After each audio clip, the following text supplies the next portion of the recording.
Oh. Oh.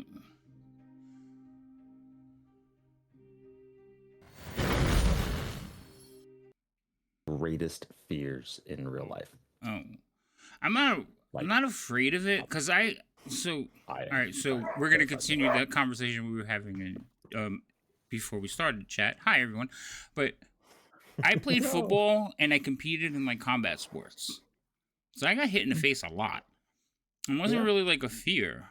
But ever since playing football one time I broke my jaw.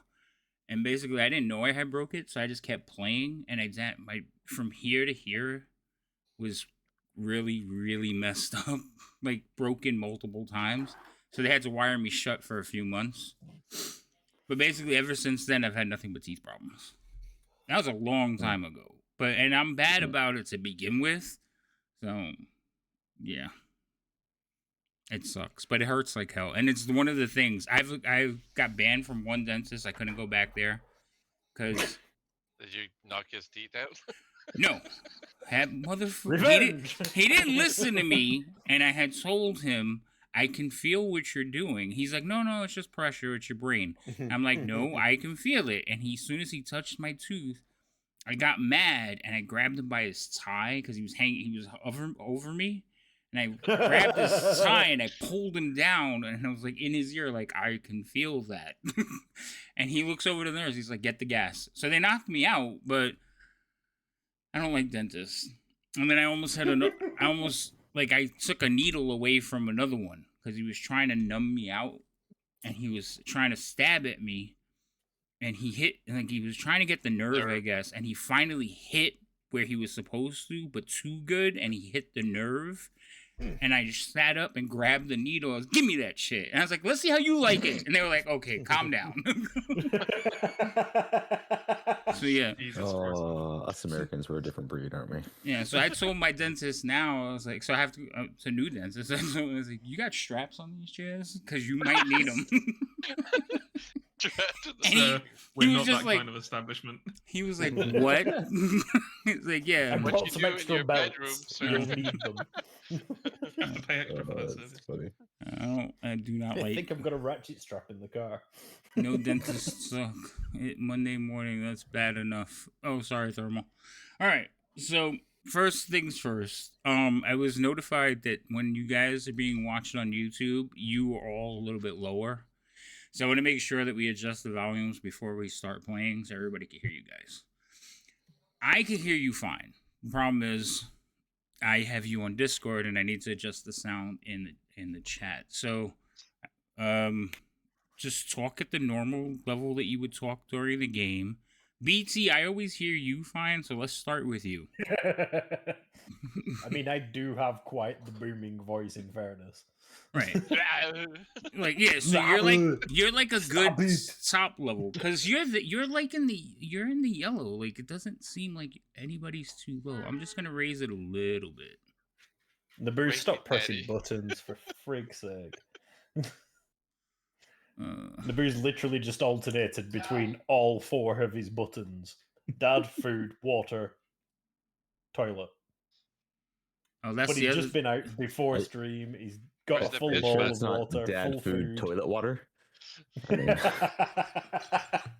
Dad, you're drinking toilet water. It doesn't let me do like fine adjustments, and that bothers me. I want to get right. You know what? You're staying there. Okay, so BT, you're hitting the high end. Kel, you're usually the lowest. Me? Yeah, you are quiet. In fairness, you are quiet. Yeah, yeah. So go ahead. I don't tend to be quiet, so I don't know where that's coming from. It's just He's used to be in the bottom. Your setup, your mic setup, and everything. So let me rephrase this. A headset. You're talking a lot. It's just quiet volume. Yeah. Yeah. Like, yeah, the mic is not picking you up as loud as everybody else, but you look good. You're hitting in the yellow too. Okay. All Fate. Right. I'll be mindful of that. You go next. I will be right here. And I will do what I do.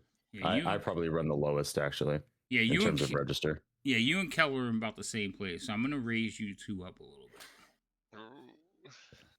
That's right. I bet Yes, you're giving indeed. Kel a raise right about now. You love it. You know it. I think we all do. At least I don't need pills. Uh-huh. Yeah, there you go. All right, Kel. You two should be about the same now. All right, and then Zerb, you're usually fine, but go ahead. Hi, this is Zerbius. How you doing? Did you purposely lower your voice? I'm kidding. Yes, I did that on purpose. How's that? Is that better?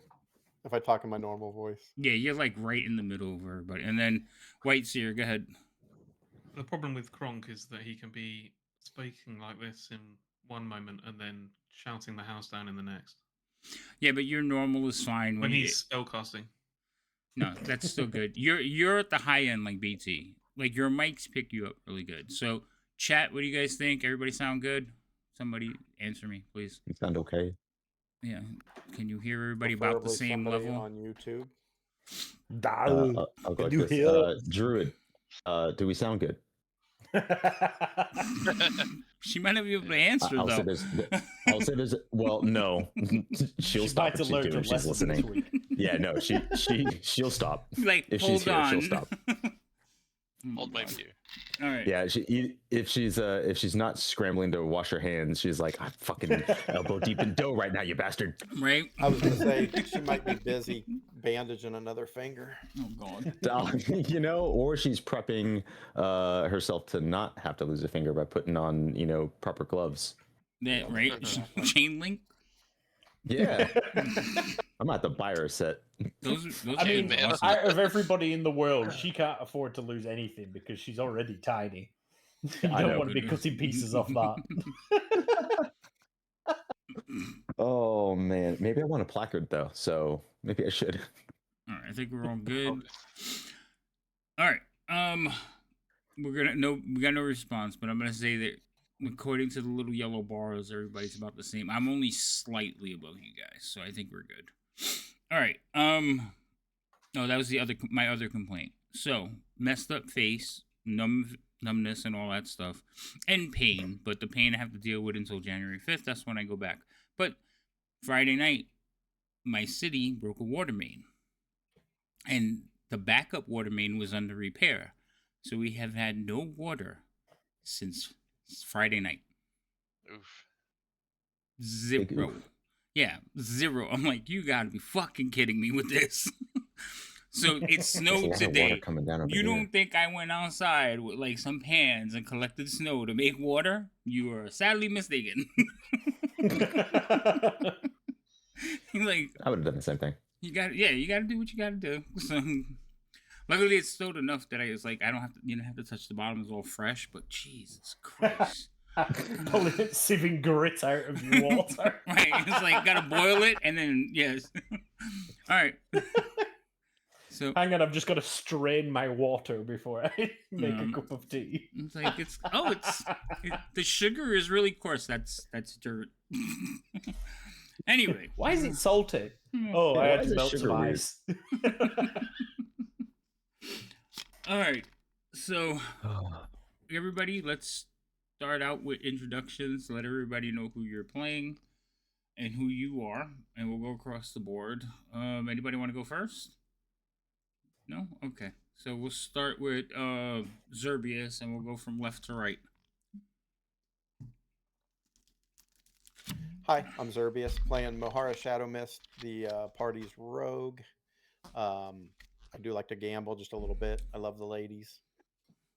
And I will be doing a lot of things from the shadows. Keep those hands above desks, sir. Right. Kareth? Hello, everybody. I'm Extirpate Fate, and I play Korath, who is a gunslinger. Nothing else about him. Thorlin? That's it. Hi. I play Thorlin, the Dwarven Paladin of the group. And yeah, it's going to be an interesting adventure crossing the mist with this character. Ulfir? Hi, I'm BT. I'm playing Ulfir Hammerhand, the Goliath cleric of the group. And then Krunk. Hi, I'm the White Smith, and I'm playing Kronk, the group's one and only wizard. Yay. Frank Wizard. Best wizard. The wizard. Okay. Strong wizard.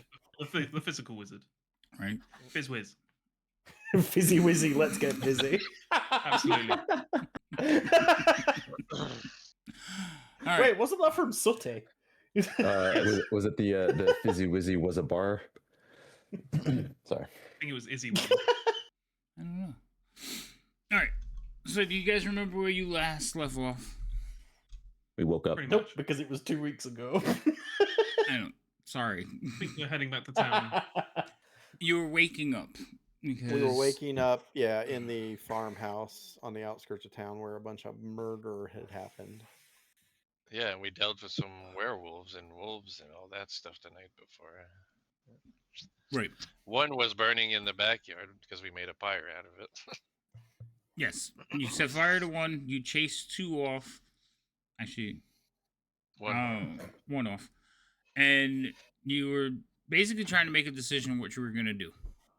So you decided to finish the night off in the cabin, rest up, and then make a decision in the morning because you didn't want to travel at night. So I owe you guys a long rest.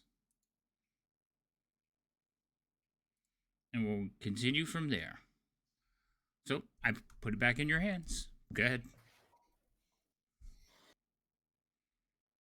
My gear, get back up and ready, put my armor back on. Because I don't sleep in it. That's not comfortable. You don't get rest in it. And then I was on last watch with Korith. Is that correct? I believe, yes, you were on the last one. Yes.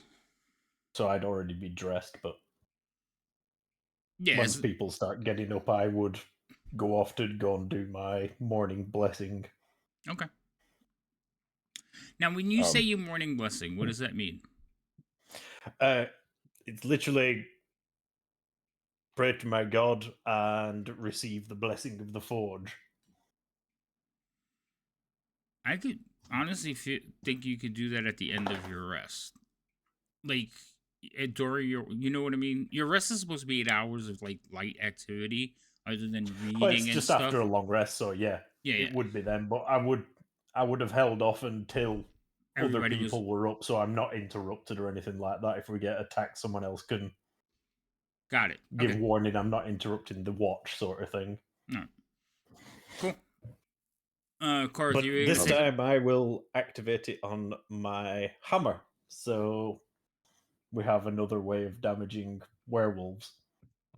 Good idea. Karth, you were going to say something? Yeah, as Thorlin, as you're putting on your armor, I'm just gonna kind of like tap on the door frame, like I'm just entering. Yes. So you what do you know about visions? Visions? What do you mean? Dreams. Got dreams. Sure, dreams. Dreams. Yes. Dreams are dreams. I think they're.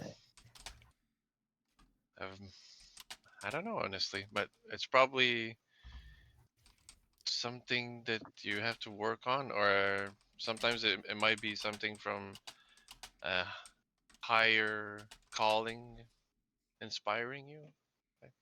That's the best way I can describe it. Okay. We don't need to go to town. We need to go find them through the mist now. What? It won't stop. They won't stop. They'll just keep coming. Those just creatures? Won't stop. Yes. Our best chance is to just follow them through the mist now during the day while they're not transformed. And we just need to eliminate them now. I don't think we really have time. What about letting the village know about these creatures? The longer we wait, the more death could happen. I had a dream, and it's weird because I don't really dream much. When was the last time that you heard of an elf having a dream?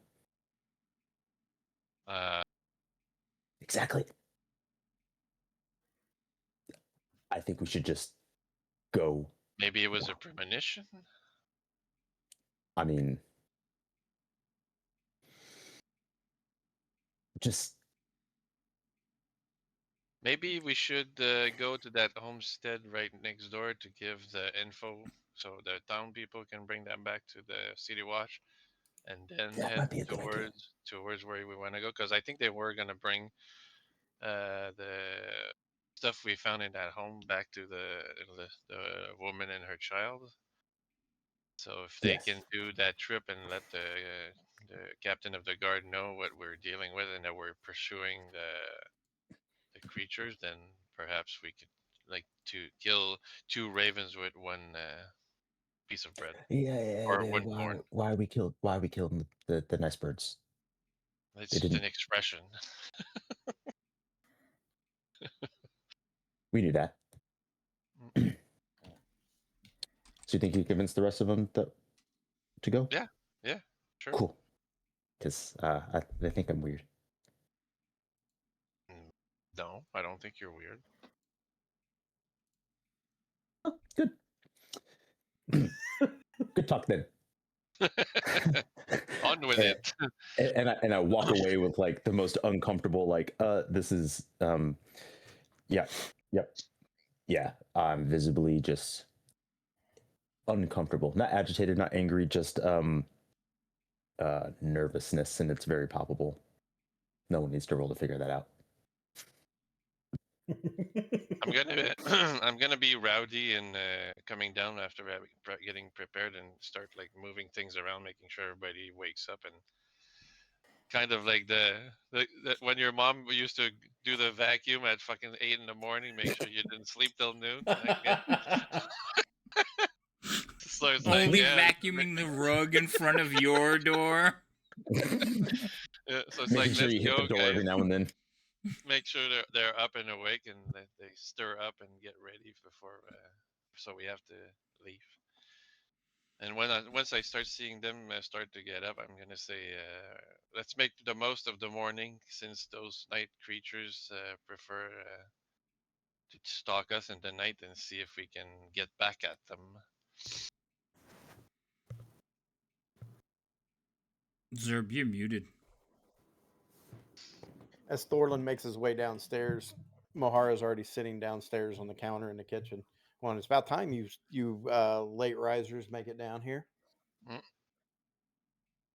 Did you sleep at all? I slept enough. Enough to face the task of the day, knowing what we dealt with last night?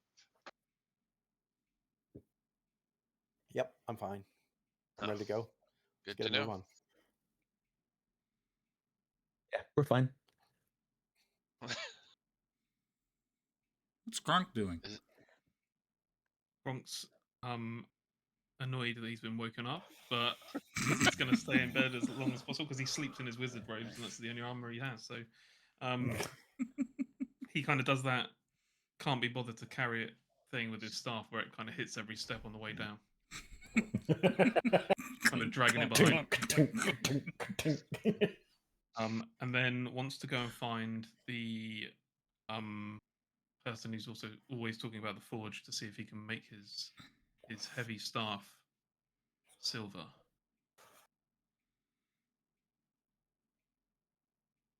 Hey, he's talking about you here. It just went. He'll stand there really impatiently, like drumming against like the staff top whilst he waits if you're doing something else. It would literally be 10 minutes into everybody getting up. I would have finished my blessing. Take the fucking drink. I'd be back down with everybody else, just waiting for everybody else to get ready and ready to go and all that sort of shit.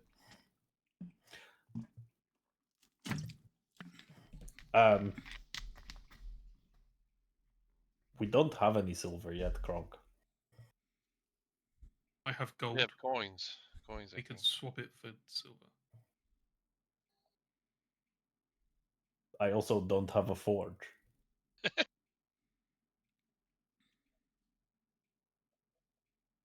There'll be a forge in town. We're not going in town. We convinced them that we need to go to town first.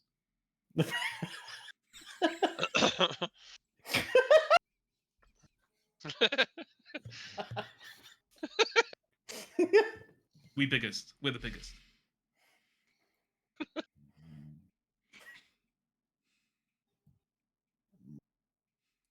Yes? I have magic hammer that can solve werewolf.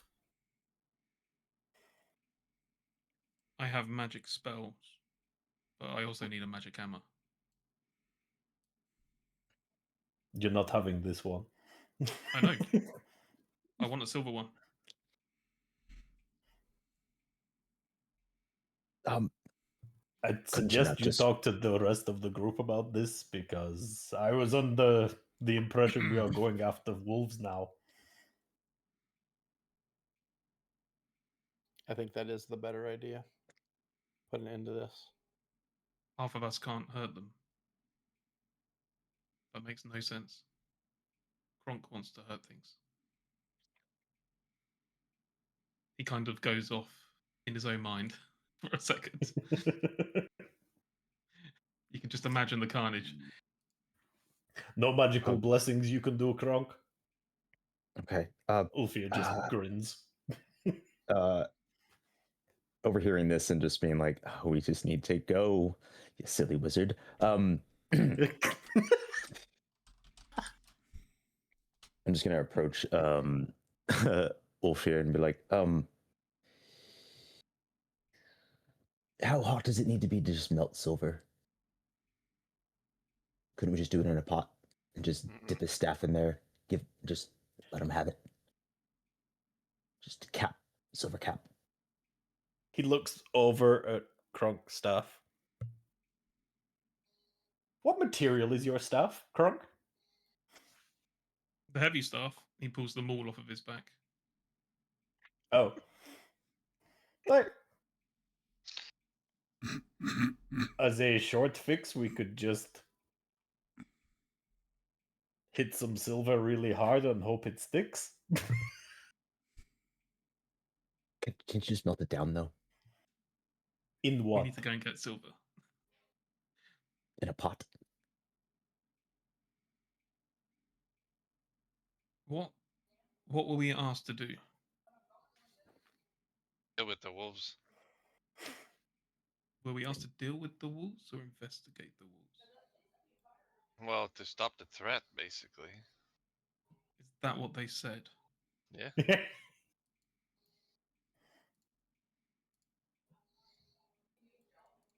That's how I understood it. Ah. We should go and tell them what's going on. Then they give us better weapons. Then we go stop them. We want money up front. We might not come back. You're optimist. I am kind of inclined to agree with Kronk, though, that maybe we could use some more weapons. Or at least have a silver coating that would last 1 or 2 hits. I imagine 1 hit from Kronk with silver hammer would be pretty good. How much of a detour would it be to go in down and back, Havoc? Half the morning. We still have half the morning and the afternoon. I think we could do a detour and then just head straight back. I think at least if it makes you all more comfortable. Because they're night creatures and we want to have more of the daytime to deal with these things. I can strictly say from my standpoint, my dagger and rapier didn't seem to be doing the damage they should be to those things, though. Neither did my hammer. So that makes me almost worthless in the fight. I didn't try my hammer, but I watched yours. But the spells worked, which is why I figured to bless my hammer instead of my armor today. So it has some magical property. Kronk had to just cast restraining magic. You cast restrain magic, I cast Hammer.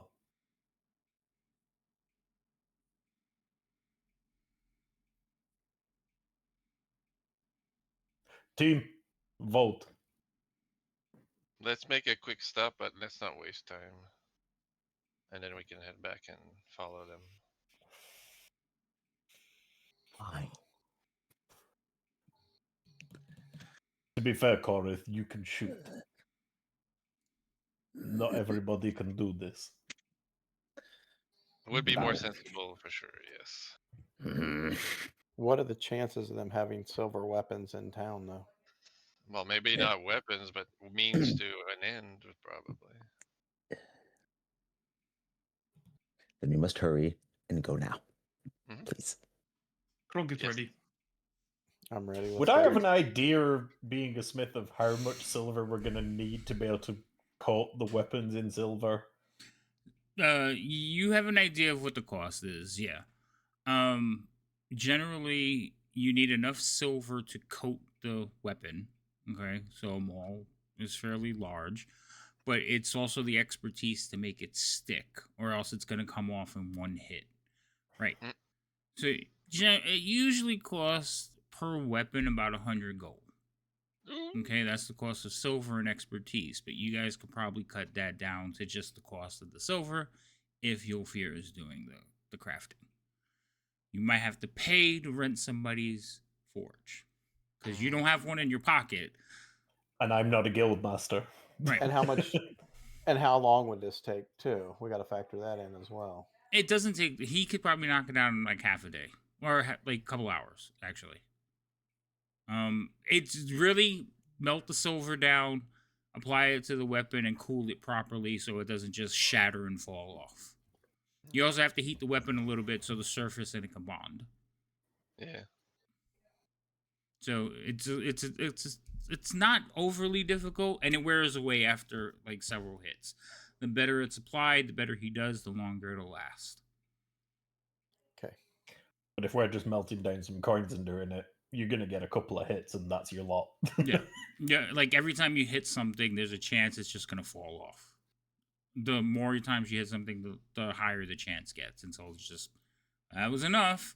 Like, it's basically, think of it this way. He's hitting with a maul that's covered in silver, and every time he strikes something, part of it comes off. He hits it again, part of it comes off until it's no longer useful. No longer considered a silver-coated weapon. Right. Now, you can get silver weapons, but they're generally very soft and break after a few hits as well. Because I don't know if you ever like had pure silver in your hand, you can bend it. Yep. Yeah, so that's why I know we'd be able to melt it down and do it within a day, but it's how much, obviously, within the game for time frames. Right. So you would just need to get your hands on, like, you know, probably about 25 silver to do one weapon. Should be easy enough. I mean, we could lower the cost. I'm not thrilled at the idea, but Kronk, I could lend you my hammer for now. And I can use magic from afar.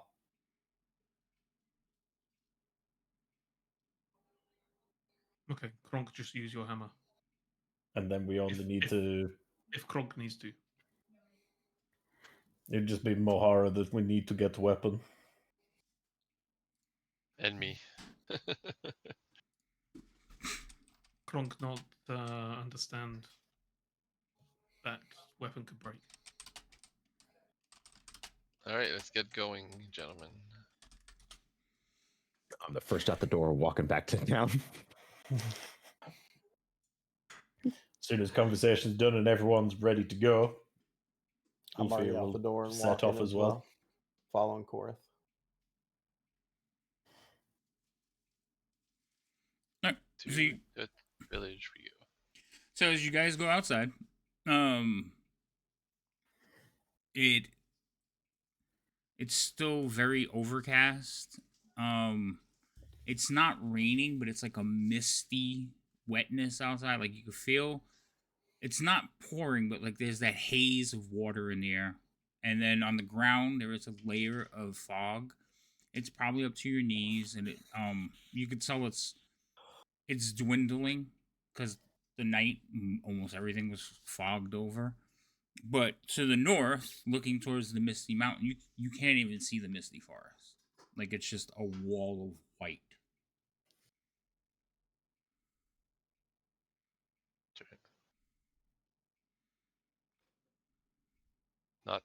It's not natural, is it? For me to see that, something like that? No, you've seen in the wilds, like, this is just a very heavy fog. It's not common, but you've heard of it, you've seen it. It's just not something that happens every day. Usually you can always make out some kind of landmarks or the landscape or something.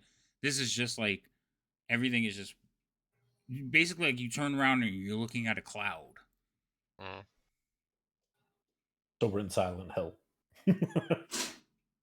Okay.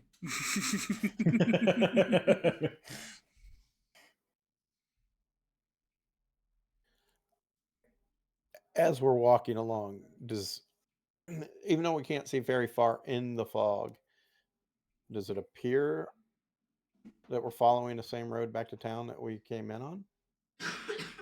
Yeah. No, the road looks to the south. There's a fog, like a layer of fog about knee high. Like I said, all the way through, but you can make out the landscape and everything. Okay. It goes to my waist for me then. Yeah, to you it's up to your about mid thigh, and Ophir is just up to your ankle. Covers my toenail. Forget that. There's a big height discrepancy here. There's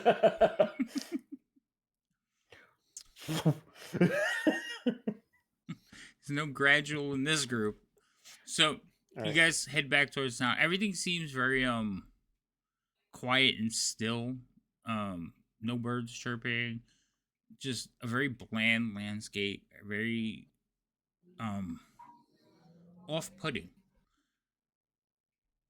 And of course, you're also now like covered in dampness as you're walking through, heading back to town. It's also very early, so there's not a lot of activity going on. Gonna go straight for the where we can find the captain of the guard to actually give a report of what we dealt with. Okay. Also see if we can procure some better equipment before we venture out. You guys maybe they have some on hand, we don't know. So you are going to be walking probably for like just under 3 hours heading back to town. Remember, you guys were on the outskirts, so you have to walk all the way back to all the farmsteads and everything to get back to town. It is a little bit of a walk. But on the way back, Korith, you are like heading back, and you kind of like look back over your shoulder for whatever reason, and sitting on a ridge that's just coming out of the fog, you see a large black wolf like watching you.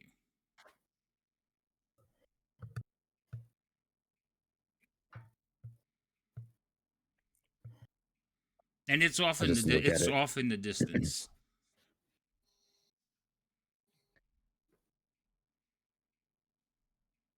I just kind of stop. Look at it. So you guys are all walking, and you just see Korith looking over your shoulder. Stop. You kind of like either are in front of him, you keep walking, or those of you like standing near him realize he's just stopped walking. I'm just gonna stare at it and just have like this stupid little stare off.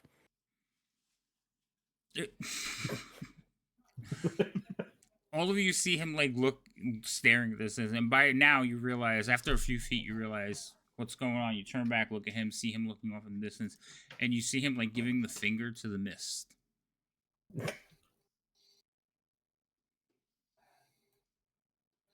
Talking to birds is one thing. Giving the finger to mist is definitely another strange thing. And we can't see this wolf that he sees? You do not see what he sees, no. No, it's not so strange when that big black is looking at us. Wait, the wolf? Yes. I tried to tell you. We need to go now. Kurt, the minute you break eye contact with it, like look back to answer them, you don't even not even fully like glance at them. You look back, it's gone. We're being tracked. Just everybody be on your guard, please. Wait, you said we need to go now, but with no reason. Are you okay, Korath? What? Are you okay? What's going on? Werewolves? Where? Right now? You see werewolves? Well, I mean, he's plenty far away, but he was watching us. You can see him through the fog, or the mist. He's not there anymore. But yes. And then I turn and just start walking back to town. Like, Yep. I turn, walk with a little bit more haste. All right, you guys continue walking, and like I said, after Tom's gonna slap himself. You just slap yourself. He's making sure he's awake. If you, I'm not gonna say. I'm not gonna say anything. What's up, Cloud? Literally. Okay, so, after the slap, you guys continue along the way. All of you have that uneasy feeling that you are being watched. Like, the hairs on the back of your neck, or the hairs on your arm, whatever sense you think you'd have, very mildly, but you definitely feel like you're being watched, or that there's eyes on you. And so, you see the first city guardsmen. Because of what's been going on, the guards are basically assigned at the gates of the town. And as you're approaching, you see one of them standing there. He looks like he's half asleep. He's probably been the night, like it's early for him. It doesn't look like he's been relieved because he's standing there on his spear, like with his head against it, just kind of like nodding off.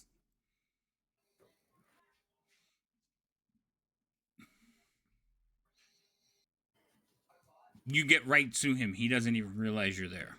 You can also see that this gentleman doesn't look like a soldier, especially to those of you who are soldiers. He looks more like a farmer that they slapped some misfitted armor on, handed him a spear, and said, "Here, watch this gate." Oh, man. Okay. Kronk's going to go and check. Is that weapon silvered? Literally right up next to it, breathing on this man's face, like trying to see the end. Well, so the spear is taller than him. So you would be looking up if you're looking at the spear to see if it's silvered. Mm-hmm. It is not. It looks like it's regular metal. It's not even like high quality. You can see it's pitted and not very well taken care of. But as soon as you get close and you're like standing like right up in front of him, he like opens his eyes kind of sleepily and looks and goes, "Halt. Who goes there?" I turn to Thorlin and go, "Thorlin, you might want to have a talk with the captain of the guard about this guy." Might want to have a talk with him about putting proper guards while there's werewolves around. Yes, indeed. I don't think they know that they're werewolves. You're a disgrace. I mean, you're meant to be protecting the tribe. He starts like adjusting his arm. He's like, I'm in training, and the patrols went out this morning. There was supposedly another attack on another farmhouse. All the more reason you should be awake and alert. As well as ours? As well as what? Yours? You don't look like farmers. No, we were in a farmhouse and we killed a werewolf. Oh, you killed a werewolf? Yes. Yeah. Did the wolves bring the werewolf? Where's the captain? He's in the barracks. Excellent. Maybe keep your eyes open. I want to slap his chops. Like, I thought Korath was gonna whack him with these fucking things. When you say like, what are you doing? When you say slap his chops, what is that? Because this is the chops, right? Okay, yeah. So Yeah. okay. Almost like a mob boss, like warning somebody, like Stay awake. Yeah. Okay. Stay awake. All right. So with you his get huge strength, whatever hand. He's a little bit of a meaty boy, so like you slap him and there's a nice hefty like slapping sound as you're like, don't you do? He's like, yeah, yes sir, and he gives you a salute and kind of straightens up a little bit. But he's like totally confused. Like this is not a guardsman. This is a farmer, and he's just like saluting you like you're an officer. That's right. All powerful wizard. It's like, and he just kind of like does the military thing where he doesn't look at anything. He's just looking out towards the road like he's supposed to be. Hopefully, it carries on walking towards the captain's tent thing. Good thing you guys belong here, because. All right, so you guys walk in towards the barracks. Thorlin, you remember the ways? I mean, all of you would remember the way you were just here a few days ago. I point out, since we're in such a hurry, should we not split up? Let Thorlin go talk to the guard, and the rest of us go see if we can't use a forge to get the silvered weapons done. Agreed. All right, who's going? But we need to ask someone where the forge is.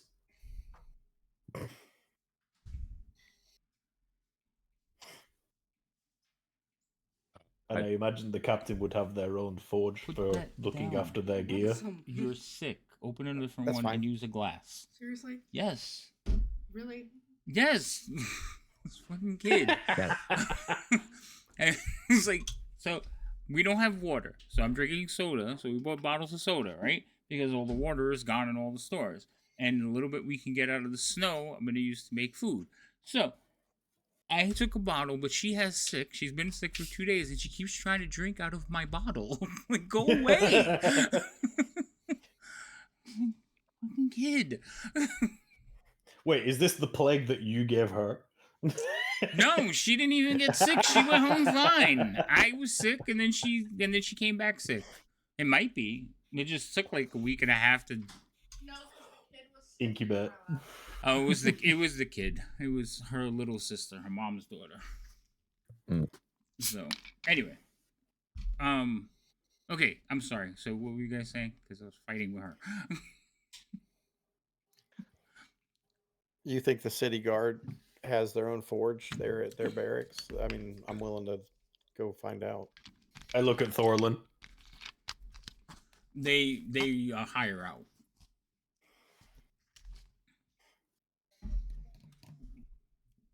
You're muted. Me? Nope. No, they don't. Sorry. Oh, okay. I didn't realize I was. Keep your eyes open for a forge, but I'd say just head to the captain and we'll ask him when we get there. Yep. All right, let's move. Because he might give us some resources if he knows what we're going after. Okay. So you guys. Oh, go ahead. Yeah. So after seeing the big black and this continued talk about silver, from that point on until kind of where we are now, like I've been holding just one round, and I'm just like examining it, trying to think like, I can't make this silver. How can I make this silver? They'd have to make a completely different one. Because if you coated it, it would. Now it's a different caliber. Yeah. Yeah. Now they could maybe they could hollow out the tip. I don't know what they. That's exactly what he's thinking. He's like, I wonder if I just put a divot in this. You could try it. Yeah. It blows in your One hand. silver coin melted onto the tip. Just the tip. How? What, like just the tip. So your ammunition, what is it? Is it like just regular? Yeah. That's all you gave me, so I'm taking what I got. And it would not make any sense for Porth really to have like silver bullets. It's like, no, that's fair. He's more of like a bounty hunter guy. He's not. We might have to draw out and design your gun before we get too much further. I got you. Okay, good. It's already here. Okay, good. Yeah, but Kind of I don't have it. Like a Schofield break action. Yeah. Oh, okay. Because I was honestly thinking like more of like a single shot. Oh, like almost like a almost like a flintlock. Yeah, almost like a flintlock, but that you can put a single shot in it. Kind of like I think the one you mentioned is perfect. The Schofield. I like the Schofield. It's always been my favorite revolver, like hands down. Like break action. Yeah. Anyway, sorry, American. Yeah, that's fine. I was just trying to think, but I was thinking of more like a single shot like that, where you just put one single bullet in it and let it shot. But if you want it to be repeating, we need to, like, I would just like to know, because this way we can roll with it and we don't have to keep stopping. Yeah, I imagine it was like actual like full on revolver. Like it's a little advanced, but I can think of it. That means your round shots are probably what, like 45, 38. It's a mini hand Gatling gun. What are you talking about? No. Yeah. Probably. You know what? There's into the distance in British. He already has a limited number of these things. Okay. Probably like 45 long Colt. Yeah. Okay. That's a wallop. Yeah, it does. Okay. Chicken noodle soup on the stove. Okay. Oh, that's what my daughter needs. Send me some. Cause kid's always sick. All right. I will. Yeah. Moving on.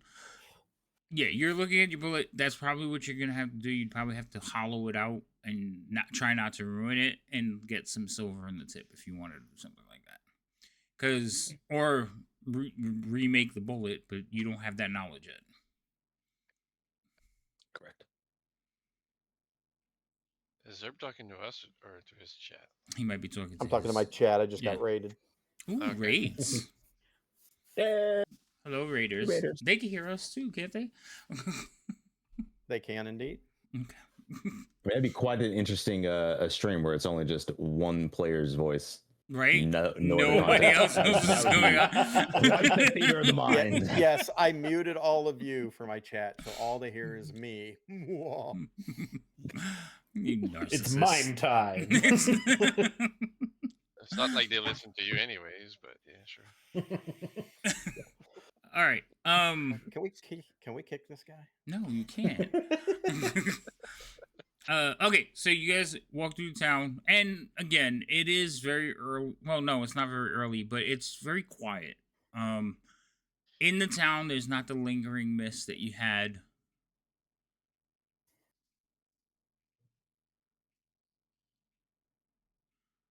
What? Lady M, I don't understand what you're saying. Has okay did that for 45 minutes. I don't know what you mean. Anyway, explain yourself while I continue. Please, Havoc, okay, did that. I still don't get what she's saying. Listen, stop it.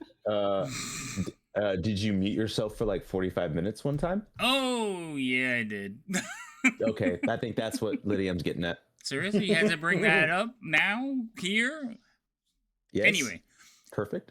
Town. The gloves are off. All right. Town is quiet. There's not too many people walking about. It's kind of strange. It's not like it was when you first got here. There was more people milling about. There was still like a sense of dread because of the attacks. But it's now like people are not even out. And it's been hours since morning. It's probably like 10 o'clock, 9 o'clock, somewhere around that range. It's not quite midday yet. And you should expect to see more children or people. All you see is an occasional guard standing at an intersection. Maybe they've been told to stay inside. I don't know. Maybe. But you make it to the guardhouse. Standing at the guard are two actual soldiers. And as you approach, they kind of present their spears forward. So they don't lift them up threateningly, but they do lean them forward in your direction. Like, so the butt stays on the ground and the tip just moves. And one of them to the right. So as you're facing them, the one to the right says, One to the right says, "Halt! State your business." We're here to see the captain. I'm Thorlin. He's probably expecting me. So the one who spoke looks to the side, and the one who's on the side of him, Thorlin, you would notice that he outranks him. So the one who spoke is the lower rank. The one to the left is the higher rank, and he just nods at him. And they both bring the spears back into a at ease position, and he's like, "Yes, he is expecting you. Please go in." Thank you. I give him a nod and I head towards the barracks. As you guys walk inside, so the barracks is a series. It's basically like housing for the soldiers, plus like some offices and the captain's offices and stuff like that. Some clerks. And as you head in, you veer down to the right where you know he is, and you head over to the captain's office. He's sitting behind the desk as you come in. He looks up at you. He says, "Would you like to explain? I sent you out a day ago, and I lose another family. What happened?" You lose another family? Yeah, there's been another attack. Yeah, we've been attacked as well on the homestead we were at. Okay, any idea what's going on? Yeah, is he sitting right now or is he standing up? He's sitting. He's looking over papers and maps on his desk when you were coming in. I'm just going to look at him and say, it's a good thing you're already sitting because we've been dealing with creatures that are not wolves. They're werewolves. I was afraid of that. We dealt with one. I think one more was with them, but they ran off when we managed to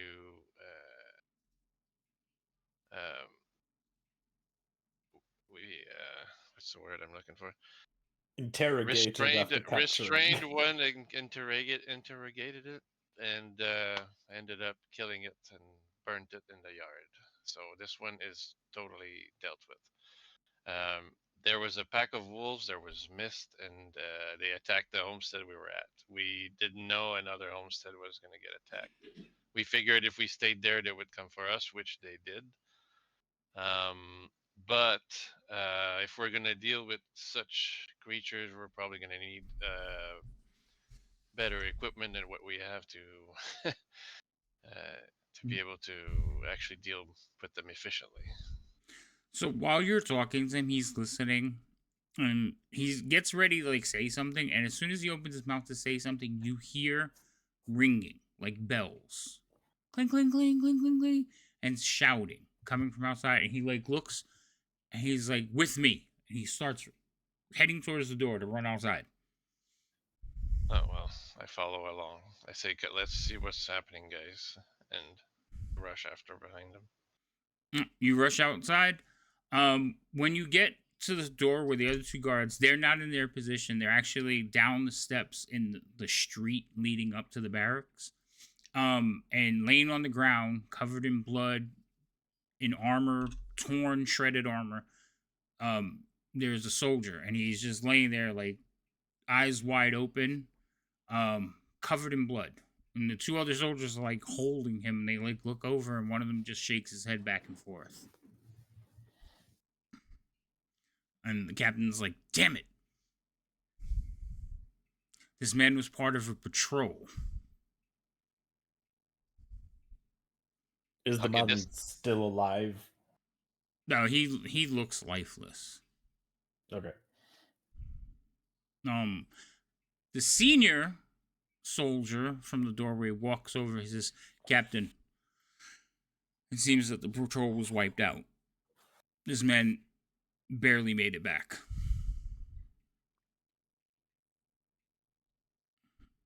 I don't think he did. No, he made it back to town before he died. I just continue to start muttering under my breath. It's not going to stop. It's not going to stop. It's not going to stop. Everybody looks at you. Well, everybody except you guys. Everybody else that's there as far as NPCs all look in your direction. Captain says, "What do you mean?" It's not going to stop. That's pretty clear. They're just going to keep coming. We've managed to get out of him. We should talk in your office, not in here. I think I look at the captain and say that. he kind of looks at all of you and looks at the soldiers. He's like, see that he receives a decent burial. A proper burial, not decent. Proper burial. And Cito's family. Yes, sir. They go back to attending. By now, there's a crowd of soldiers and people. Not a very big crowd. Soldiers are coming up, like, what's going on? Because they're soldiers and they're wearing armor. People are, like, looking from their windows or, like, little corners from their doors. Nobody's coming out into the street to see what happened. And the captain, if they've been ordered to stay inside. I'm sorry, what? Oh, you asked him? Yeah. Well, yes. We didn't have to enforce that order too hard. You guys go back inside, and he turns around and he's like, all right, let's have it. So, yeah, what if we want to deal with them? I know they came from the Misty Forest. That's where their lair probably is. But as I said, we are not equipped to deal with creatures of that nature. Some of us have magical abilities that were affecting these creatures, but normal weapons wouldn't do anything to them. Rain, find my phone and turn the alarm off.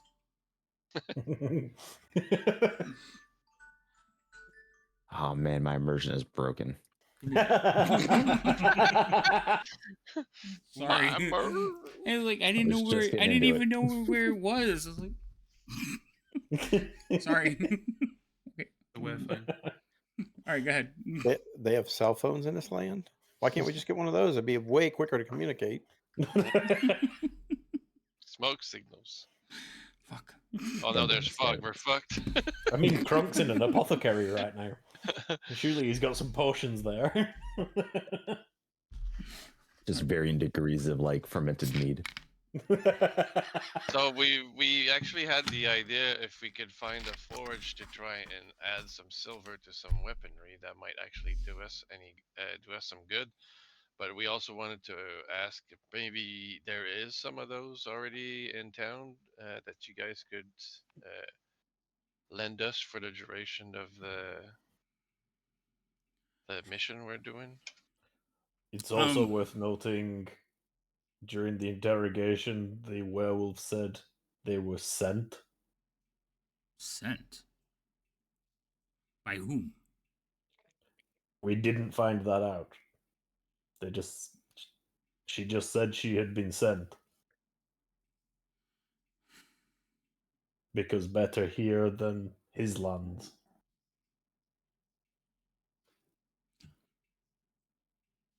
His lands? Or his people. I can't remember which. Looks round at somebody else. It's been 2 weeks, man. Stop it.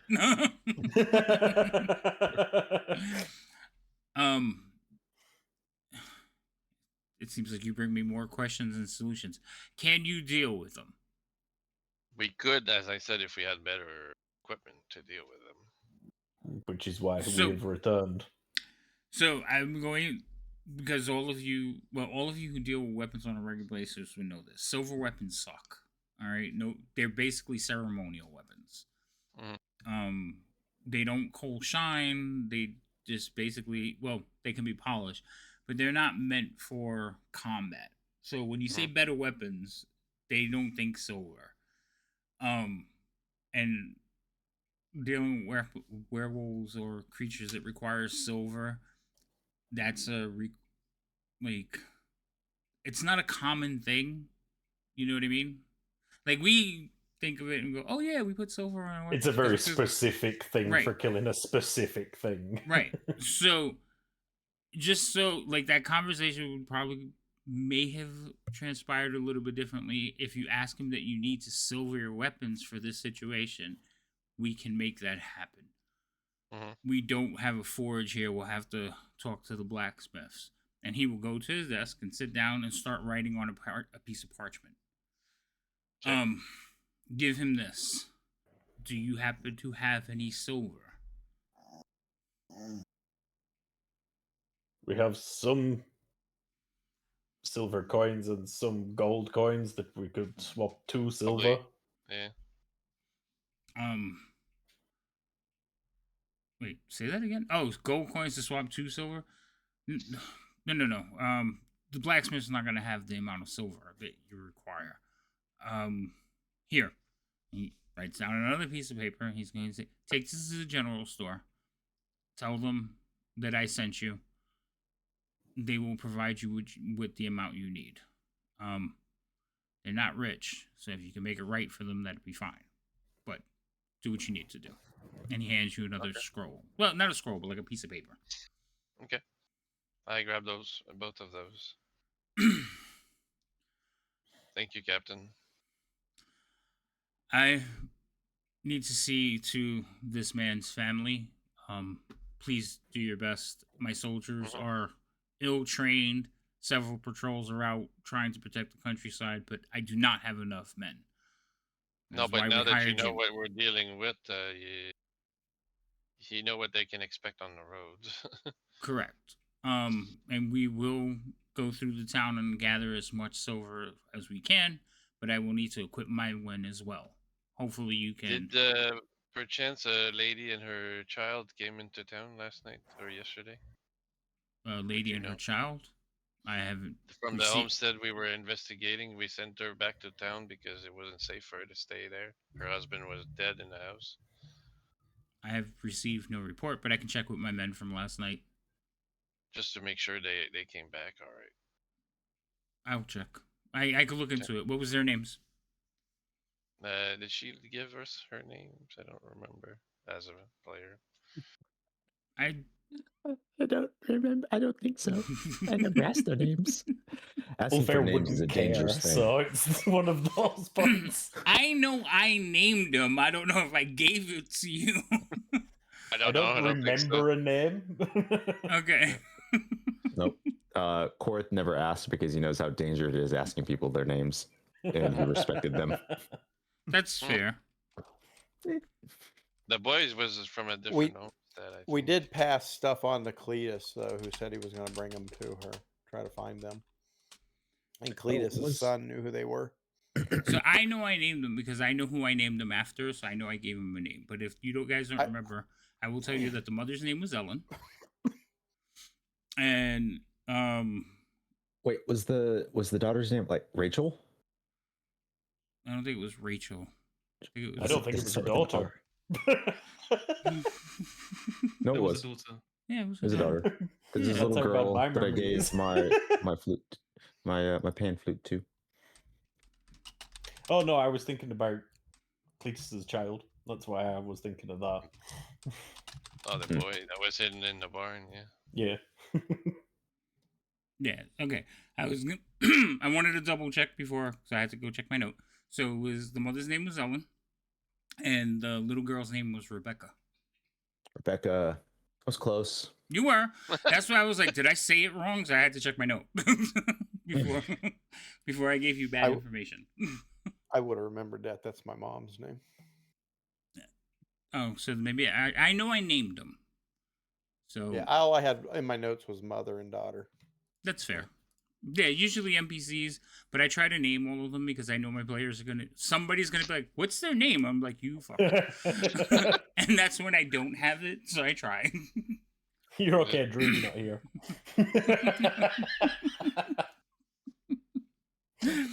Fair. What's the tree's name? Oak. Oh, that didn't summon her. Shit. I was giving it the 5-second countdown. Now she'll show up. Oh, no. Okay. So, as far as he knows, no woman and child came. Okay. Hopefully they made it in town before all this started. What's the nearest other town close to here? I looked down to see if he has his map on the desk. Hold on. Lady M, can you give that back to Druid? Druid, I appreciate it so much, but currently, because it hasn't been a lot of combat, I am maxed out right now. So, but I appreciate it. Thank you. Suck it, nerd. He is free to get a couple of hexes, though. No, he isn't. I'm maxed on hexes, too. Faye, did you make her mad to have her give inspiration to Havoc? No. She just delights in torturing anyone and everyone. Gotcha. Yeah. Not Everybody's me. fair game. That's why he's got hexes and inspirations. All right. So, after he tells you he doesn't know anybody, you guys are gonna head out. You have 2 pieces of paper. Where would you like to go first? Or if there's anywhere else you would like to go. You head to the general store. So the general store is in the town square. Fuck.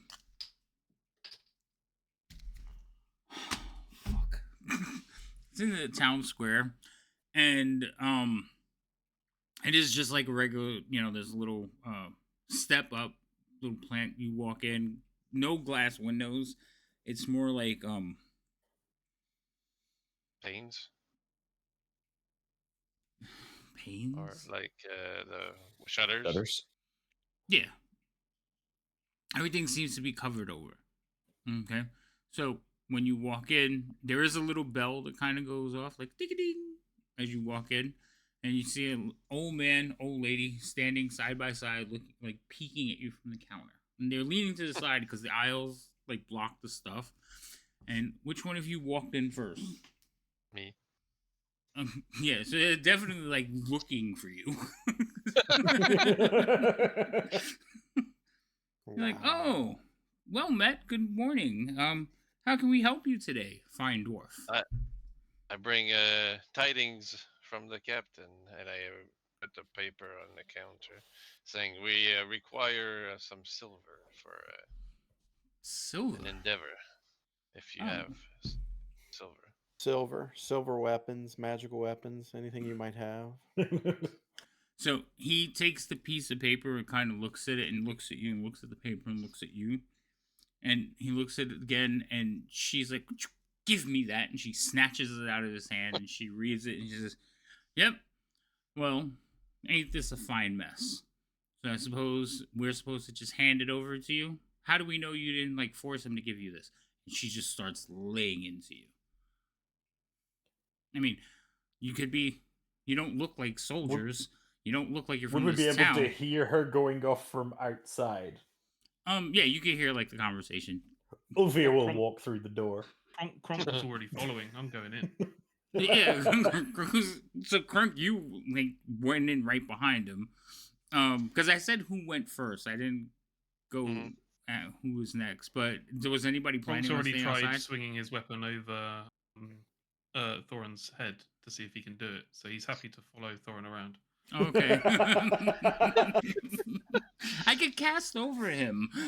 Yeah. No problem. So, yeah, you two are inside. And she, as soon as she sees you, the tirade gets worse. She's like, I'm not handing over. I don't know who you are. This is just a piece of paper. Anybody could have wrote this, and this fool can't read. I promise I'm just gonna. We come straight from the captain. I'm just gonna walk right up to her. Silver. On my word and my honor as a former soldier. That's what I say. So the old man looks like yeah, and she's like, chat. He's like, yes, dear. He like kind of looks back defeated. She's like, I don't know you or your honor, dwarf, and I don't like the company you keep. I'm gonna need better proof. And about this time, Korath kind of walks over. I'm just walk up to her. What's the gold value of silver? I'm gonna look her in the eyes, and I'm gonna use my Fey presence and just go, we are not lying. Time is of the essence.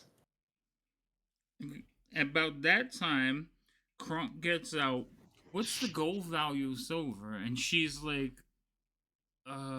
now, is there a save or something with FA presence? Because I believe that's like a charm. Yes. All right. What do I have to beat? It says the wisdom save DC is 10. That's not right. That's what I thought. So where your Fey presence is probably sitting on the wrong subheading. So it has to be adjusted. So it's your wisdom? Yes. Yeah. So it's like 10 plus your wisdom modifier. Yeah, it should be 10 plus your wisdom modifier. So what's your wisdom I feel modifier? Hang on. I believe it should be, my wisdom modifier is like, I think 3. I have a +3. No. I have +1. My wisdom is 13. Your wisdom is a 13? +1. Yeah. Okay, so +1. So 11. I need to be at 11. I guess. They should be higher than that. It might because my proficiency. Like my find another spell find a spell that's actually in the spell headings that has your save. So for my phase step, when it upgrades, it's technically DC 13, which I feel like that makes more sense. Yeah, that's what your because my frostbite is a DC 13. Yeah, +2 proficiency, +1 for the wisdom bonus. Yeah. Okay. Yeah, that's fine. I just need to know what I need to beat. Yeah. Okay. So she like looks at you for a minute and like her eyes go wide as you're like, you come out and say, time of events and stop wasting time. And she like looks at you and she's like, and as soon as you finish this one, you hear him say, "What's the gold piece value?" And she like holds up a finger like, "Hold that thought. Now you're talking my language." She says, "The typical exchange rate for gold to silver is 1 to 10.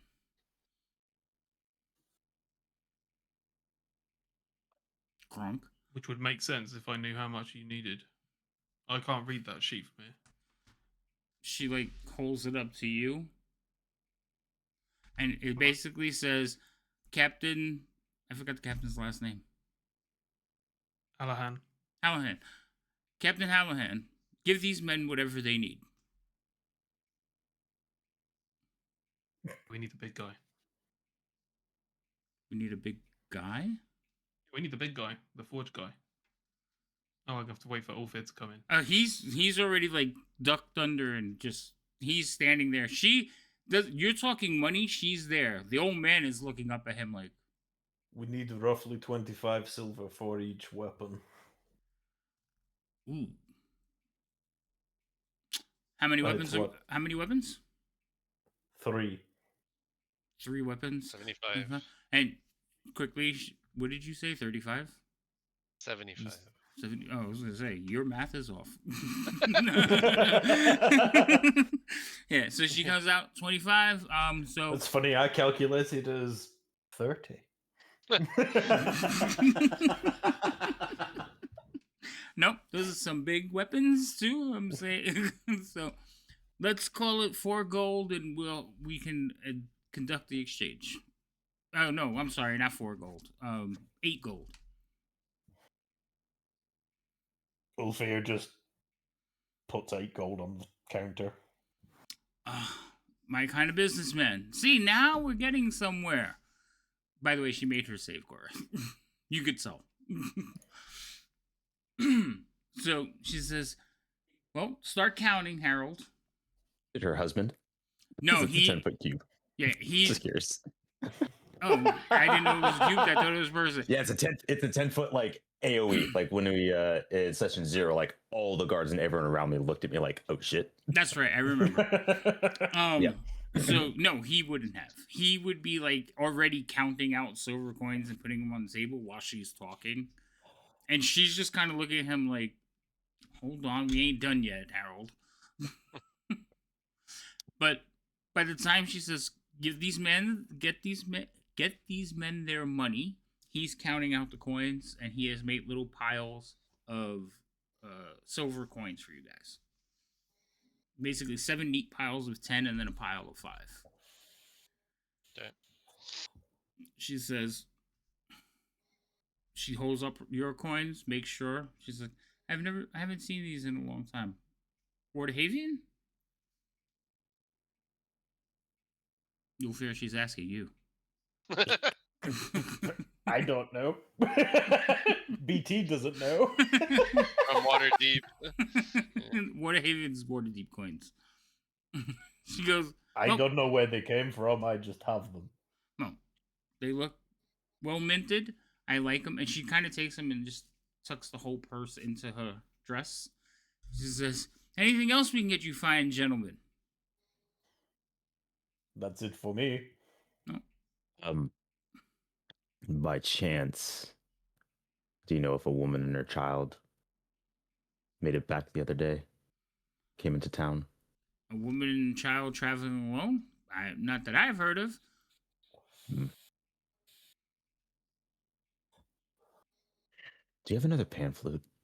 So Harold like turns around without even like saying anything. He just turns around, like reaches on a shelf and like pulls out an old dusty like a Peter Pan flute. You know, it's small, longer, something like that. He says, and he kind of shakily hands it towards you. She's just dumbfounded, looking at him like, "What are you doing?"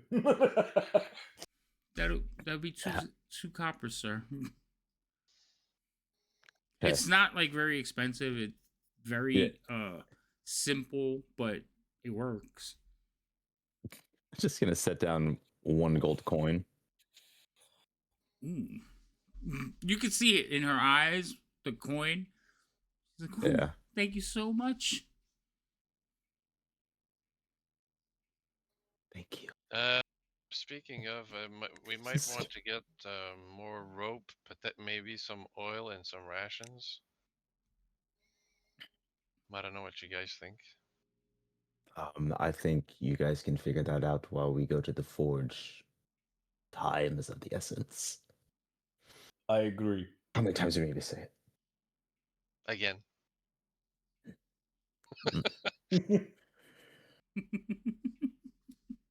It's always one more time. So as long as BT doesn't say I'll be back, we're good. Right. All right. I won't be back. Closes the door. So you leave, and she basically she takes out her coins and recounts them, and she's like, "What's wrong with you?" He's just staring at you like, how long does that last? Like 1 round. Oh, it's just 1 round? Okay. So let you hit Blake. He's like, what just happened? Let's find the forge. You never asked the captain where there's a forge, but generally you could look around for a little bit and eventually find one. There are several blacksmiths in the area, but there is one that works very close to where the barracks are that he just basically repairs and fixes weapons. He's not an actual weaponsmith as opposed to a blacksmith that can repair weapons or an armor, because so he is human, kind of burly as a human, maybe half a foot shorter than Crunk, but almost as wide. Like, he's a big burly dude. He's not ripped or anything, just big. And when you all show up, and he has like a big gray and black beard, you probably think it's mostly soot that's just stuck in there because he's covered in this stuff. And as you guys are approaching, he is just banging away, fixing. It looks like he's fixing like a shoulder pad. So he like looks over at you. Sir, may I use your forge? It is in defense of your people. He has a confused look on his face as he's saying it. I'm just going to hand him over the paper from the captain. If he can read, I don't know. I assume that he could. But... He looks down at you in the paper, kind of like... He doesn't... He's not talking. He's just kind of like looking from each of you. He looks almost like... I just pulled my hammer out and put it down in front of him. He looks at the hammer, looks up at you, looks at the hammer, looks up at you.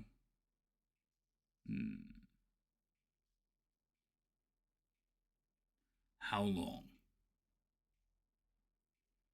3 weapons coated in silver.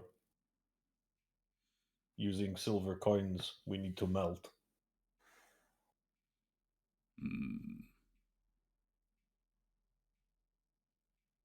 And I'll say, and by the way, the captain of the guard will be by here for more weapons for his guards soon.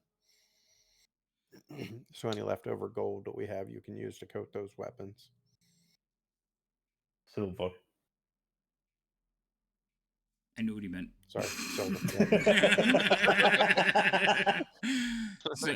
So he's looking again. You guys notice he's looking at Yulfir, but looking at the hammer, because Yulfir, I'm assuming your hammer has all like the markings on it and everything. Yeah, like I've made it, but that's what I use for hammering my metal. Right. So he's looking at it, looking at you. He kind of like, and he doesn't break, even though when everybody else is talking, he is still focused on you. And he's very short. He doesn't use a lot of words. He goes, 3 hours. Sounds good. 10 gold. Pay him. Now he looks over at the rest of you, and he doesn't shift. His eyes just scan each of you. I hand him the gold havoc.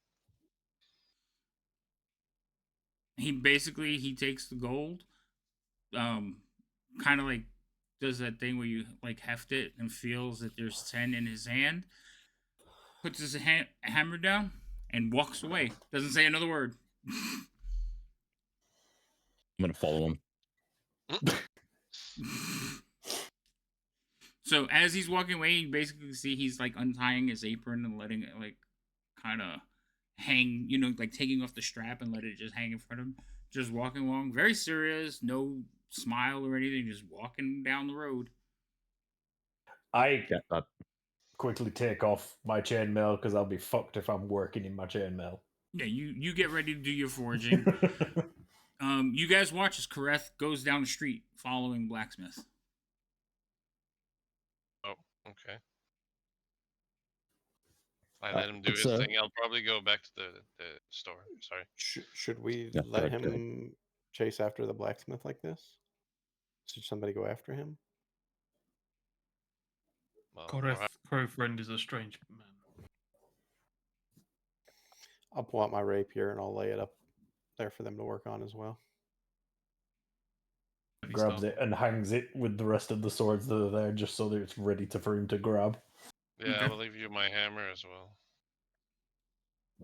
And I'm guessing Krunk is putting his maul. Yeah, Krunk takes the heavy staff off. It's basically a sledgehammer. Heavy staff. Yeah, you know that guy Anoli, the one that does he dresses up as a janitor with a mop. I feel like that. Here, hold my staff. And people are like, what the fuck is this? That's basically what it is. Okay. All right. So you guys basically start prepping, getting ready. Yulfir, you're doing your stuff. Thorlin, you hand over your hammer, then run off to the general store. But Korith, you follow the blacksmith for a little bit, and he seems like he's not walking fast. He's not meandering. He's just walking with purpose, like a rhythm, like almost like he's striking a hammer. Luffy's gonna nip to the loo before he starts forging. Okay. Well, we're gonna take a break in a minute. Actually,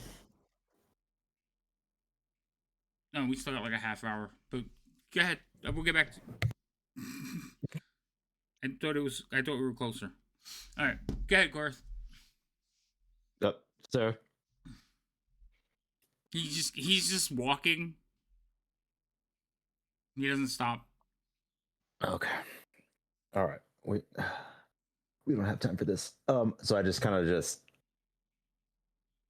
get up right next to him in stride. Okay. You match his steps, but he keeps walking. And pull up one round. Just kind of keep walking, hold it in front of him. Think you can put a hole in the top of this? You see him like look down at it.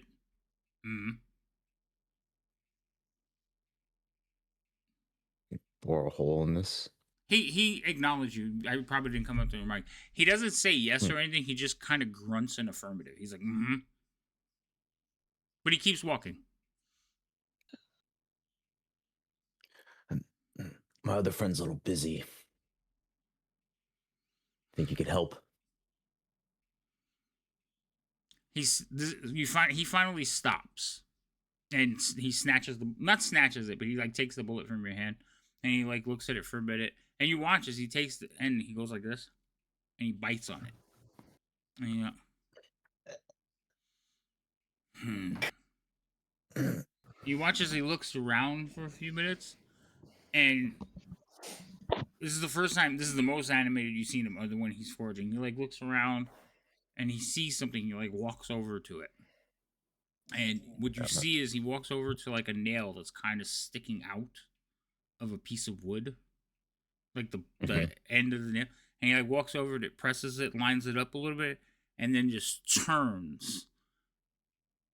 He looks at it and hands it back to you.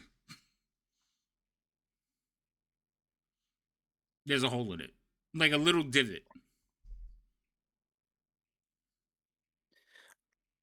I take it and I just kind of like eat to make it just a little bit bigger. Does it work for me, or am I not strong enough? No, like this. Yeah, yeah. Okay, and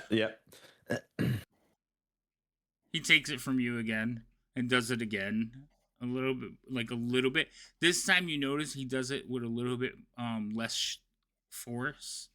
And when he does it, you can actually see that the nail sinks in reverse a little bit. And he hands it back to you again.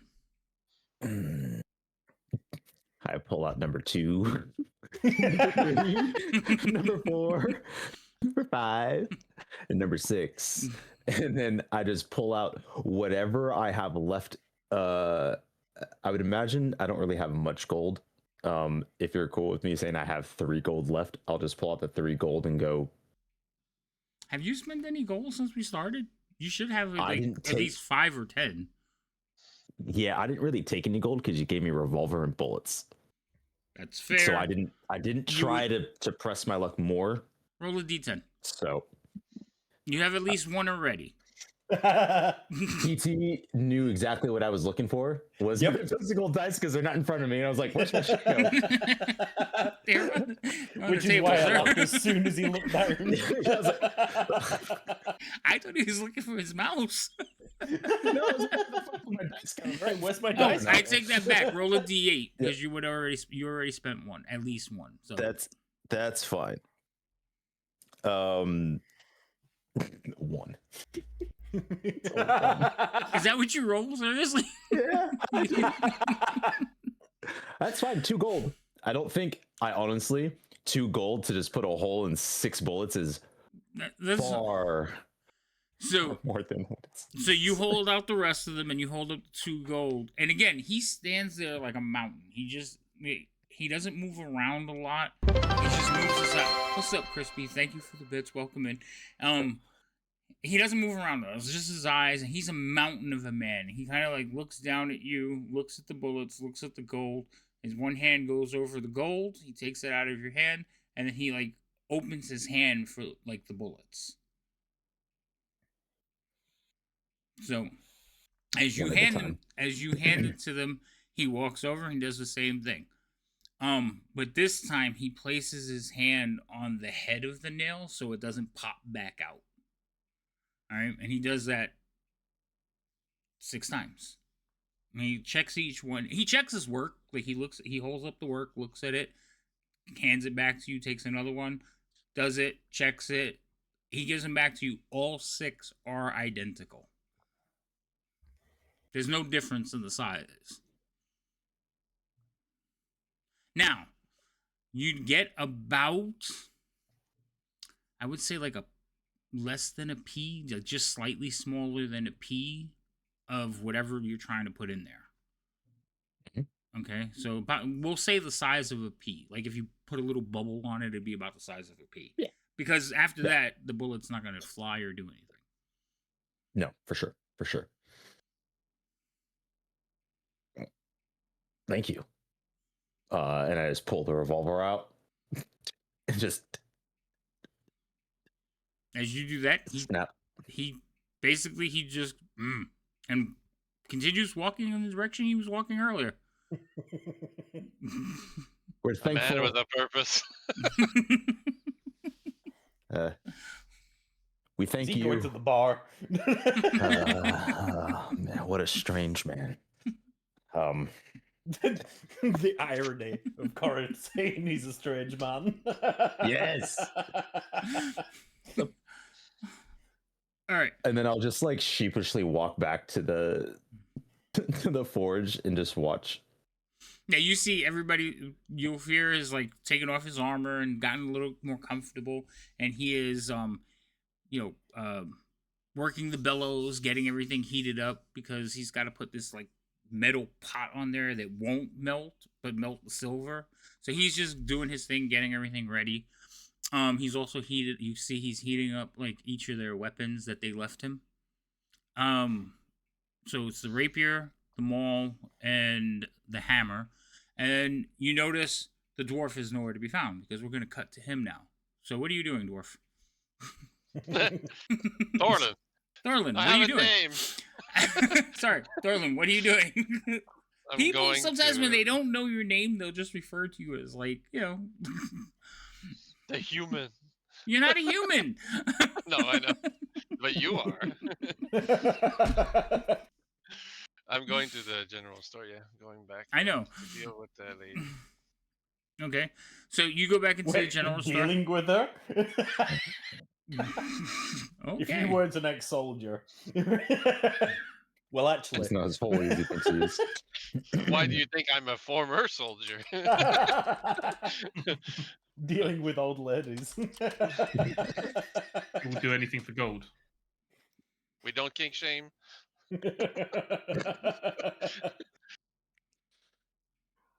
Yeah, I'm just gonna go buy some rope, some oil flasks, and what else did I mention earlier? Rations. Okay, so you walk back in, and she's there, counting. Again, the two of them standing at the counter, and they do the same thing. They look, but this time they kind of look immediately to your height level, and they see you, and they go, "Ah, back so soon. What else can we get you?" I'm looking for a coil of rope, some oil flasks, and some rations. We have all of those things. Mhm. Is there For how much? I'm not going to look up the prices for everything. Whatever the price that in the player's handbook. Okay. All right, I'll deal with that after you. Yeah, after the fact. purchase. Okay. So I purchased those things, and I. What all were you buying? A coil of rope, 3 flasks of oil, and and some rations. Rope is 1 gold. Oil is 1 silver. And rations per are piece? 5. Yes. Okay. And rations are 5 silver pieces for 5 silver pieces. For a week? For 1 day's worth. So 5 silver for 1 day? that's what it says here. Rations in quotes or in parentheses 1 day. That's rather pricey. It does seem pretty. Yeah, it does seem pricey. For what? I'm sorry. What is it for? For Rations, 1 5 silver a day. That's like, So rations is usually like dried fruit, jerky. Like think about expensive jerky is for a small pack. So it's meat is treated to last longer. It's usually cheese that's molded on the outside, dried bread, crackers, nuts, dried fruits. So, but it does feed you for a week. Also remember, a week in Faerun is 10 days.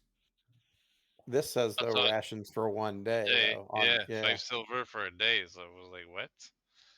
Usually the price. I thought the price was for a week in the thing. That's what I thought too. But I'm looking at on my character sheet and it says rations 1 day, and I've got 5 of them. And even on when you click on it, and it says that they are type adventuring gear standard 5 silver pieces, rations 1 day. Oh yeah, okay. Sorry, but that would be correct. That seems expensive as heck. Mm-hmm. Well, okay, I'll get 3 days worth, 3 vials of oil, and the rope. All right. While you're looking around,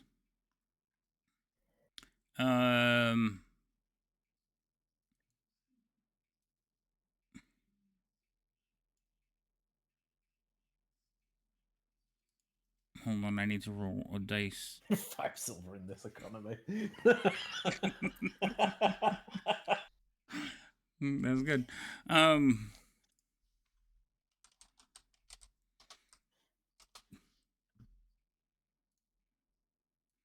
Do me a favor and roll a D100. I'll let you roll it. 100.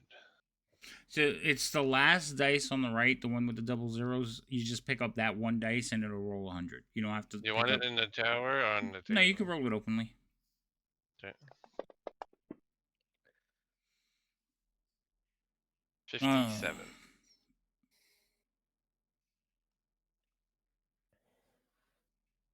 That's funny. So while you're basically like looking around, and the general store has all kinds of stuff. Okay, you're like grabbing stuff off the shelf and you're bringing it up to the front counter. But while you're looking around, you're like looking. You see this It's basically like a piece of parchment. The ends are curled up and rolled, and it looks like you glance at it real quick. It looks like a treasure map, and just sitting on one of the shelves. More like a shelf liner. I look at it. Can I have a better look at it?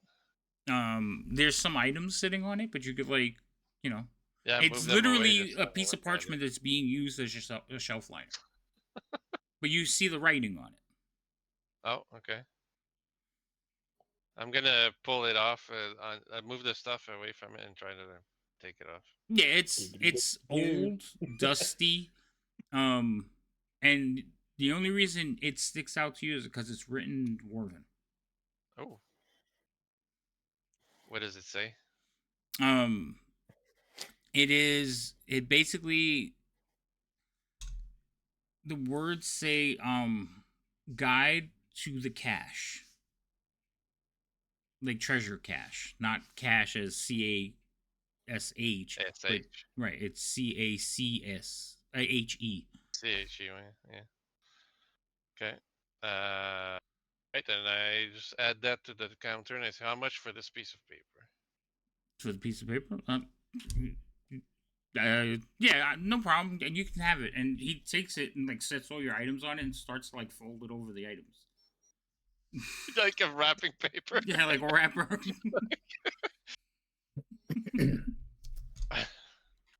All right.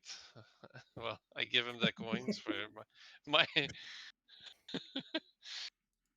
I give him the coins for my purchases, and then I make my way back to the forge to wait for the guys. Yeah. So whatever you needed, as long as it's like common stuff, you could have purchased it. The only thing they wouldn't have had was like thieves' picks, anything for thieving. It has to be out of the player's handbooks. Anything for not normal, they don't have.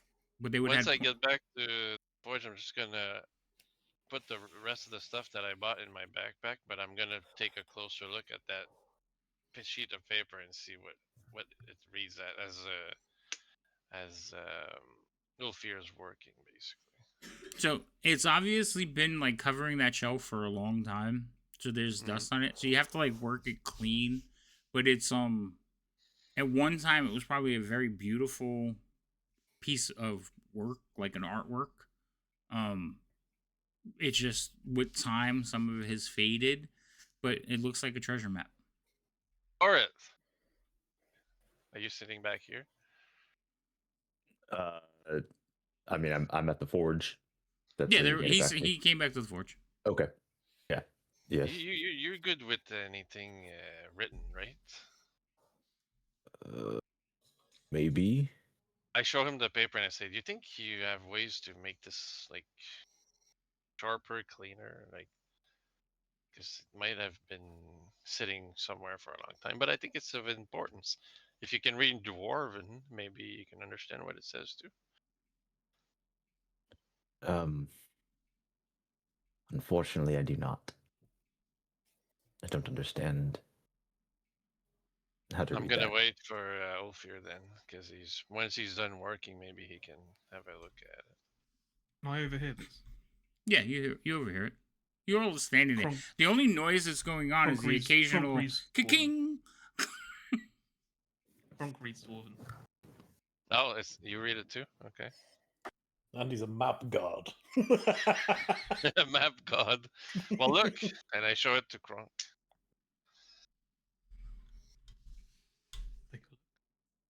So, you actually read Dwarven, right? I have to check with you sometimes. Yeah. Just saying.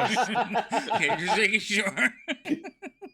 Sometimes you say everything with Kronk has to be checked. yeah. Sometimes you say stuff, and I go, "Okay, what does he mean?" Hold on. As a half-orc, he has the two languages that you would expect. And Dwarven. Yeah. So yeah, there's definitely because Orcish and Dwarven are very, very similar, especially when written anyway. So I chose Dwarven for that reason. So there's definitely Dwarven writing on this piece of paper. Now, you guys are all standing at the forge, right? Mm-hmm. Forges tend to be warm and hot, okay? Especially in this mist. Because remember, it's still like a haze, like the watery haze going on. It hasn't broken. There's no fog in the town, but the haze is still falling, right? So if you're standing on the cover, you're fine. But for the most part, there's that the water's in the air. So it's a hot, steamy kind of area where you guys in. It's muggy.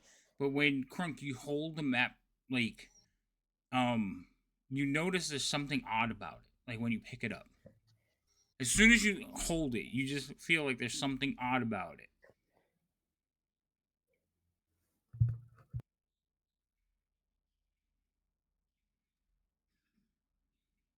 Okay, firstly, is he holding it the right way up? He's going to spend some time making sure that it is the right way up. The orientation? You're not sure. Because it's the way they addressed it, the writing's around the outside edge, so it just depends on which way you hold it. Okay, he'll try and can he try and read the writing just to see what the writing actually says? From what you can make out, there's definitely Dwarven words written on it.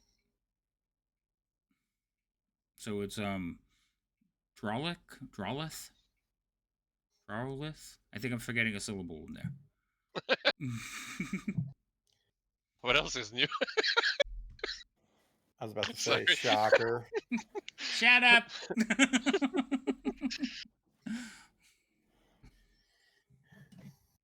And the drawing itself? So the drawing itself, it looks like an overland map. Like a very well done overland map. So there's like a region that looks like forest. There is a small town. It looks like the town is nestled up on a mountain range. Like there's little mountain range, and there's a town like nestled up under its shadow. There's forest around it. You can see like what appears to be like fort indications like around the edges of the map. And you know, you just see like all a big lake and a river cutting through. Like you can see all these wonderful little indications of an area. Doesn't look familiar to you at all. And the dwarven words around the outside, like while you're standing and looking at trying to analyze it, the dwarven words kind of shimmer. And like it almost looks like the letters move around the page for an instant. Like you're almost like your mind's playing tricks on you when you look at something for too long, like it kind of shifts. That's what it felt like to you. Okay. Thorlin, do the letters move around for you when you look at this? I'm gonna have a look at it. Okay. So you do the same thing, kind of stand there and stare at it for a little bit. And then after a few moments, you watch as the letters kind of do that thing. It looks like they shift, like almost like an optical illusion. And I say yes, they just did that. Chorus, are you holding your hand up for me or them? They're saying it out loud Yes. with the idea of like it shifting. Yeah, it moves for me too. Yeah, I'm like, excuse me, what? Horse is just like intrigued, like that's interesting. Let me take a look at that. You lean in and take like a look at it. Actually look at the map. Yeah. You see the same before thing. I was more dismissive of it. Yeah, you lean in and take a look at it, and you're like you're taking a look at it, and you like notice the landmarks, and you realize it's a map, and there's these dwarven words going around the outside that you can't really read because you said you can't read dwarven, right? Correct. I only have Common and Elvish. Okay. And the letters move, like after a few minutes of staring at it, it seems like you get this optical illusion where the letters look like they shift and swirl around the area. But you feel like you've seen this area before.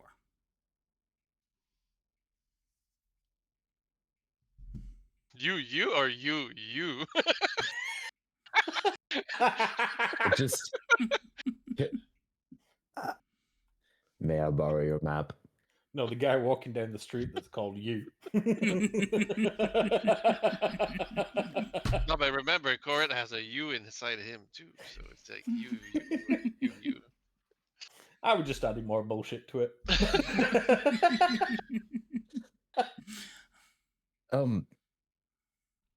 Who, me?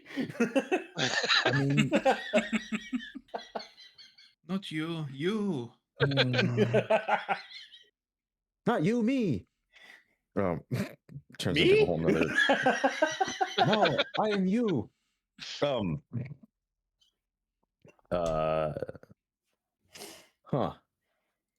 And I just say this out loud. Have we seen this before?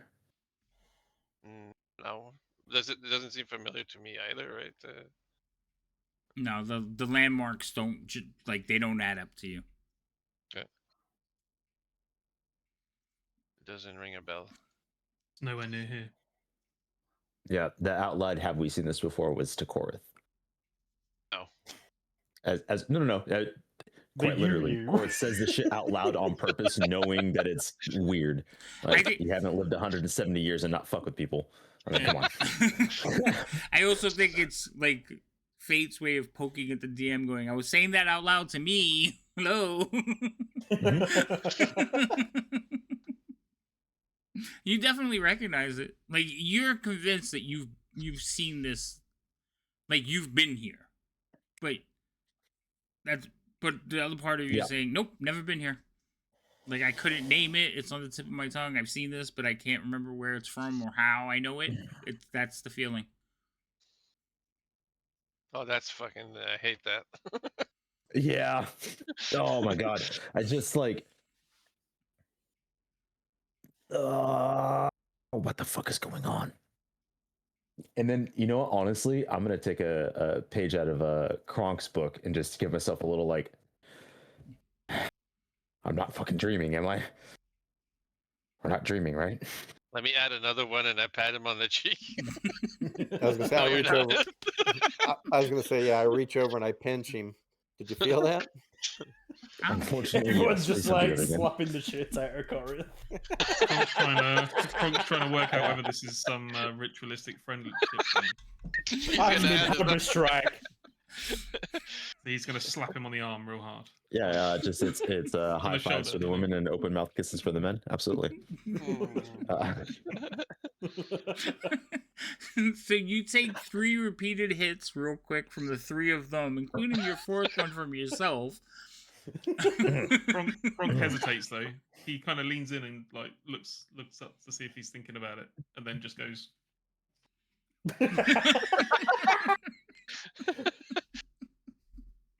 I don't think I deserve that.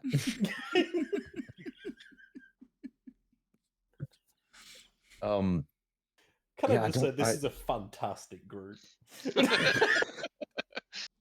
Yeah, I don't know why, but I feel like I've been here before. Here. Well, yes, we were here in town the other day before we went out to the No, I'm farmsteads. talking about the You walked off. fucking map. And then you came man. back. Jesus. Ophir hears Listen, all I this know bullshit I'm a little bit and different, just but I'm strikes not. harder than he's hit He's any trying- other before. He's trying to drown him out. Ba-ping! Like, shut the fuck up. Trying to work here. No, the map. Oh, there. I've never been there. I don't know what that is. Yeah, I don't. Maybe if you had a bigger map, you could connect the dots.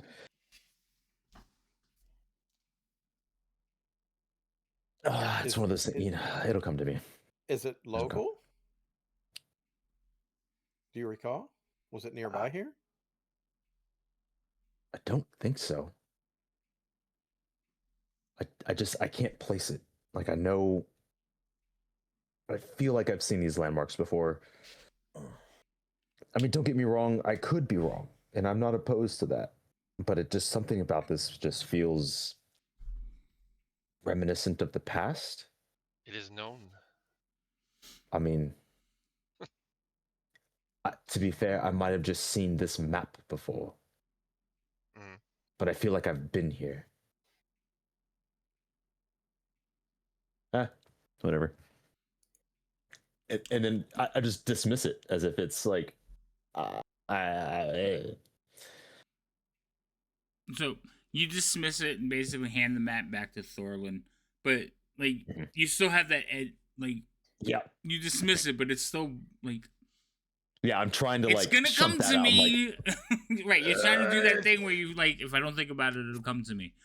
Yes, yeah. I'm like, it's nothing. Mm-hmm. Just hoping it comes back to me at some point. Mahara, are you doing anything except watching like all this transpire? I'm sitting up on like one of the counters. I'm just kind of watching. Remember, you guys are like kind of outside. The forges are outside. It has a. Yeah, I'm open sitting on air something. kind of canopy, not a canopy. Yeah, you know what I mean. I know what you're talking about. Yeah. Yeah. Oh, like an overhang or whatever. Yeah, I'm just sitting up on something, boxes, whatever's nearby, watching Ulfir work. Okay. Kind of taking an interest in what he's doing and listening in to what the rest of the people are talking about. All right, Ulfir. I need you, sir. You're doing 3 weapons, correct? Correct. Okay. I need you to tell me which weapon you're doing, and I need you to roll, to see how well. Now, you have blacksmithing, obviously, but I feel like we're doing a little bit of a rush job. You want to make sure you're not trying to make it permanent part of their thing and all that stuff. You're just basically silvering. So I'm gonna let you roll one of your check to see how well you do. Okay. But you get to decide which weapon and which roll. So, like you're saying, I'm gonna do this one first and then you roll. So, inspiration. Hush you. He only has 1, so. Hold on 1 second. I'll fix that. I have 3. You cannot. You have 3? Oh shit! They changed the numbers on these. It's light. I didn't even see it. You're right. You do have 3. Well, I don't. One for each weapon. There you go. That's fair. Oh, there we go. I have 91,000 points. It says I can. But you can't use them in your game, sir. I know. Given that Ulfir works on hammers more than anything else, he's going to go with Thorlin's hammer first because it's a weapon that he's more comfortable with. Are you doing anything special that I should know about it? I'm assuming you're just doing the metal head of the weapon. Yeah, we're just giving both striking plates. As not a blacksmith, I don't know if it'd be better if it's a full coat or if it's just each side of the hammer. So if you just did each side of the hammer, it would be like a disc, and it would fall off as a chunk. You got to kind of wrap it around so it has like grip on the hammer. It would, and if it was, it depends on the shape of his hammer and how his hammer looks as well. So, like, if his hammer's tapered, is your hammer ends, a hammer on both sides, or has it got a spike, or? No, it's 2 hands. They're square hands. So yeah, just So you probably basically take it off the shaft hilt and the shaft. Yes, I'm going to slowly slide it up the shaft. Nice. You're going to silver my shaft too. And then I'm going to lightly coat it in this silvery substance. He's going to polish it real good. Oh my goodness. While looking at some nope. My ears, I don't All right, like Adam it. Sandler. Centaur porn was yesterday. I don't know what happened, but okay. All right. So for your smithing, usually it's you're using a skill. So for blacksmithing, it's either like dex or wisdom. for silvering a weapon, I'm more inclined to lean towards wisdom, like a wisdom check, because how to apply it That's correctly. probably for the best. Like, you just gotta have a feel for it to know how to do it correctly and everything like that. So I'm willing to let you do a wisdom check on it, unless you have something that says blacksmithing that I would need to know about. Like, if you have a argument for something else, let me know. But as a non-blacksmith, I wouldn't know what the correct thing would be either. I think if you were doing something like really intricate, I would say more of like a dex check. But I think for this, just knowledge of how metals work together would work. I would say before I did the actual smelting process, not the smelting, the coating process, I would take a look in my journal to see if there's anything mentioned in there, because I don't imagine this is something he's done a lot of. In your journal? Yes, my inherited blacksmith journal from... I'm thinking. I would think there would probably be like a whole chapter on it. Like, because it's plating. Sorry. What you're doing is like plating. So there would be like a chapter on like electroplating, plating. It'd literally be looking specifically for silver, because I imagine he's plated stuff before, but it wouldn't specifically have worked with silver before. Yeah, but I'm sure there would be a section in it. I'm sorry, Mahara, what were you going to say? Oh, I was just saying on his character sheet under his proficiencies, like I know for my Tuesday night game, my fighter has like a crafting for weaponsmithing. So I was just curious if he had something like that for a blacksmith, and it would give like some indication of. So I just have proficiency with my smith tools. Right. Yeah, there you go. We could create it, but what happens is when you do certain skills like that, so like even for weaponsmithing, depending on what you're doing with weaponsmithing, you could change the number or the roll. So the reason we're changing it is we're letting him see. Now you're proficient with that, so whatever you roll, you get to add +2. And your wisdom modifier. So I think your wisdom is +3. And we do have to get wisdom is a +2. +2. So whatever you roll on the D20 is going to be +4, and we do have to get your blacksmithing on there. Are you a blacksmith or an armor smith, or weaponsmith, or all of them? It technically didn't say for the Cleric of the Forge. It just said smithing. Yeah, so it's pretty much all of them. That's what I imagined it would be. Yeah. Hence why my backstory kind of includes that. Yeah, that's fine. It's all of them. So that's fine. I would say that, for this particular instance, for plating, I would say it'd be wisdom, because you just have to kind of know and feel it. You know what I mean? So I would say go ahead and roll a wisdom check. +4. Well, if you do a wisdom check, add 2, because it automatically add the wisdom. So +2 and then do the roll. Yeah. All right. Were you going to use inspiration? I was. I was going to say, so do that again, but don't add the inspiration because you already got one rolling.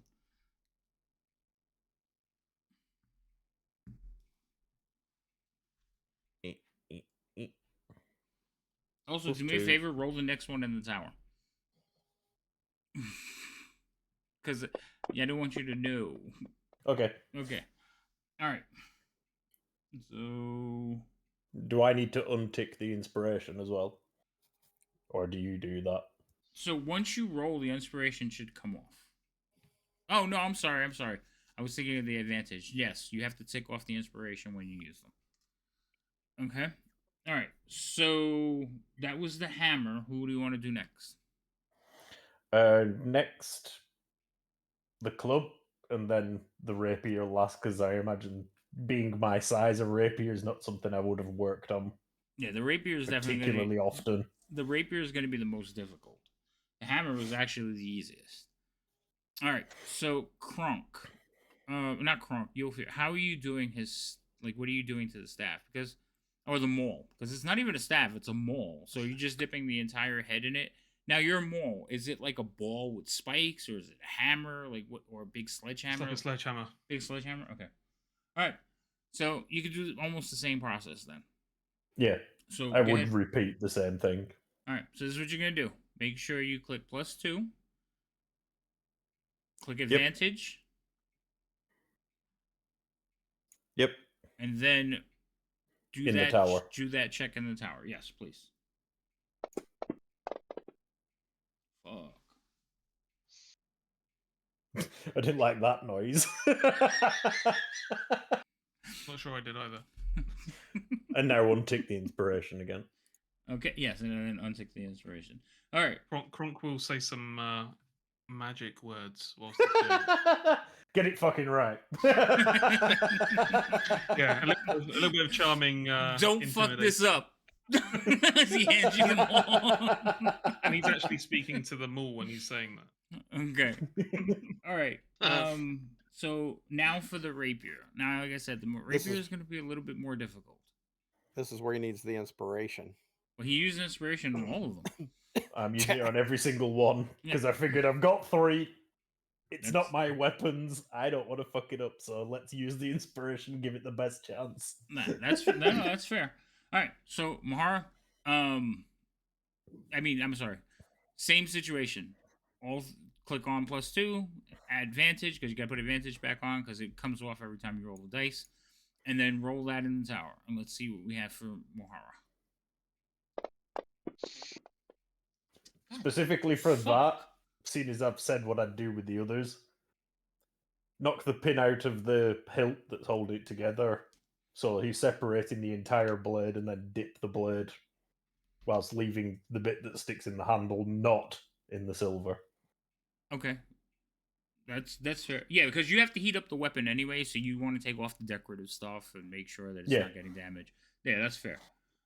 Okay. So you managed to perform the work on these. All of you get your weapons back, and they have a dull, blackish coating on them. Okay. It is metal, but it's like that nickel finish almost. You guys know what I'm talking about? That's what your weapons look like. It's shiny to the point, but it's a dull shine. I don't know how to explain it. It's that dark metal color. Okay? Because steel is more pure, whiter color.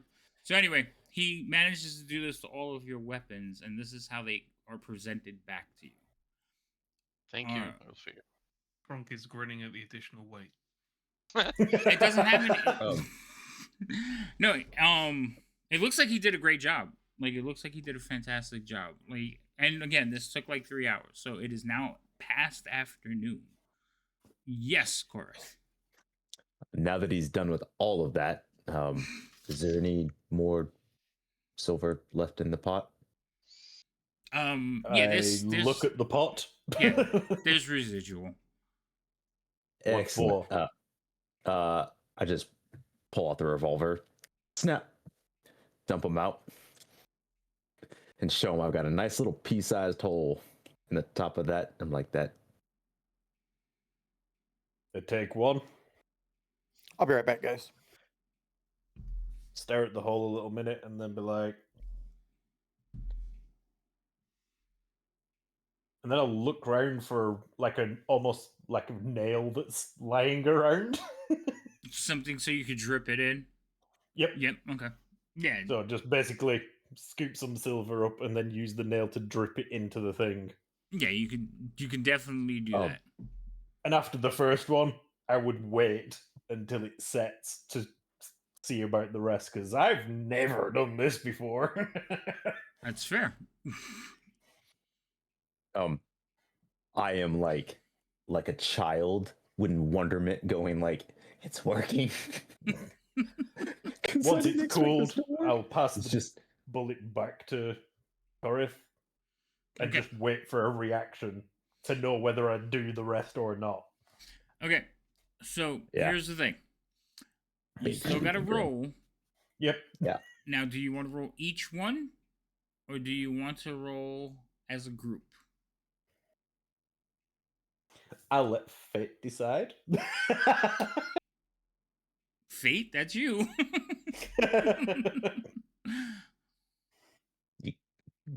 You can roll as a group. Okay. Better odds, I think. He doesn't have any inspiration left. It's okay. Can I say you can do it? Use my inspiration. So Fate, there's all 6. You're doing all 6 of them, right? Yeah. Okay. Don't you have more than 6 though? You No, gave I'd me say 6. I at gave the you very 6 least, exactly. Okay, good. I asked for like 50. because I of the originally way asked for, I've like, just 20. done that. Yeah. I would say Yeah. the first one is a separate roll to the other 5. Ooh, I like Because that. I'm specifically checking that was okay on the first one. Okay, I'll give you that. So we'll do 1 and 5. Okay, and I'll put the numbers for each of them. BT, you just got another inspiration. So are you gonna do it on the 1 or are you gonna do it on the 5? I'll do it on the 5. Fair enough. All right. So first, do the 1. Roll now the same thing. Now, you didn't let me finish. Oh. It's because you said do it, so my autistic brain just Yeah. went, Yeah. That's fine. I'll let you keep that roll. So you do the 1. This one I was gonna say is a little bit more delicate, so we're gonna switch to dexterity for this. Okay. Because you can't really draw on your wisdom and your knowledge of stuff because you don't Because I've have never it. done it before. Right. That's So fair. what's your dex bonuses? I'll let you keep the dice roll. None. Okay. And it just be a straight check. So what's your dex check? +2? No, dex check would just be straight, wouldn't it? Yeah. Mm-hmm. Okay. All right.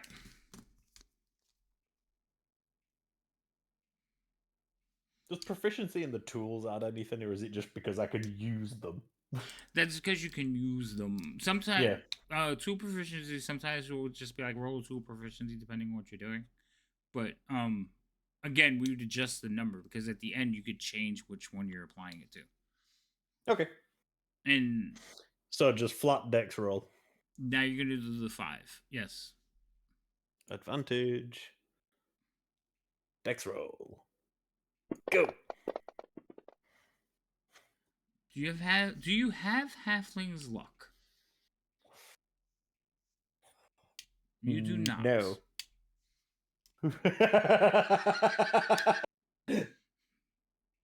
I think you've got 5 bullets that have just got holes with some shit on the end of it. Right, I'm back. Sorry about that. No problem. All right. The dog So was having a seizure. You set up your first one. And then you do the next ones. Wait, who needs it? Oh, too late. Actually, go ahead and try it, Lady M. BT needed it. If it works, I messed up, and then you can go ahead and give it to him. If not, then what I did worked, and I don't have to worry about it anymore.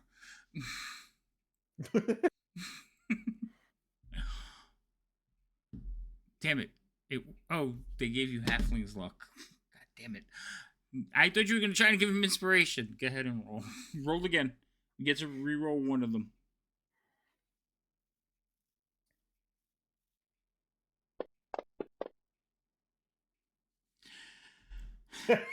Sir. Sir. So it's good to see that my digital dice rolls are staying in complete alignment with my actual dice rolls. Yeah. Shit. That's fair. Okay, so when he gives you the one bullet, it looks like the silver. Now, what was your bullet head made out of the first time? Because we can't say lead. I mean, I guess we could. Probably like low quality steel. Low quality steel. Like yeah, I mean, I imagine they're not like a hyper dense thing. Okay. Considering Iron. a nail and a blacksmith put a hole in it. Yeah, no, it would be like an equivalent of like lead. I just don't think they actually called it lead then. So it's a softer metal. Yeah. So when he basically puts it in there, it almost looks like perfect seam. Like it still had the roundedness. Like he filled it up.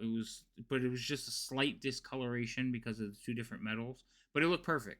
You're like, yes, I'm gonna get the same accuracy. Like nothing's changed. It felt good. Then he gives you the rest of them, and they're still like kind of wonky.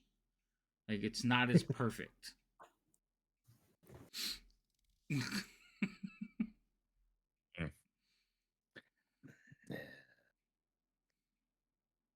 That'll do. Is there? That'll do, pig. That'll do. Yeah. Are they overflowing? Like, would it impede it actually being in the cylinder or barrel? No. Or they just don't look pretty. They just don't look as pretty. Like So you know when have you ever melted wax into something or done soldering? Like when you get soldering, it looks perfect, and then sometimes it just looks wonky. You got the wonky ones, yeah. That's fine. Yeah, you've got chunky bullets. That's perfectly fine. I'm cool with that. If Ulfir sees that, he just passes you a file.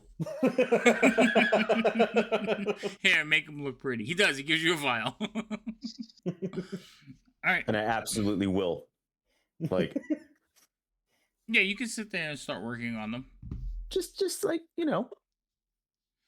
Like, they appear to be functional, but you feel like they might throw off your aim a little bit.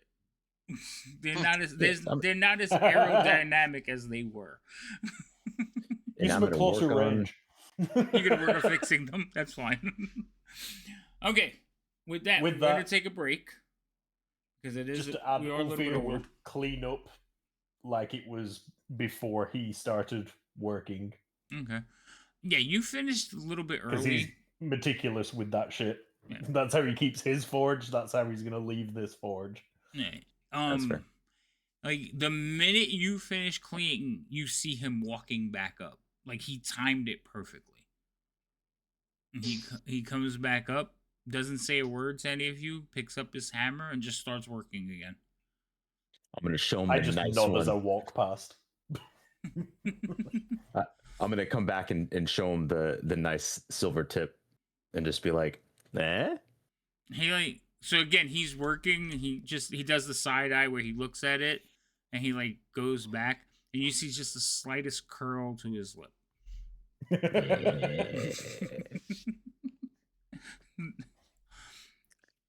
All right, now we're going to break. Goodbye. All right, chat. We'll be back in a few minutes. Don't go nowhere. We're just gonna refill drinks. I'm gonna finally pick up the cap that I dropped under my desk like 20-30 minutes ago. You dropped a cat? Cap. My soda cap fell under the desk, and I've been trying to get at it. But it's all the way in the back. Yeah, I dropped the cat. All right. God damn it, Milos.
needs Crunk's wizardry to sort it.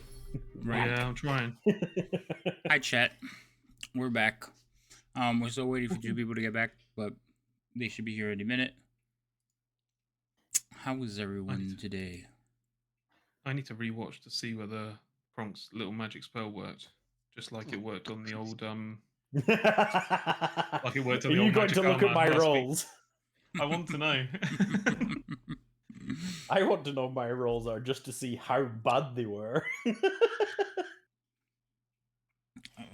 For the bullets, I'll tell you.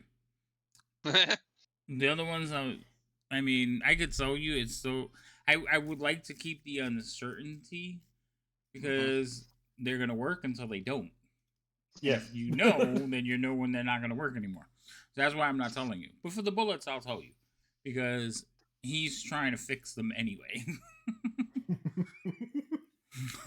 So, for the one, you rolled a 19, right? But then we figured out that roll was incorrect, so we adjusted it, so it was actually a 15. Okay, so I let you keep the roll. For the other one, you rolled a 3 and a 1.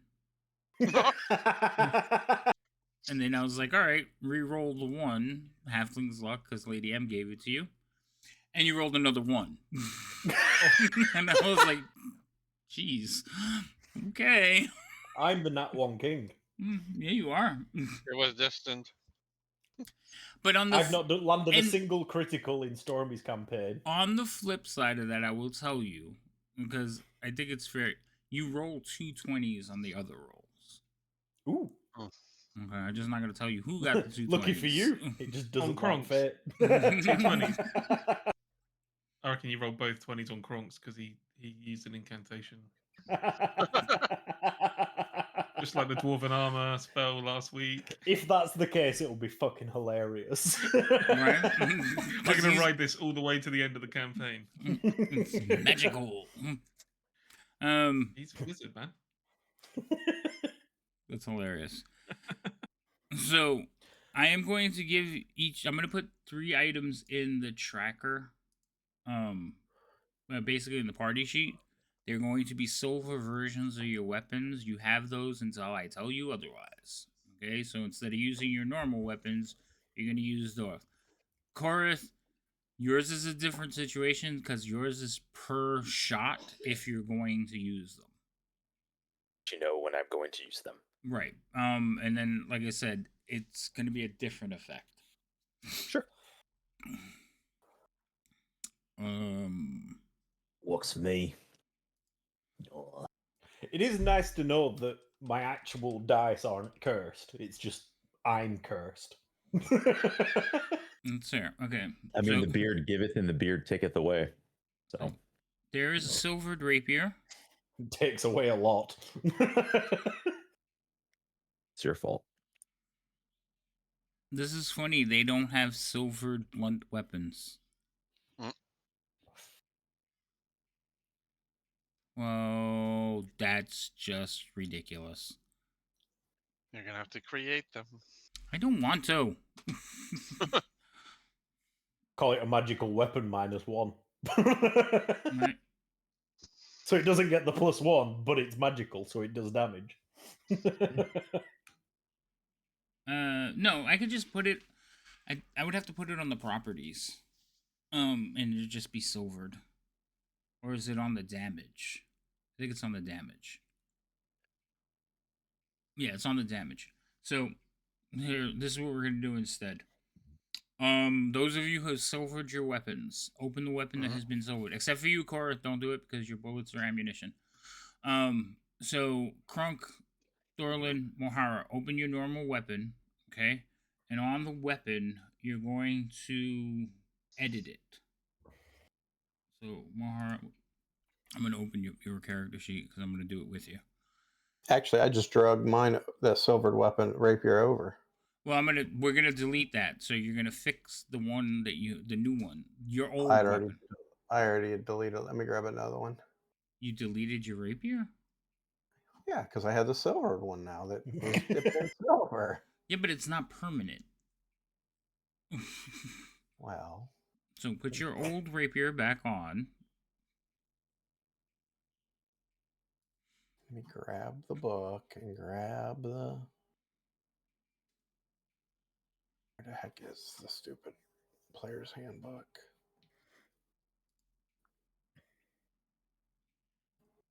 I mean, it's very easy to do, though.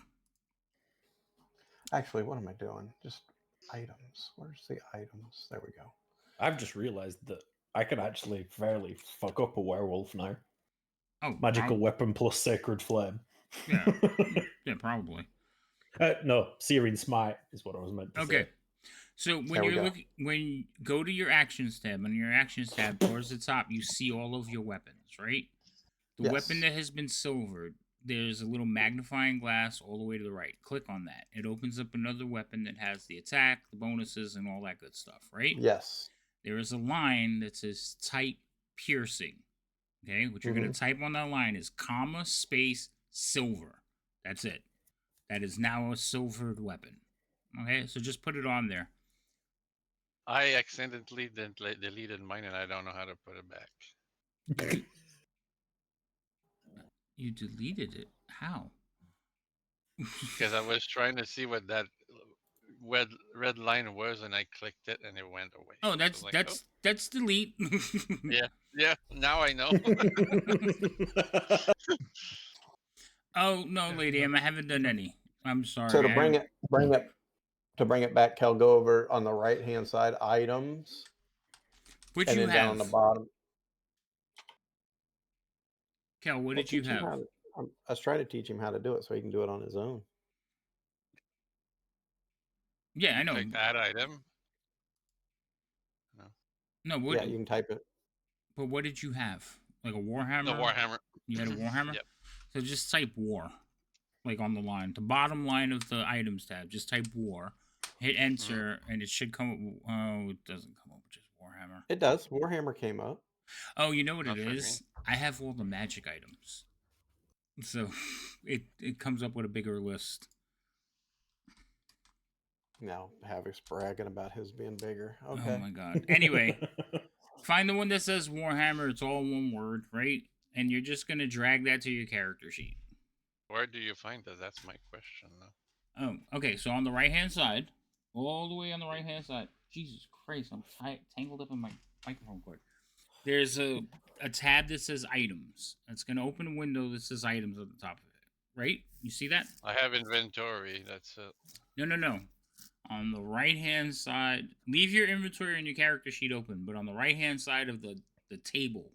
Oh, okay, the table itself, sorry. Yeah, under campaign, there's a little tab that says items.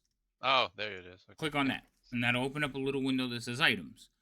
On the bottom line of that window, type Warhammer, and then hit enter. And then the top you can window. Type war since yours is smaller than Havoc's. Shush you. So now you should have a list that says Warhammer, right? I drag it to my sheet. Drag it to your inventory. You now have a Warhammer back on your inventory. Yeah. So now in actions, I go and modify it with the hourglass. Yes. Not the hourglass. Space, bludgeoning, space, comma, silver, you said. Right? No, yes. Comma, space, silver. Comma, space, silver. So now when you hit something, it should do silver damage. Okay. I wonder if there doesn't need to be a space there, though. Let's find out. Do me a favor. You see that werewolf on the combat tracker? Target it. Those of you that have silver weapons, target it and hit it. Just roll damage. Don't just target it and roll damage.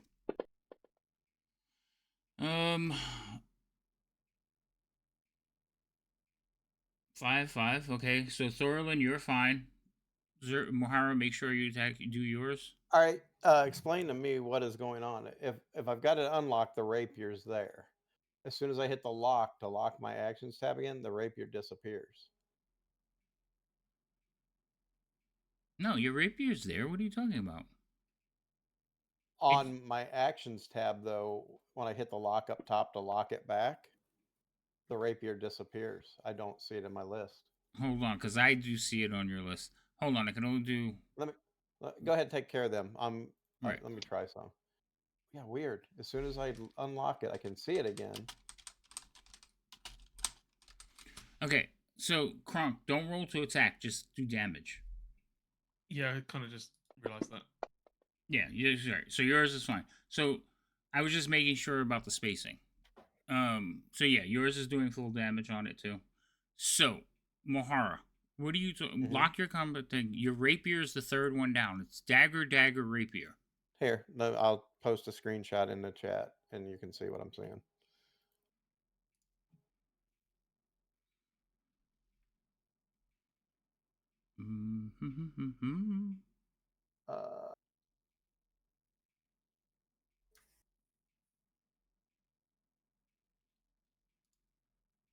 It's in the COS text.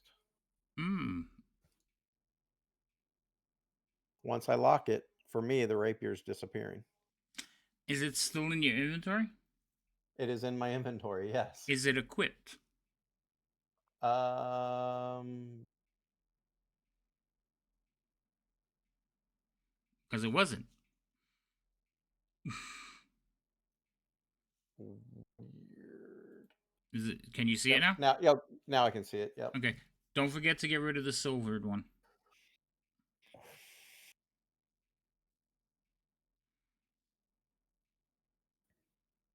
Cool. All right. So cool. So now the effect is on your items. It will work without having to like do any automation. Korath, the only reason we're not doing your bullets is because ammunition you can do it, but what happens is it turns all your ammunition into it. Yes, I know all your ammunition was done, but it was done differently, so I don't want to affect it. I need you to tell me which one you're using, and if you're picking out the bullet. Because I would think if you have 6 rounds and that's all you have, you know which one's in each chamber. So yeah, more often than not, the gun's not actually loaded with rounds because I don't want there to be a misfire and waste one. So I have to actively go, I'm gonna load this one.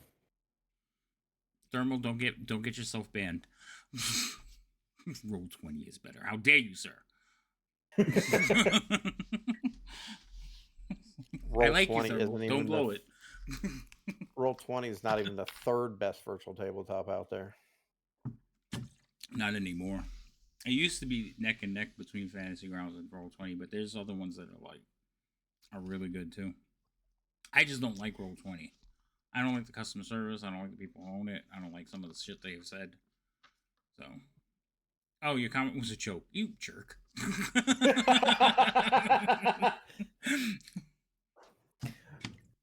Okay. I feel it was more bait. He did. He got me. Thanks, Thermal.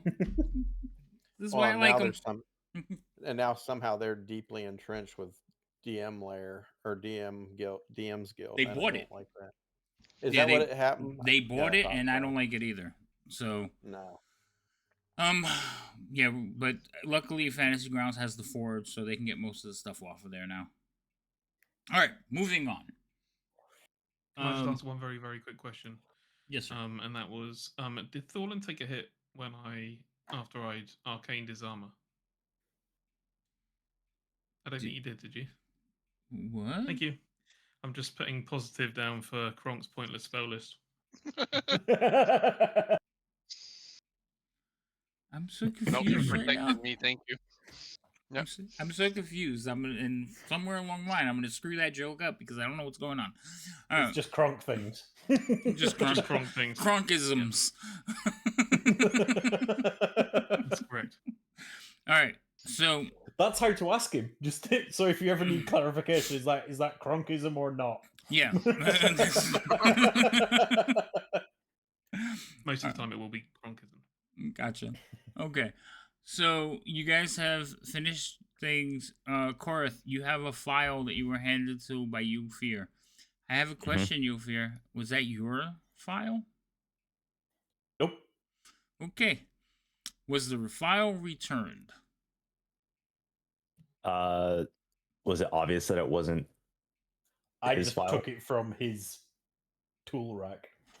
This is what we're going to do. I want you to roll a wisdom perception check to see if you realize, because you were kind of looking at the bullets and he just gave you a file. You may have not realized where he took it from. So I will say perception check for that. Roll in the tower. Yeah, I know you're gonna know. You're gonna know if you did or not. Generally, most of them should be in the tower, 17? but there's ones that I don't. It doesn't matter because you're gonna know immediately. 17. It didn't roll. Oh, well, over here then. There it goes. Oh, is that why? Yeah, Oh, yeah. well, it's All right. better then. Yes. For when you are rolling and it is not a tower roll, you have to aim for the chat. Do it on the. Yeah. This My way, bad. My bad. The chat who's watching and all the viewers, they could see your dice rolls, so they could see the dice. Yep. That was my bad. My first one was technically a 17. No, you rolled better this time. You rolled an 18. I know, but I'm being honest about my roll. No. I only go by the ones. I only go by the ones I could see. So that's fair. You definitely notice where he took it from. You know it's not his. You know you took it from the tools. Mm-hmm. Now it's a decision whether you want to like hang on to it or not, because you're not done. I do as much as I can with the time I'm afforded. Remember, he came back as he came. So do me a favor. We're gonna roll. Mm-hmm. All right. How well you roll is gonna dictate how fast and how well you did. Okay. So for you, do you have any kind of smithing, metalworking, anything that you think you'd be like, I can use this? Because I know you're not a craftsman. Mm-mm.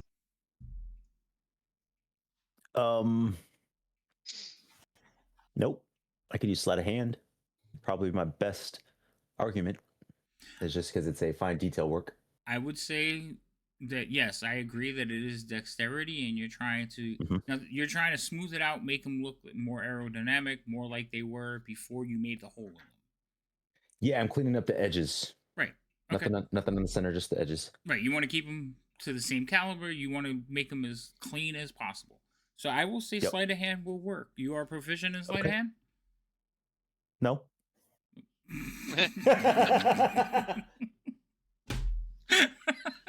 Next question.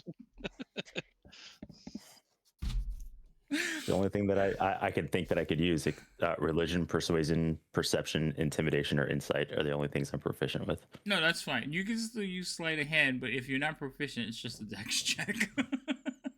Oh, okay. Because being proficient gives you your proficiency roll. But I will let you roll from... You could use the one that says sleight of hand. I just thought that was so funny. You were like, nope. Okay. So, go ahead and roll sleight of hand. Now, I will... You have to do 2 different rolls because it's the 5. It's the 1 and the 5. Well, the 1 you're not going to touch. Actually, I take that back. The 1 you're not going to touch. So it's just the 5. Yep. So I will tell you. Yep. Do you want to do 5 individual, or do you want to do a group roll? I will present it to you again. I'm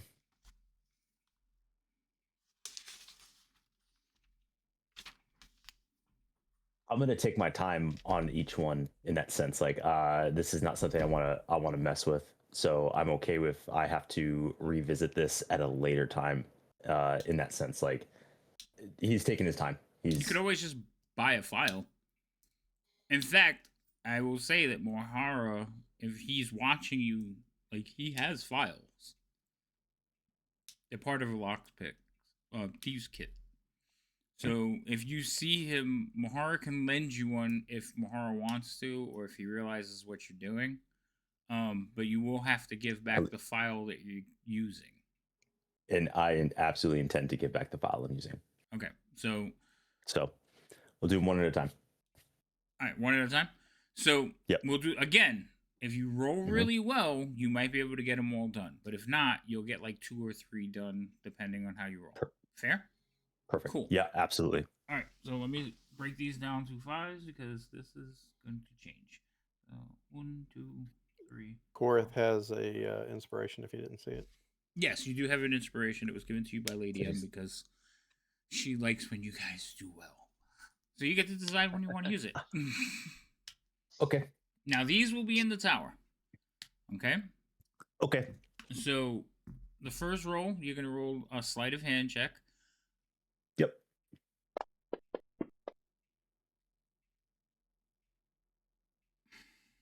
You didn't want to use inspiration?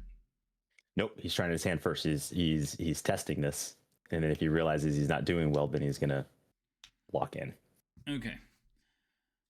So, you guys, is anybody watching him do this? Yes. You are watching him do this? Yes. He is approaching this like he is being way delicate. Way like he really doesn't want to fuck this up, and it's making him fuck it up. And Mahara, you see it. You're like what are you doing? You know you can handle those things a little bit rougher than that, right?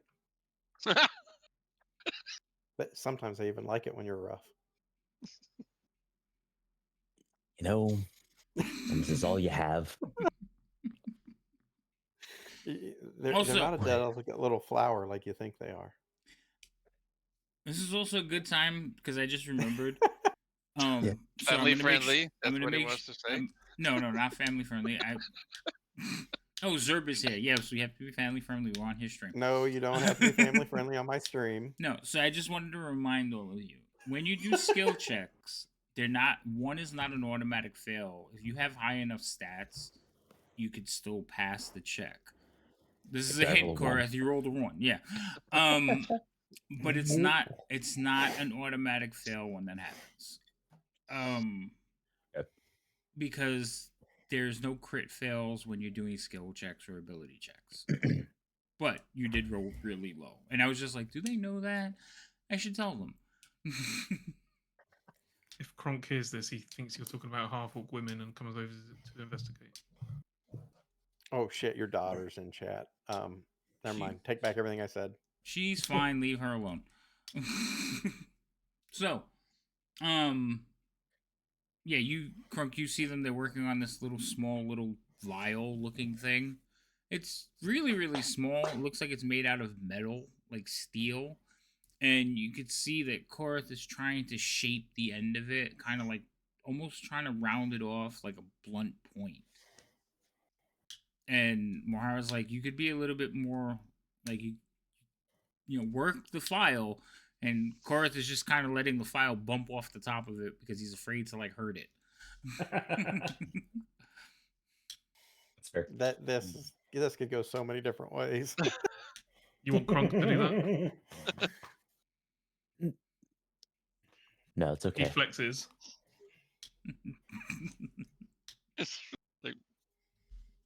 And there's half a bullet left. Now,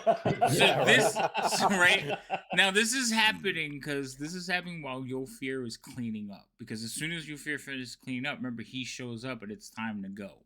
So this is happening while Yulfir is cleaning up. So Yulfir, you can't really help. So Korath, your first one, you're looking at it.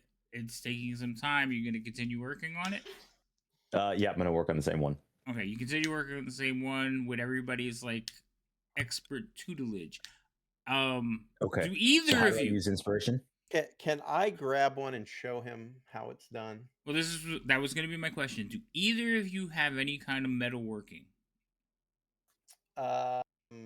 I've got thieves' tools where I work with delicate things, and I've got sleight of hand. Do you have like any kind of appraisal, jewel craft, anything? I didn't take anything like that. Just my thieves' tools. Okay. Work my maul into somebody's head. That is not gonna help. Not really. You can set the bullet off with your maul. So, Mahara, He's still offering anyway. I want you to roll me first a history check. Now, history is basically an intelligence check to see if there's any knowledge you have. I want to see if you're cursed then. So, Mahara, roll me a history check. Great. This dumb dog. That's not bad. I will say that you have had to shape like pieces of metal here and there. You kind of learned it from like doing the filing of coins. I forgot what it's called. It's actually I would never. shape, like clipping or shaving. Yeah, coin shaving, but there was an actual Yeah. name for it. I think clipping sounded about right. But you learned how to work a file on metal, like soft metals, because of that, and you're like, oh yeah, I know what he's trying to do. So you could show him how to work the file on it. So you could either do it or you can give Korith advantage. Either way. Well, that's why I was asking. Can I use my sleight of hand to show him on one of the bullets? That's up to him. It's his bullet. Korith, would you like me to show you how to do this properly?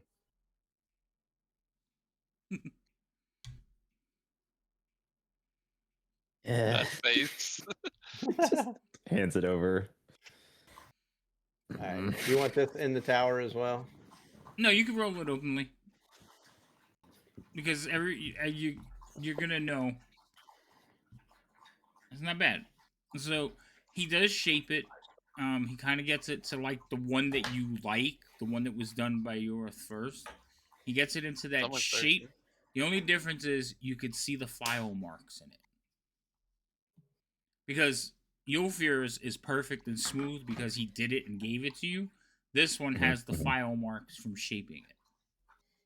Hey, I'm used to making freaking things to pick locks with, you know. It looks far better than what I did, so. It does. It looks way better. But there you go. See, it's not a gentle little flower. Sometimes they like it rough.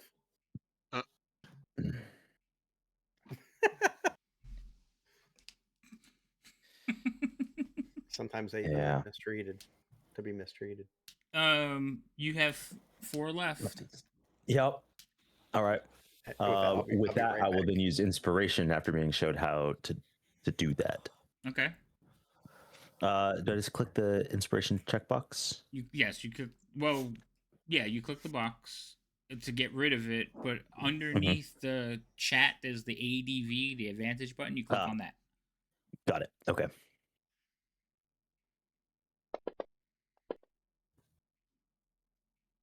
Okay. So this one looks a lot like the one that he showed you how to do, but because you're being a little bit more delicate and more refined with it, you kind of polish it off, and you're happy with it. It still has like a little bit of roughness to it because of the file, but you've got it a little bit cleaner, but you're definitely happy with the way it looks. You still have time to do at least another one. I'm going to do another one. I'm going to maintain ride that wave. Okay. With that inspiration. All right. So, not as good a roll, but you know what you're doing. The thing is, it just took you longer. So by the time you finish this one up, you see our burly blacksmith walking into his shop. Time's up. Okay. And so about that time, point, Yulfir kind of takes the file from you and puts it back on the wall. Yeah. So like when I showed him earlier, that would have been the point of like, yeah. So I'm excited that I'm like, Okay.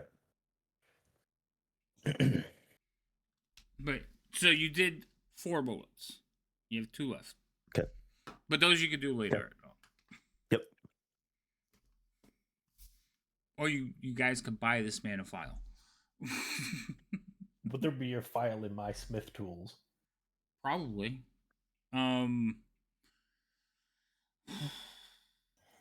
Probably not the right delicateness for what he wants, though. Well, no, because I would say it depends, because you would have different levels, especially if like you were sharpening up something like a axe or something. So I would say let's let the dice decide if you have one or not. Just remember that you have it after this point. So why don't you roll me a D20 50-50 that you have one. That's good enough for what he needs. So just roll the D20. Yeah, roll a D20, odd or even. Like your call. Odd, because we're all fucking odd. Okay, odd, and he has one. You rolled a 12. It's consistent with your rolls. Okay.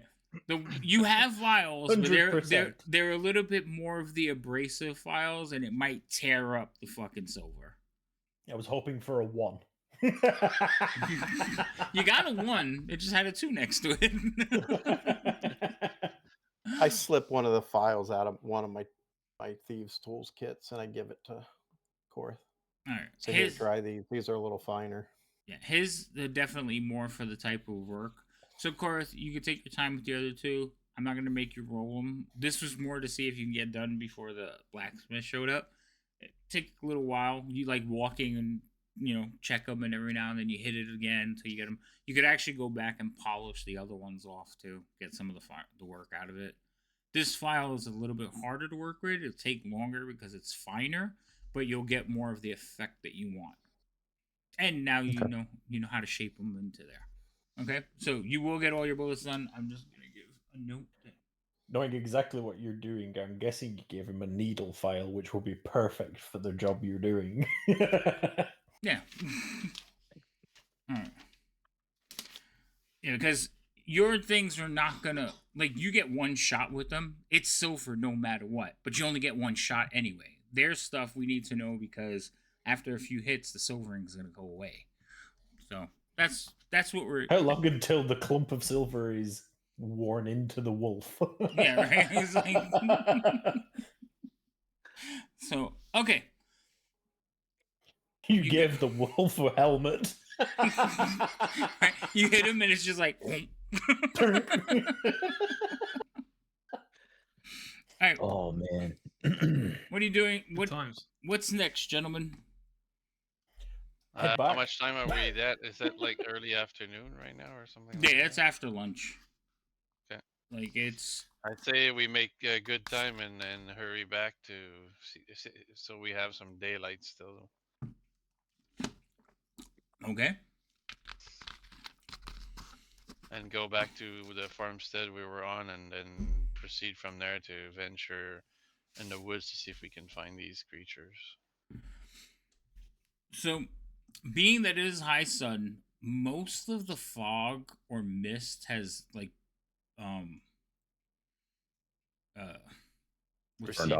receded. Dissipated. It's still overcast. There's still a haze, but even because it's midday, a lot of the fog would have receded. It's not gone, but it's more smaller patches. You can see your feet again. So, as you're heading out the gate, though, you see dozens and dozens of soldiers. They're carrying in rolled up, basically body bags. So you can see blood spilling out of the bags, and they're just carrying them into town.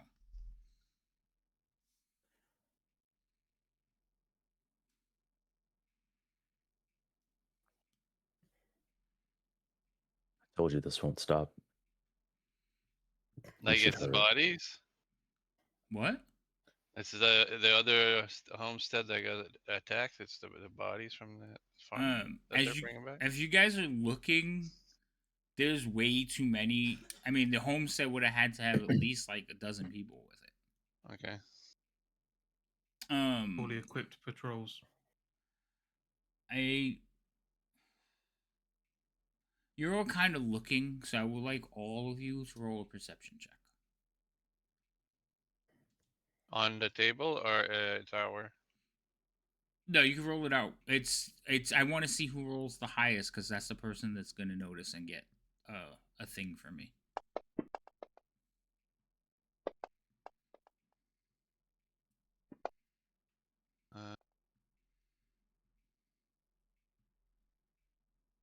I'm waiting for 2 more perception rolls.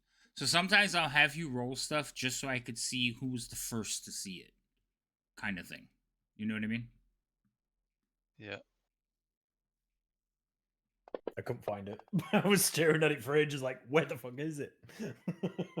Because I'm used to Foundry where it's on our first page, and I had to go back on my skills to find it. Yeah, they separate them by tab. All right. Here's a little thing you can do. Drag it down to your hotbar along the bottom. So yeah, it's just a number. If there's certain skills that you use often, you can make hotkeys for them. Yeah, I'll do that. Thank you. All right. Thorlin, you are actually the first one to notice it. Go away. Several of the bodies are large. You could tell they're about human shape, but there's one that doesn't look as large. And then basically like one of the soldiers is walking by and he's like holding something. He's kind of looking at it. He's not quite sure what it is. But you recognize it because you saw Korath hand it to a little girl. Oh, fuck. Oh, no. He's just walking by looking at it, and then he kind of just like sets it down like just like with a pile of like weapons and stuff. You can see all the weapons are either broken or bloodied. He just kind of puts it in the pile next to them.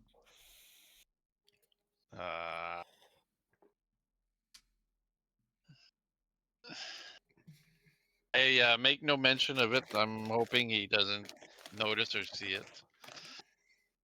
But yeah, I keep quiet about it. Yeah, it appears him and Yolfir are probably having a conversation. He's like showing him like, look what I did, and Yolfir's like, yeah, very nice. Okay, I just hurry the steps up a little just so he doesn't get a glimpse from it. All right.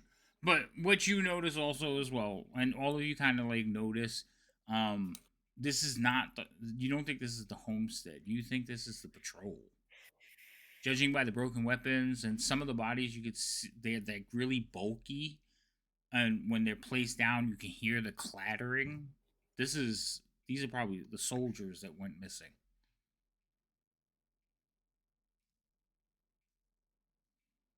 All right. Well, that gives us just more of a bit of a sense of an urgency for us to go and take care of this. So I with my short legs, I I push on.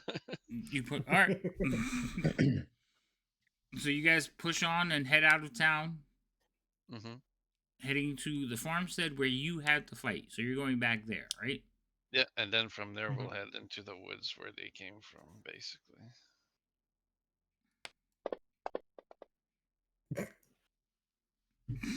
I rolled a 1. Wait, I have Halfling's luck. I don't need. I'm not re-rolling that. So you managed to make it all the way out to the farmstead with nothing happening. But it is getting progressively darker as you head out there. Mm-hmm. And so by the time you arrive, you probably think 4, 5-ish, somewhere around there. The sun is definitely on its way to setting. You just can't see it. Yeah. But it's still better than night and full dark, so we're gonna push that on. Yeah. So when you get to the farmstead, everything is how you left it. Nothing seems out of place. Okay.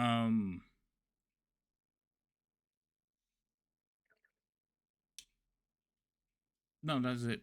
I know I kept going, but there's nothing out of place. So are you gonna just go straight into the woods to the north? Well, I'm looking at my comrades to see. Let's look for steps which direction they went, and we can try and follow them through the woods and see if we can find where their lair is. In the dark. Well, it's not dark yet. It's still light. How far away is the woods? We had established it's like maybe 300 yards to the north. Okay. Yeah, it's not horrible. Like you'll hit the first couple of trees, and then it gets thicker and thicker, and then you hit the main tree line at like maybe 500 yards. So not far at all. It's not like a 2-hour walk or anything. Okay. Kronk's gonna look around for tracks. Okay. Do you have any kind of survival? Mm-hmm. Okay. Proficient with survival and nature. Okay, cool. So survival. You're looking around the ground. The tracks are pretty easy. I just need a roll to see if you find the right. In the tower or around about. No, you can roll. You can roll out loud. Ooh. Yeah, you're the opposite of my rolls. Yeah, you're They're standing. magnificent. Yeah, you know, you go like you look up at the building, you see the window, you kind of look down, you like calculate where he's gonna land, and you look and you go right here, and you guys all look and you see that he's standing at the beginning of a trail leading towards the. There's a little bit of blood splatter too. Let's follow that along. That was just so I Think of know. me. I rolled a 16. While they're doing this, I'm going to pull up my hood and I'm going to kind of stealth off to the side of them a little bit and kind of shadow them and keep my eyes peeled for something. Anything that might be a sense of danger. So, that's fine, but as you head into the woods, there's not too much. So you're gonna wait till you get to the woods, or you're gonna try and do it into the open plains? Yeah, no. Once we get to the woods, okay, we start following this trail. Okay, that's what I thought you meant. It's a little bit of a walk before you get there. Yes, no. Once we hit the tree line, I'm gonna pull my hood up and kind of shadow the rest of the party. Okay. And keep my eyes and ears open for sense of anything that might be coming. All right. So, Crunk, the trail, they don't look like they were hiding it. It leads right into the woods. Okay? And you start following it. As you get closer to the woods, the Misty Woods, true to their name, the fog is still very thick here. And as you approach, it goes from being little patches on the ground to up to your ankles, then your calves, then above your knee, and then almost to your waist. And then as you hit the tree line, it is fog. Like it is, you just see black trees separated by gray mist.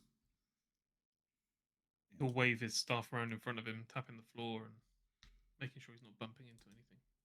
Well, you could see like a few, like I would say about like 10 feet in front of you. Oh, that's okay. Yeah, as because with fog, like as you walk into the fog, things closer become clearer. But the further away from you guys get, it becomes obscure. You can't see. But like you can see each other. Can he swirl it? Can he swirl it? Yeah, if he's swirling his stuff around, does it swirl around with him? Yeah. Yeah, it'll move. It'll keep him busy. He's doing magic. I'm casting wind walk. No, I don't know. But yeah, you could swirl the fog around you as you as you reach out. As you're walking through it, it's like smoke. The things that are closer to you can see, but the things that are further away from you, you have a hard time seeing more than just shadows, and then further than that, it's just worse. Okay? So, who's in front? It was Kronk, right? Kronk was, so I guess Kronk is. Okay. Yeah, but you started swirling, so I don't know if they like pass you and then like, come on, Kronk. Do you want? I'm following him. Can he still see the tracks? That's the thing. No. Once you get into it, becomes much harder to follow them. He'll wait for everybody else then. Okay. And then we'll go party marching order, I guess. Okay. I don't know if it's going to help, but I can cast light on something. Ideally, for when it gets dark, I would want to cast it on my armor so I can see where the hell I'm going. Do you have that spell, Fog Light? Just standard light. If you put all your shields around me, then maybe.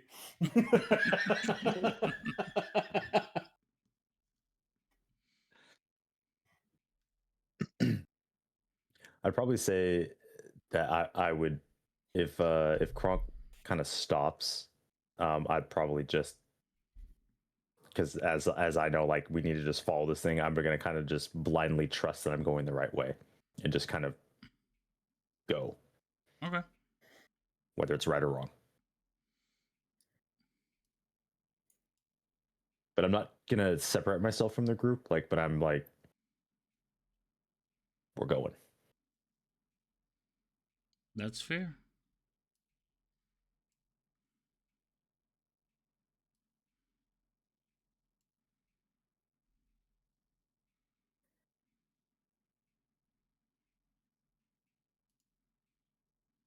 Hit me, Ulfir. I'm just playing around.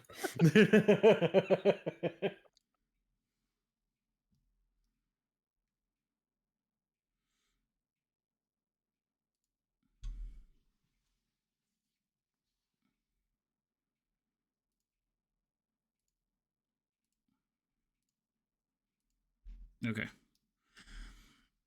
There you go. You all should be on the map. Yeah. And let me shift this around a little bit. Here, Chorus probably closer. So arrange yourselves in the direction you're heading. You're going that way. Actually, you probably should be going north. I'll change it. You're going. Oh, I moved the whole thing. You're going that way. So I would be probably behind him right there. Then Ulfir should be at the top then, right? Yes. And I'm going to tuck into the underbrush just inside the trees. Yep. Are you going to be that close? I'm going to be like, I within, 5 to 10 feet of him. So did anyone answer me about light? Other than I didn't hear you. I figured if you want to cast it on yourself, you might as well cast it on yourself. You guys do see the arrow that I put down, right? Yes. Yes. Okay, because it's pointing up. Ulfir hasn't moved himself. Oh, yet. he hasn't moved himself. Okay, because I was making sure because he's in the back right now. No, he hasn't moved. Yeah. Okay. I'm staying 5 to 10 feet away from him in the trees, trying to be stealthy. Whoops. Okay. I want to move up a little bit more. No, but I thought No, that was me fucking around. because he's following the shit. tracks. How do I target myself? Yeah, there We it's decided not- that the tracks couldn't be followed anymore, so Oh, yeah. we were gonna just change party order. Now, I guess the question is, do you want a stealth roll from me as I'm trying to be stealthy? Do I want a stealth roll from you? No, Okay. not yet. Being a wizard, I'm happy to follow somebody in armor. You happy to what? Follow somebody wearing armor. Oh, that's fair, yeah. Because I'm a wizard, so He's a wizard, Harry. He's a hairy wizard.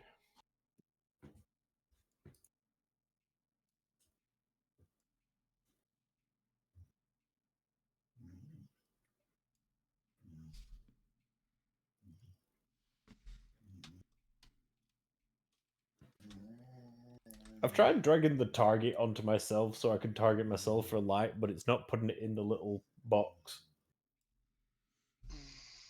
You tried targeting yourself for light, but it's not putting itself in the box. I'm confused by what you were trying to say, sir.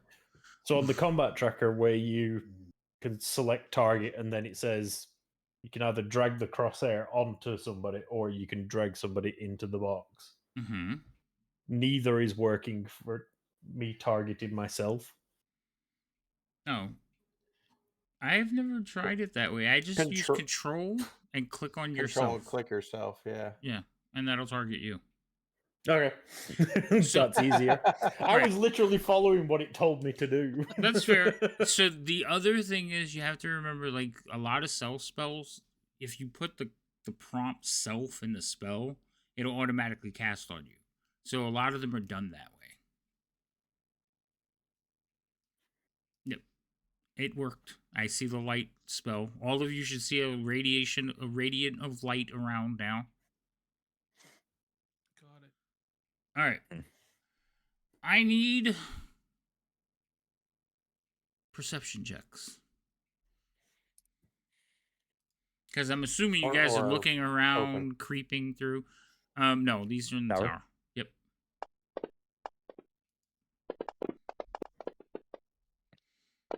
Now, what are you doing? Oh my god. Did I roll another nat one?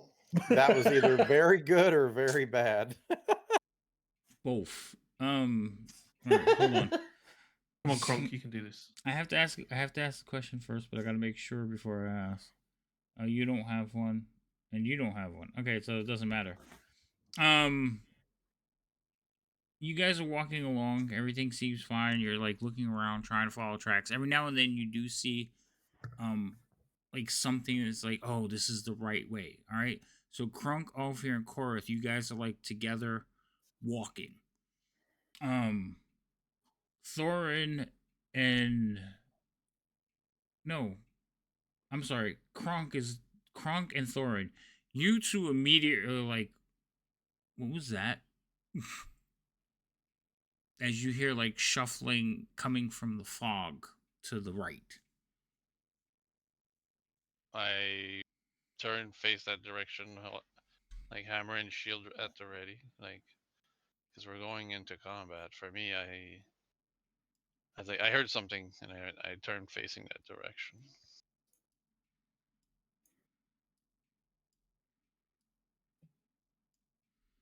You hear something and you turn facing that direction. Okay. Yeah. At the ready with shield and hammer. All right. So this is what we're gonna do. We're gonna roll initiatives. What? Why can't I move myself closer to Like that? There we go. So because the token's a lock, so it doesn't let you move unless I approve your move. So what you do is you path out where you want to be, and then I, as a DM, I go, yeah, you can move there, because in case there's something, let's say something's blocking you, a trap, or there's an invisible creature in front of you. All right, so everybody roll initiatives. Let me roll for the good guys.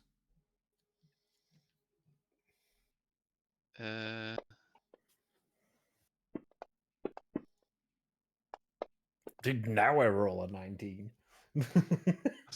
Typical Kronk, going absolutely knows what's going on, goes last. Hold on, I gotta change. Focused. I have to change this. Why is it doing group rolls for my creatures? I hate group rolls.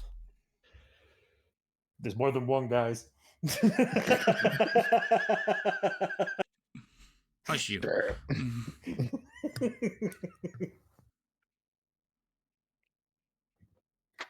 I heard a godly voice. It said I'm looking for the roll for that. Where'd you guys find it? Oh, there middle it is. of your main sheet. Yeah, got it. That one I have on my hotbar too, because we use that a lot. I'll do that. Oops, sorry, I didn't mean to roll that there. I was putting it on my shortcuts. There we go. That's so much better. Okay, can't stand when it does that. All right. So as you guys walking and everybody's like, wait, what's that noise? You hear them all of a sudden to the right. You can hear footsteps dashing through. Every now and then you hear like a snarl or a growl as they get closer. And then you could see their shadowed silhouettes in the fog. Did you turn off your light spell? Oh, no, you didn't.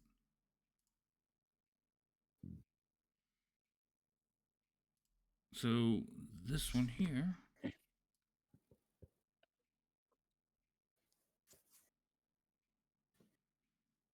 Yeah, light's a cantrip, right? Yes. Fate now over here thinking, let's put a tack light on the revolver. All right. So you see this large wolf come running through the fog. Can you all see it? Yes. Yeah, it's at the edge. It's more like you could see its shadowed silhouette as it comes running up. It is running towards you at full stride, but that's as close as it gets. So it's a good thing we had a good perception roll then. Yeah, because they would have been on top of you the next round. You'll fear. And surprise this, probably. Yeah.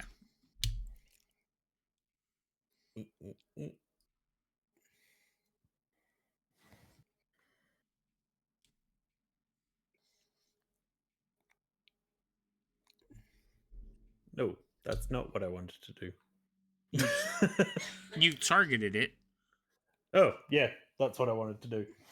The line is not your movement at this point. The line is your target. I saw the line target. and was like, panic, no, that's not the move I wanted. That's the one you have targeted. And just because I have seen that.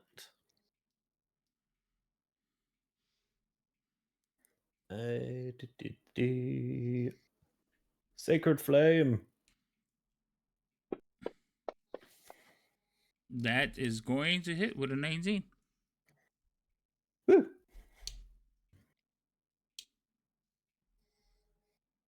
Oh, wait a minute. I'm sorry. Take that back. I always get them confused. Sacred Flame is a save. Sorry, that misses because I rolled a 19. I saved. Sorry. False hope. I feel so bad, but I don't really. Womp womp. So, yes, your Sacred Flame, it will save against your Sacred Flame. So, it goes off, but it doesn't, like, stop it in the least. It's still running full steam towards you. I am going to push towards it some and just kind of wait with my shield ready. Okay.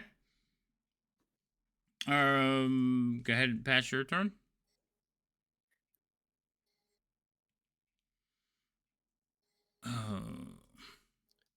Oh, that's not cool. What's not cool? It's not his turn yet. It's not my turn. Another one comes bounding out of the mist right about there. Now it's your turn. No.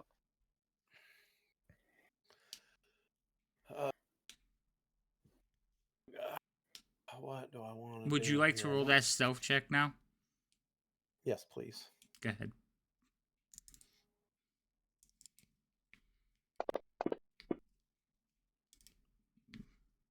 Okay.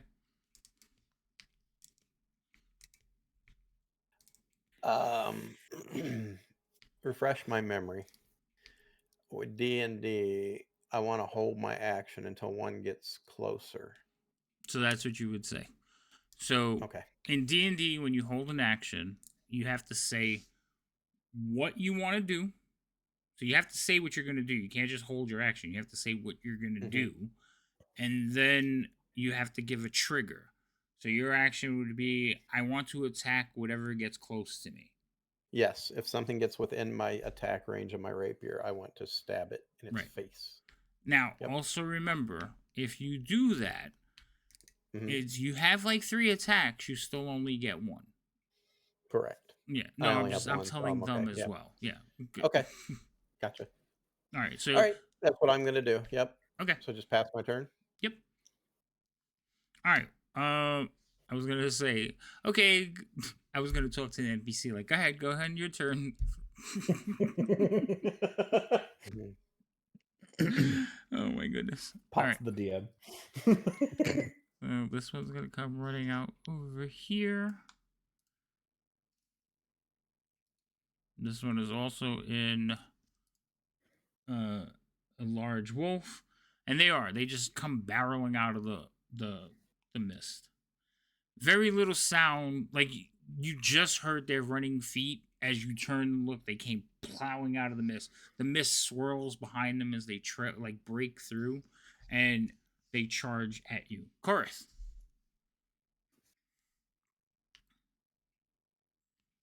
Let's see. Wait, my movement is 30 feet, right? I believe so. Hang on. Unless you have something special. I mean, I do, but I don't want to waste the spell slot for it. Well, yeah, but that wouldn't be your movement. That would be a spell slot.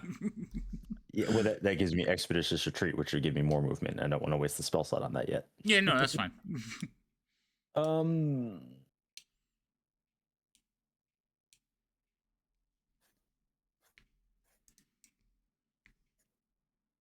Oh, yeah. Can I get to about right here? Yep. And then if I click on the werewolf to target, right? Yes. So control click. Ah. There you go. Cool. Can kind of just like sprint over that way and just kind of like pistol up. Wow, Eldritch Blast. Okay. Roll to attack.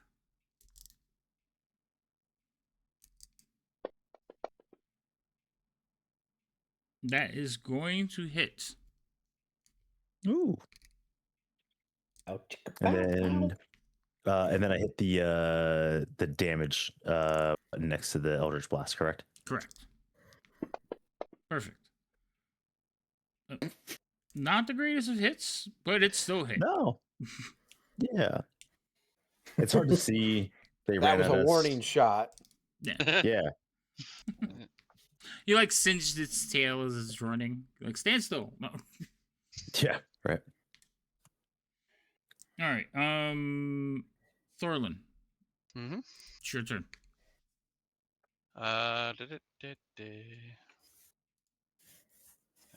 I'm going to.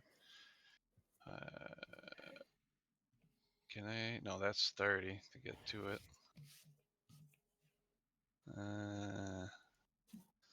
Nope. What I'm going to do though is I'm going to move 10 feet, so I'm close in front of Korath. Okay. And going to brace with my shield, waiting for one to run over, and the first one that gets close enough, I'm going to hit it. Okay. And so you're holding your I'm action as well. Yeah, but I'm also like trying to make sure none of them come for Korath that's behind me. That's fine. Kronk the Magnificent.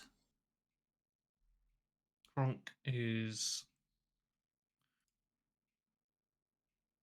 I'll step up.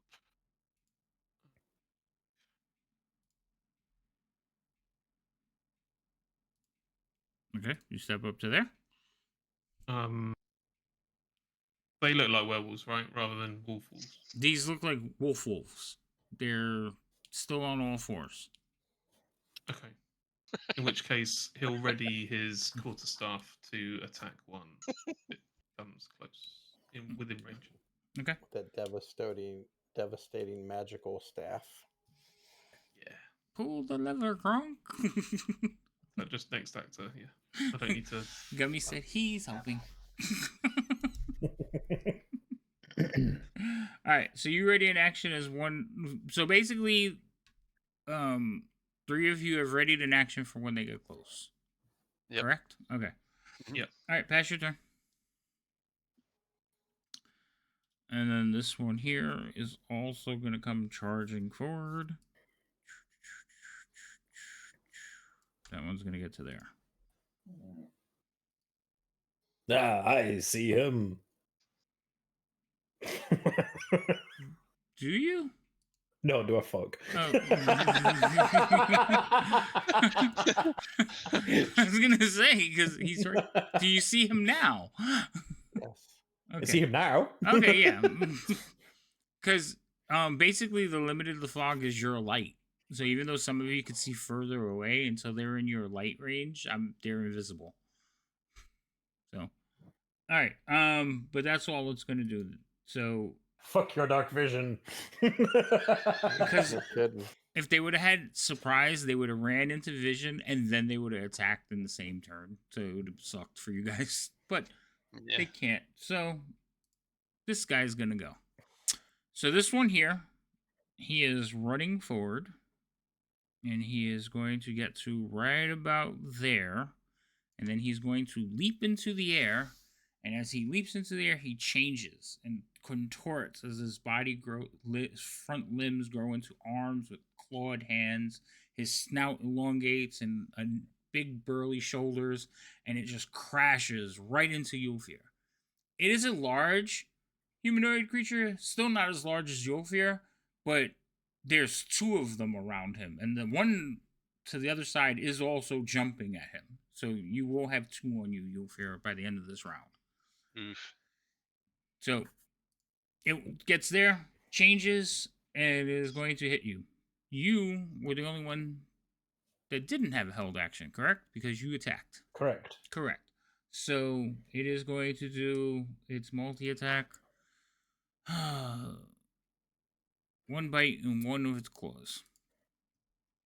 We'll do the claw first.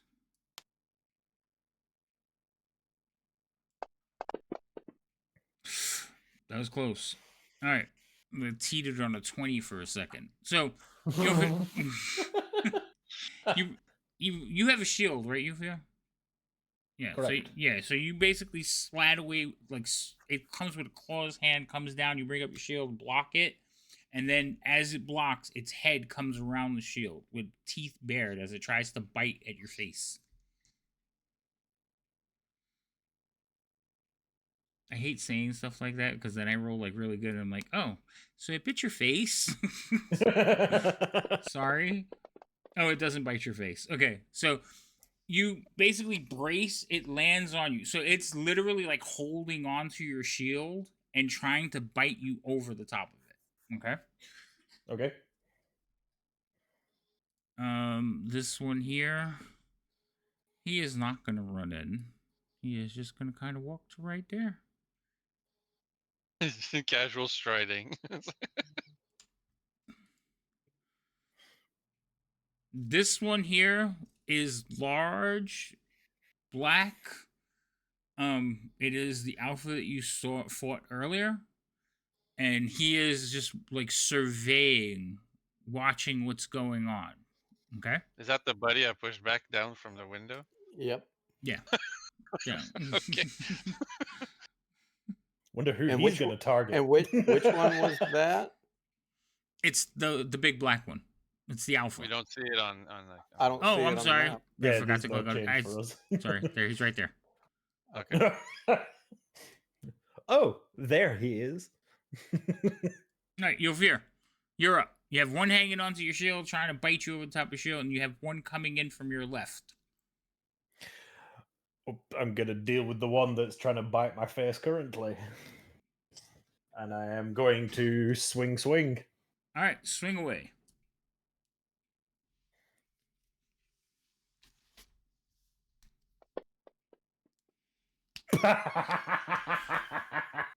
It's like you're like wrestling with it on the shield, and you're like trying to hit it, and you're scoring hits on it, but like it's not where you're getting hit. It's hitting the helmet, like your arm is hitting it or the staff.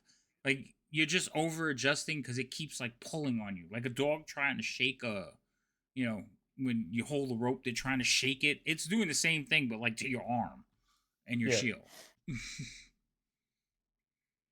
Do you have a second attack? Nope, that is everything. For a minute, I thought you guys were a lot higher than I just remembered. Like, we're level 1. Yeah, I remember. Calm down. We're level 1. Here's 22 creatures for you to fight. Here's a wolf pack. All right, this one here was charging in, so he is going to charge up to here. All right, he's going for Kronk. Kronk, he does the same thing. He runs over, gets about 20 feet from you, leaps into the air, and like starts to fall down towards you. Now, there are two people that are close to this thing that have held actions. Okay, one of them is Mohara, and one of them is you. So as you like rear up to like swing your mighty swing of the staff, all of a sudden you see a rapier jab out from behind a tree. Mohara, you get to attack. He does know you're there, so you do not get the sneak. The advantage for sneak. No. He gets the sneak attack, but he doesn't, like, if a creature doesn't know you attack from like hide or something, you get advantage. But you don't have that advantage because he did see past your stealth. Like when he came into range, he knew you were there. Okay, not a problem. And what are you about? That hit. Wow. Jeez. That was a bad roll too. All when you're immune to most weapons, you don't have to have. You don't have to have. Bad roll. Armor. You don't have to have armor. Your faith is your armor. Also, Gummy has given inspiration to his fellow cleric, so I'm guessing he means Ulfir. Yeah, Ulfir. All right. So, like I said, you're getting ready to swing. Oh, go ahead. Mm-hmm. I was going to say it rolled the sneak attack, but did I get sneak attack? Because it's already acted. What? Yeah, he said you had to sneak today. Yeah, when you roll the damage, you 3 and a 6. Okay. Yeah, you get it. Yeah, it's automatic. Okay. Yeah, as long as you have that one on, it'll automatically apply it when it's allowed to apply it. Okay. Making sure. I just didn't want to add extra damage if it wasn't supposed to be there. No, it's supposed to be there. Okay. All right. So you jab forward. You give it a stab and pull back. It's a nice thick, you feel it, heard it, and it howls as it lands on, about to descend on Krunk. But Krunk, you had a held action too, so cast your spell. Or wield your wand. I don't know. Oh no, your staff. I'm sorry. Wield your staff. The wand's for later.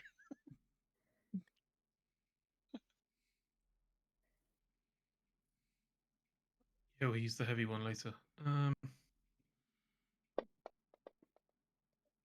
Okay, that hits. I reckon this isn't going to do a lot.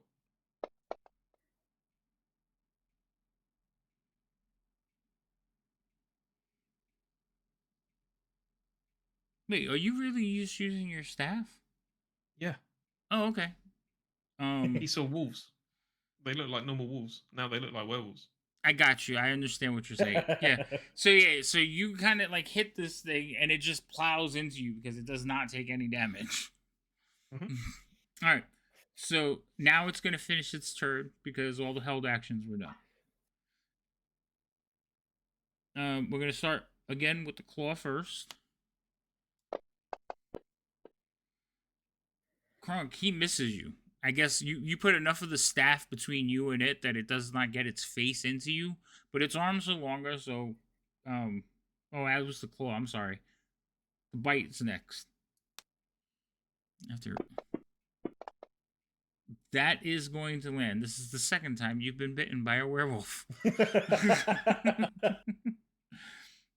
Alright, we'll do some damage. Well, you're gonna get more magic with wild shape and all, so that's good, right?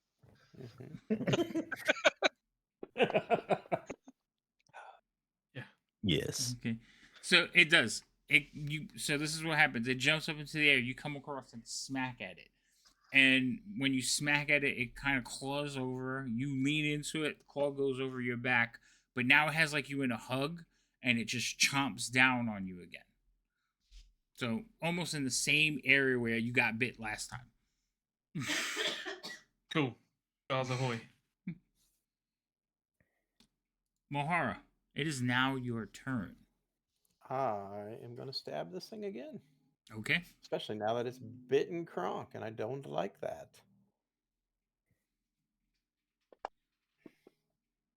That's going to hit. It's a nice dice. Oh, that's a crap roll. Yeah, it was a crap roll. All right. And that's all I can do because I don't have any bonus actions yet or anything. So I'm going to advance my turn. All right. This one here is going to come charging out. It also changes into a werewolf. This one doesn't leap into the air, though. It kind of just charges into you and just plows into you, wielding claws and biting as it leads the way. Let's see. I'm just going to do a claw attack on you. You should have a hit first, though, no? Oh, yes. I'm sorry. Go ahead. Yeah. You did held your action, too. Sorry. Mm-hmm. No. Just making sure. I'm not going to redo my attack. I already missed you, but you would have went first, so go ahead. Okay. All right.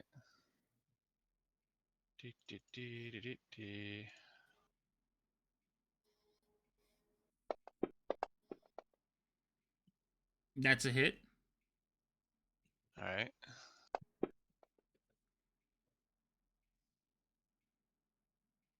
Okay. And that's it. That's my action. All right.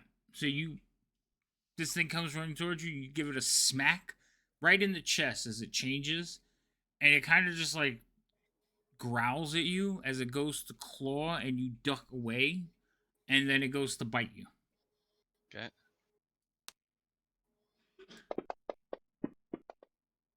That's also gonna miss. Whew. Korath, your turn.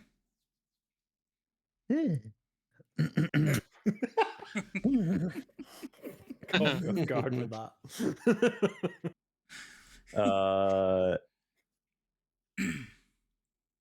Yeah, I'm gonna to right over here. Okay. A nice line of werewolves. Right. I know. If only I had a lightning bolt. I'm going to retarget this one just because it was the closest.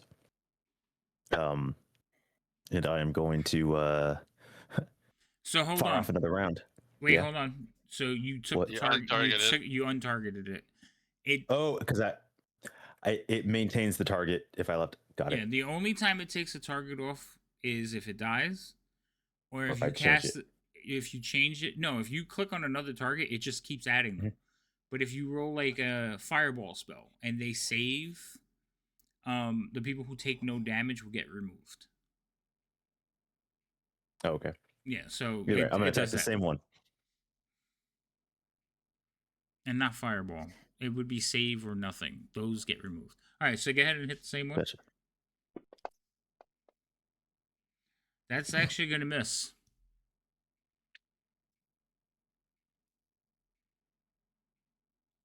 So, too much moving around. Thorlin. Yeah.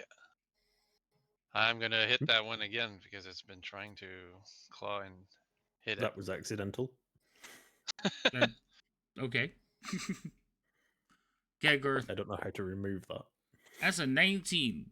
So, 24 total. Go ahead. Nice. No. What? You guys, your damages are terrible. What did you do that you don't know how to remove? The Stone's Endurance. What did you put it on? I didn't. I clicked the little square next to in the list.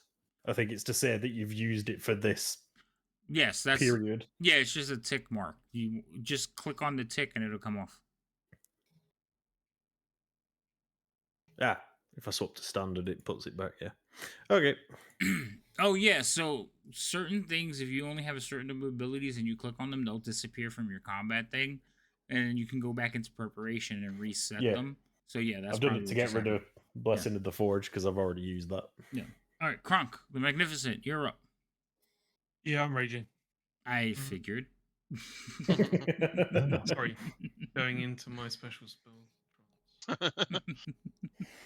Spell trance. Okay. Time to pull out the heavy staff. All right. So heavy staff. Basically you'll drop Which is your a Kronkism. Yeah, you'll drop your normal staff, and as part of your attack action, you'll basically pull out the other one. So yeah. So if I use inspiration, do I get advantage on this attack? You do. I'm going to do that. Okay. So go ahead and click off one of your inspirations and click advantage on the bottom of your thing. Also, you guys got to remind me, because I forget that I have inspirations, but I also forget that I have... I also forget that I have hexes. So I should have disadvantage you have... at least 3 of my attacks. So you have some hexes you need to use. I know. I just said I forgot. I'll remind you of those. Don't worry. Yeah. The problem is they're both listed in the same place. I just looked over and was like, "Oh shit, yeah, I have those." We're just waiting for you to say you rolled a nat 20, and that's we go hex. Hex, yeah. That's when everybody all of a sudden remembers. All right, Kronk, go ahead. What do you want to do?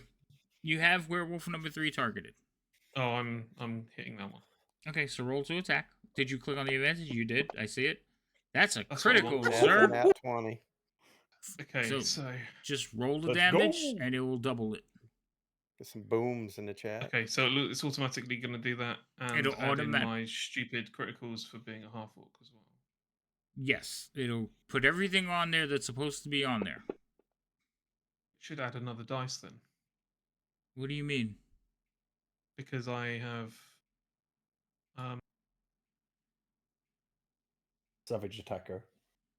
Savage Attacker, I get an additional extra damage dice on the crit. Oh, you probably... For a trait as a half-orc. I have to see how that's coded, because I don't think anybody's have had that one before. Hold on, let me look at it, because it might be something that just should be on you all the time. Crits only, though. It's only on crits, yeah. Right, but the game recognizes crits. Okay. So let me see how it's coded. Go ahead and roll another damage dice though. Just roll one, yeah. Yeah, just roll and I'll add it to it. Fuck. Nice. Go sleep. Bingo. Nice damage. Holy. Which one were you attacking? Number 3? Yeah. Yeah. Welcome to the party, pal. Go to sleep. All right. He Go doesn't to sleep. go to sleep. Sleep spell. All right. Let me see how they have the Savage Attacker coded. If it'll work. Wait, I thought your big weapon not a maul. Yeah, he has a Yeah. wall. Is that I thought that were either a D10 or a D12. Yeah, is it a maul of D12? Hang on a Yeah, second. because it looks like It's you just definitely not a swung with the D8. quarterstaff. Yeah, you still have the Oh, hang on. quarterstaff on, sir. Yeah, hang on one sec. Can you ignore all that and I'll roll again? Do you really? Yeah, that's fine. Well, hold on. Let me take it off It's now. D6s, isn't it? Yeah. It's only the damage that you need to re-roll. You definitely don't want to re-roll your attack. No. Somebody in chat, Gummy in chat saying Maul is 2d6. Yeah, Yeah. it's TD6. Yeah.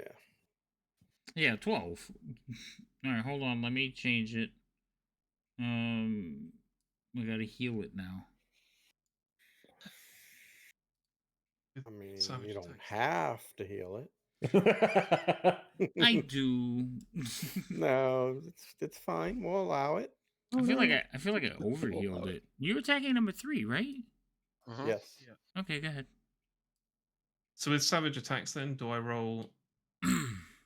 Well, hold on. I'm checking to see how this feat is coded. Do you have it? It says it's a It's a feat. trait. It's a trait rather than a feat. It's a feat normally, but as an orc, you have it as a racial It's a feat. trait, yeah. I have it Uh, on Tazari on Tuesday nights as well. Hold on. I want to see how it's coded.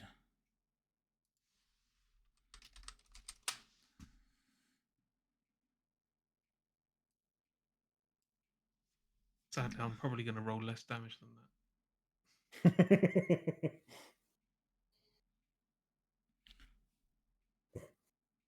It doesn't see the one that's a trait. It lets you re-roll damage. That's not the same thing, is it? No, it's just an extra dice for rolling the crit. You get it with the orcs thing.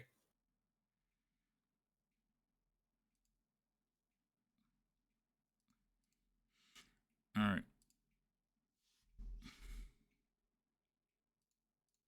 For now, we'll do the extra dice. So it would be an extra 2d6 when you do it. Yeah, rolling 2d6 damage. Okay. So the thing is, that would be part of the crit. You'd actually be rolling 4d6 with the extra damage. Don't I roll 4d6 Right? then plus the extra? No, the savage attacker will be separate from the crit because it's a trigger from the crit. It is a trigger from the crit? Oh, yeah, that's Yeah. right. Okay, cool. Yeah, it's not gonna max. Yeah, it's not Okay. gonna max one of those dice. That'll just be a normal roll. So this On is what we top have of to his- do. So do I click Um, critical, then roll my damage? Down the bottom. That do it? Yeah, do that.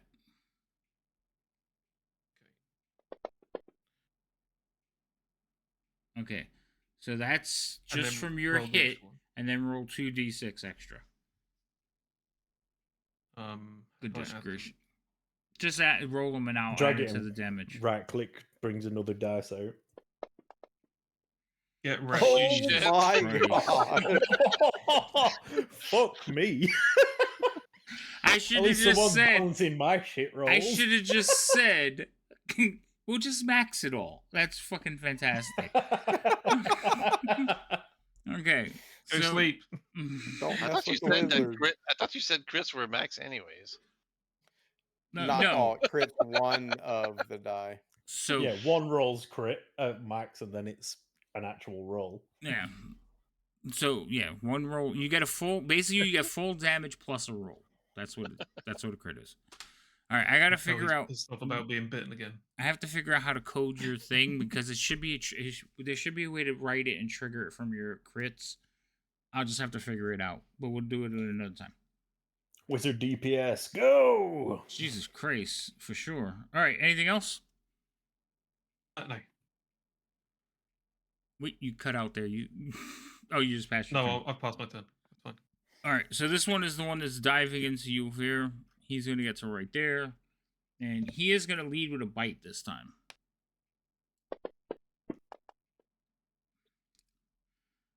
You'll fear. Do you have armor on? No, you have your shield on that side. He bites your shield. Don't know why he bites your shield, but he does. Okay.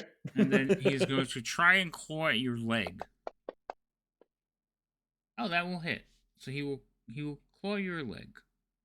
That's a bite. This is claw. Come on.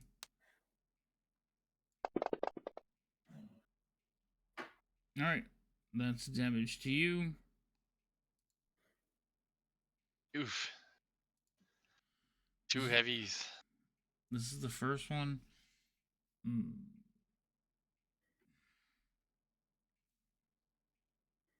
He doesn't have any damage, so he's going to claw at you as well. Same thing. Where does it actually tell you your health? On the just on the main page? Yeah, you're just on the front page. Yeah. And that's wounds taken. As opposed to what I thought, which was okay. Left. Guess I'm using my Storm's Endurance on the next hit. Did you want to use it on this one? No, I was going to use it as a... If I'm getting close, that's when I really want to be using it. Oh, because you're unconscious now.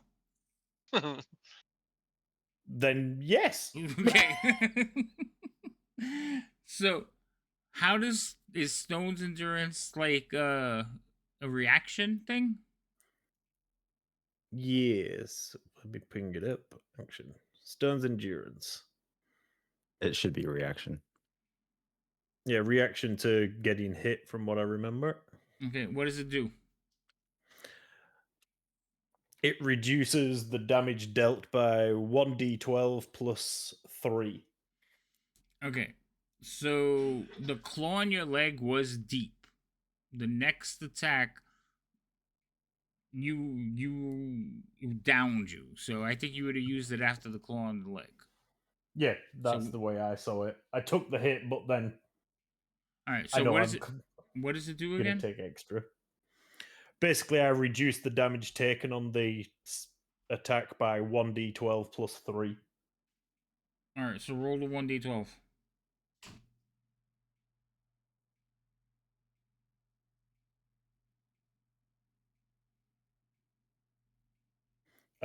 Tower or not? Open, because we're just doing math right now. Okay, so you negated the damage. I don't know why completely. I didn't just click the button.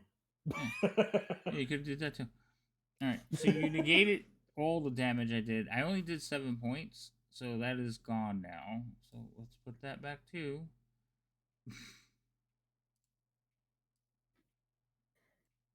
Cool. I gotta take you off of prone though, because you would not be prone. Okay. Cool. That's its turn. This one's gonna come over here. He's actually gonna look at you, Mahara, and it looks like he's smiling at you.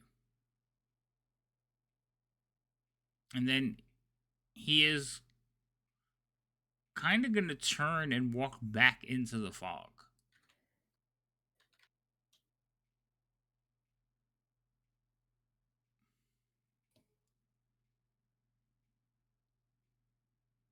Wait. Who's the one that shot him? The big one? Nobody shot the big one yet, did they? No.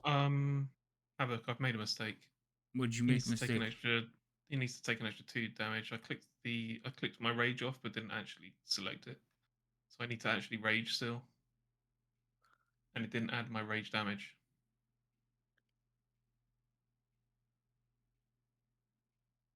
Which is an additional 2, so if it's a crit, is that another 4? Yeah, it would be. Okay, I'll set myself to rage, shall I? Yes, go ahead. Apologies. That's 37 damage in 1 hit. Not bad for a level 1 wizard. I know, right?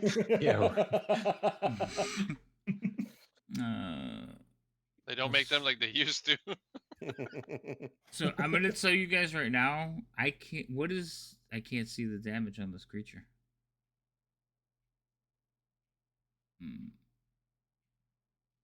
It's red for me, but I don't know what that is. What did Mahara do to it?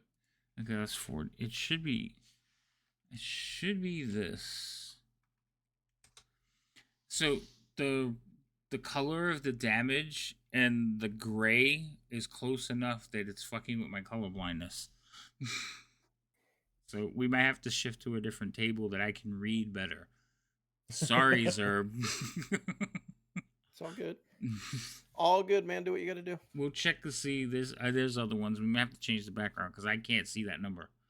Oh, you know what? Yeah, I was supposed to send you the one I have. Right, but you didn't. So we're still using this one right now. Okay. Yep.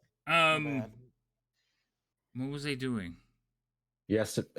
Who shot that one? Oh, not today. No. But you had an interaction with him the other day. You and the dwarf. Thorlin, and Korath did. Okay. So he's actually going to walk this way. Oh, no.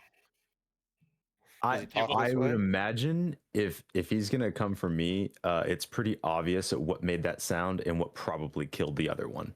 Like, I don't think that's too much of a stretch for him to put together. Don't forget, that gun is loud. Yeah, no, I know. Yeah. He's not coming at you. He's like, basically, remember I said he walked out and just scanned the crowd?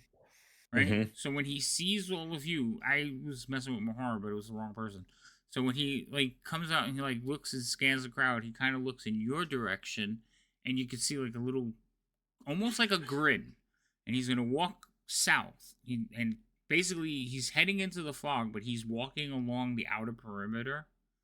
And as he like gets to the edge of the fog, just like where it's almost enveloping him, he just kind of reaches like behind his belt and tosses something on the ground. And as he tosses it,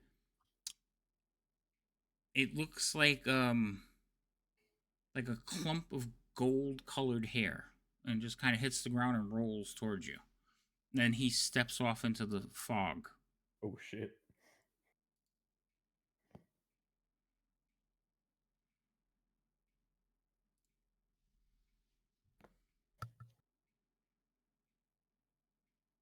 This is how villains are created, people.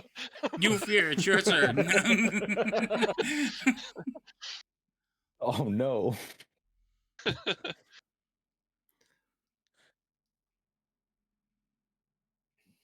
I am going to Shield of Faith myself.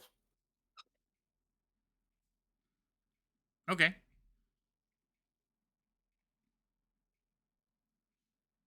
And that's it, because I can't do anything else. Okay. As like I said, as you hear, like he disappears into the fog, you do hear like a loud ooh, and all of these begin to like disengage and break away from you. That is not the button I meant to press.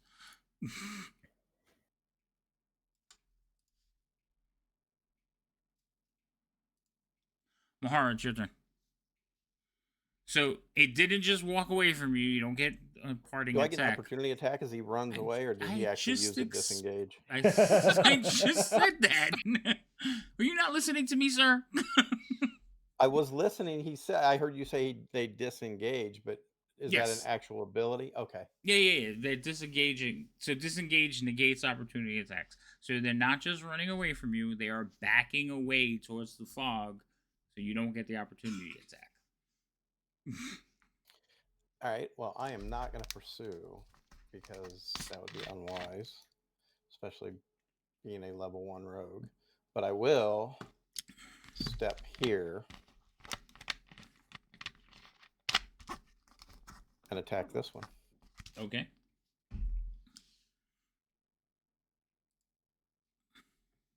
Ooh. Sandwich. That is going to be a miss. All right, and that will be my turn. Pass your turn. This one here is going to basically disengage and go this way.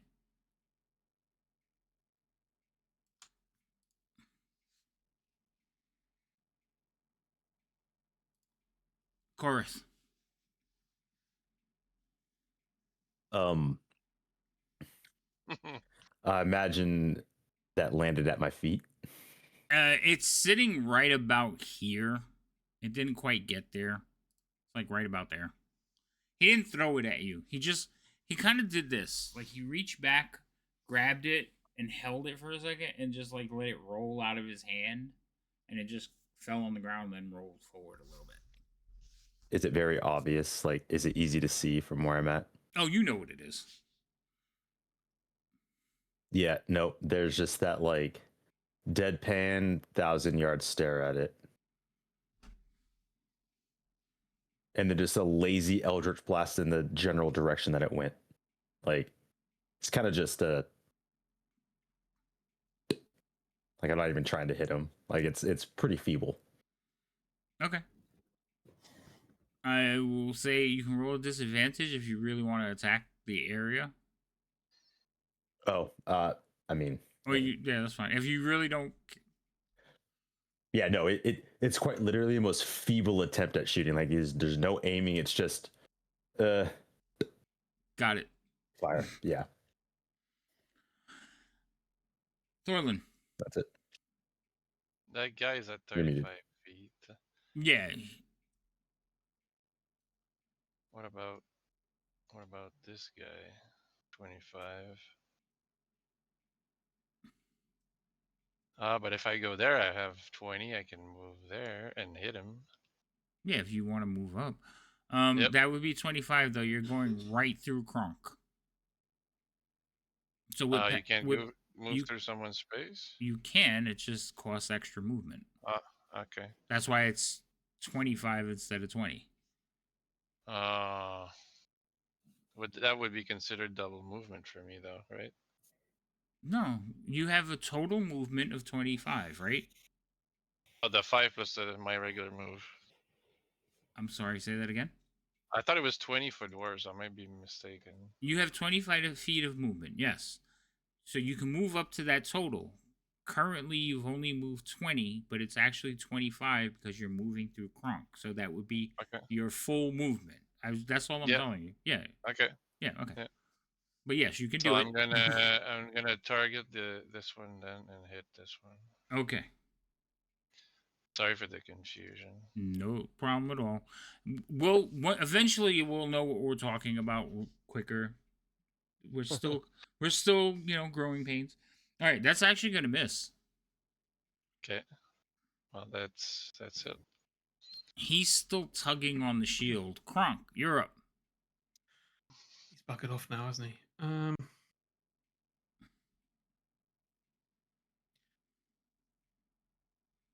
I not? I can chase him up and hit him, right? You could, if you have enough movement. Yeah, I'm going to do that. Okay, you run after him. I want to use inspiration again. Do you have another one? Go ahead. Yeah, I do have another one. I'm going to do it. Magic missile. No. He's the missile. Yeah. Okay, so that's done. Advantage is selected, and that's gonna hit. Okay. All right. 13 damage. You run up behind this thing. Conk. You and it go down to the ground. You don't fall all the way down. Like, you hit it so hard, you, like, take a knee real quick. But you just lay this thing flat. It's into the... Magic's done. Would you like... Okay. This one here is going to also break away. Heading that way. It's just a flesh wound. And as it heads away, it like sees what Kronk just did and howls into the air. So you And then you hear like a little bit more distant response, not too far away, but you hear like, oh, oh, oh. I don't know if any of you speak werewolf, but Nope. Kronk will probably scream back at it anyway for a laugh. But only on a full moon. All right, this one here is also going to disengage. To be fair, with how much Kronk's been bitten, he probably does kind of speak it. Right? This one's going to disengage that way. Mm-hmm.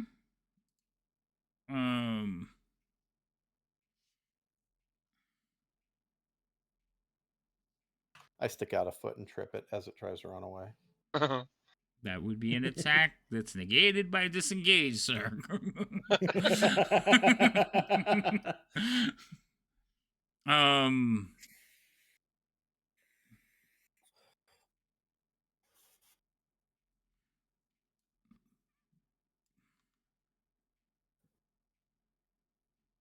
Ironically, all of the dogs in my What? house are going crazy right now. Okay, they're just gonna. Mine's snoring. You'll fear it's your turn. Sacred flame, you fuck. Okay. That is a failure. Woo! I get to roll damage. He wants to place bet on a 1. 2. I'm going for 3. I'll take those. Yo, what is Magic this? wizards? Magnificent. All right, you send the sacred flame as one of them as it's like running away. They're not running; they're backing away. Anything else? No. Okay. I would like one of you who's feeling unlucky. BT. BT, I want you to roll a D100, and I really want you to score anywhere between 1 and 25. Go. Why is there 2? Fuck off, 2.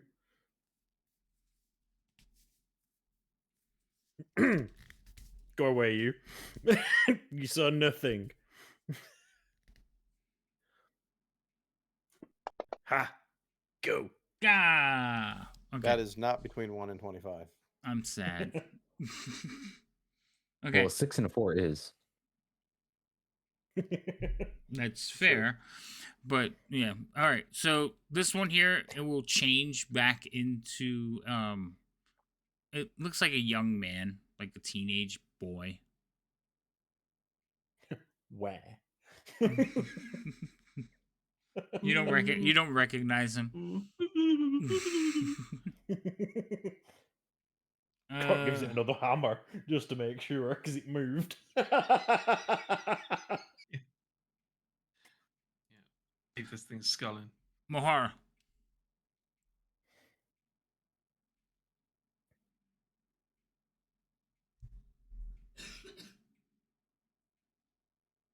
Oh shit. You're muted, sir. I know. I was talking to myself anyway. I was trying to decide what I want to do. Is that some fun? I got a feeling I'm not the only one. Let's do this. I am probably making a dumb move here, but I'm going to run up to here and attack that one that's in front of me. Okay. Geez, that's a move. I mean, he's a rogue. They end up having a lot of movement. First level Yes, now. I think monks do too, right? You gotta be kidding me. That is a miss. Tom, give me my dice back. Don't you have an inspiration you can use? I don't. I have 0 inspiration. Oh fuck, halfling hexes. Fuck. And that'll be my turn. Okay. No, I used my inspiration last week when I stuck my dagger through that one's hand and stuck it to the floor. That one steps off into the fog. It is going to basically disappear as it runs away. Kurth. I love you, Lady M. Thank you. I'm gonna walk over to the blonde object. Okay. And I'm just gonna confirm what it is. Like, there's a bit of doubt, even though I know that that's false. So there is basically, like I said, this wheat-colored clump of looks like hair, but it's covered in blood. So you just see like the bits and the dried blood, and you kind of like, how are you going to confirm? Because right now you just see the clump, you don't see anything. Oh no, I. Oh, you pick it up? Okay. Just confirming. Yeah, you reach down and kind of like gingerly, shakily turn it over in the dirt, and the scared face is looking back at you. Is it who I think it is? Yes. Is it? It's Rebecca.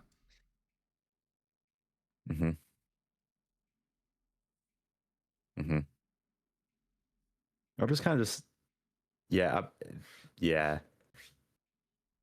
We should have kept their stuff. Oh no! BT. Hey, he's only saying what we were thinking. He just shoots you. BT said it, not Ulfir. No, yeah. Ulfir doesn't have a fucking clue what's going on over your side of the battlefield. He's hurting. Yeah. I'm just gonna like shut the eyes.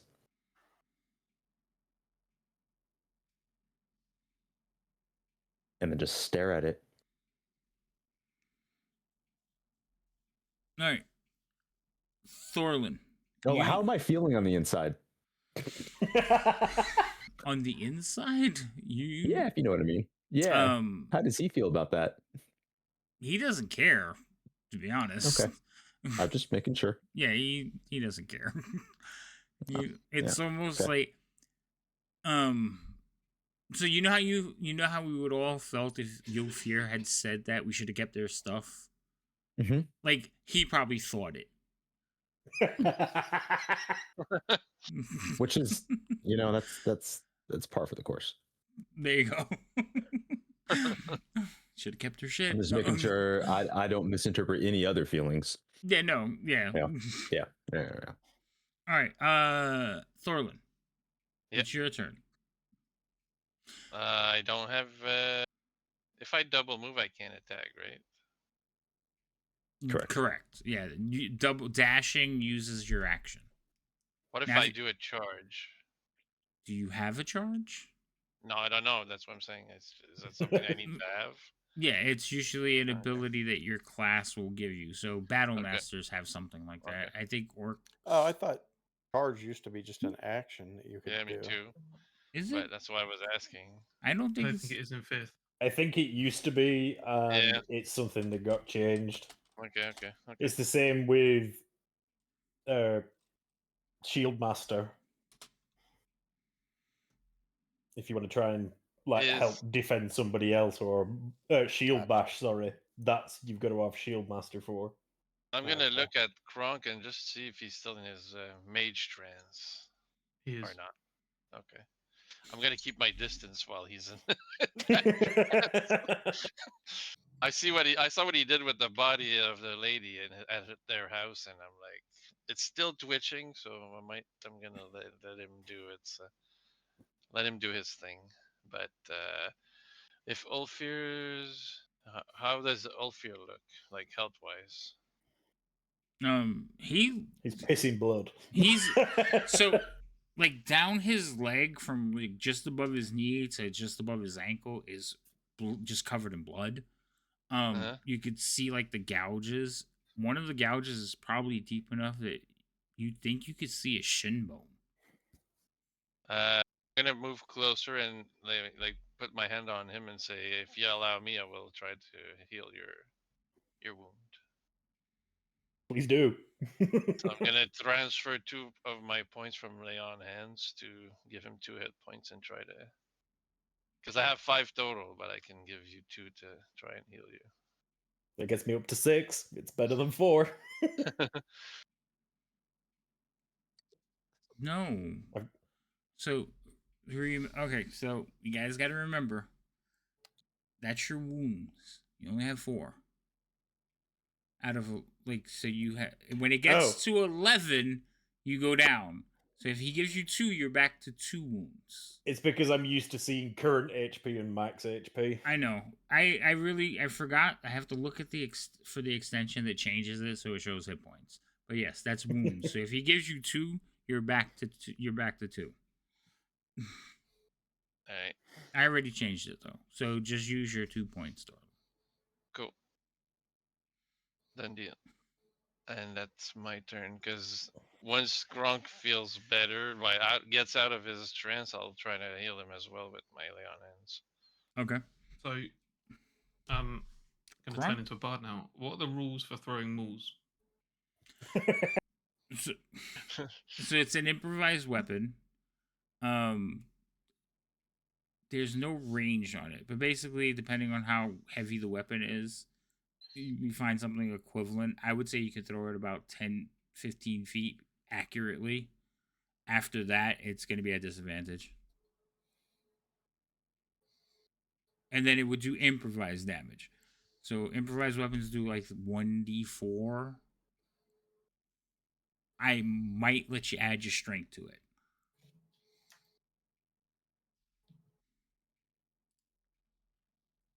I'm going to double move. So actually, no, I'm not. No, I'm not. He's just going to. I'm going to move to.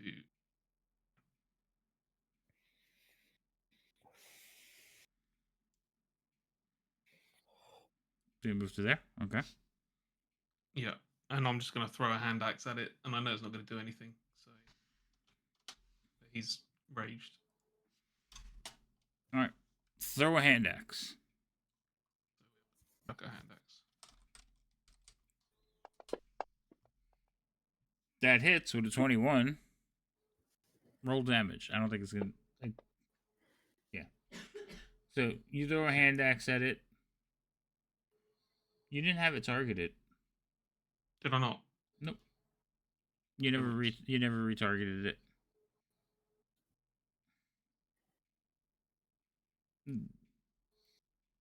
Where's number 1? Here. Apologies. No problem. So, you throw the axe at it. It hits it, and then sticks for a minute, and then falls down on the ground.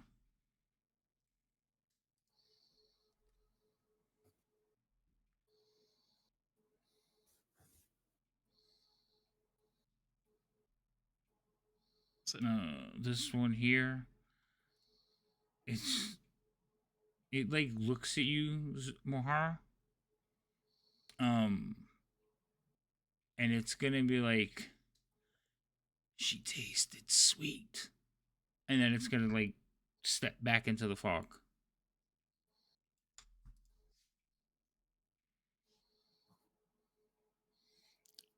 Was that another disengage? Yes. Because you're wielding weapons that can hurt it now. As it runs off, I said, yeah, and your bitch burned well. Ooh, that was a good one. Rude. The rude was for me saying what I said. I know where yours came from.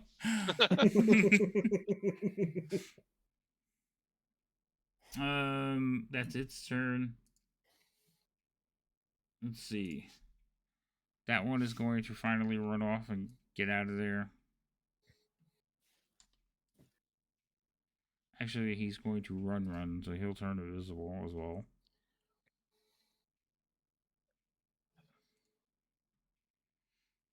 That one's gone. Yo, Fear.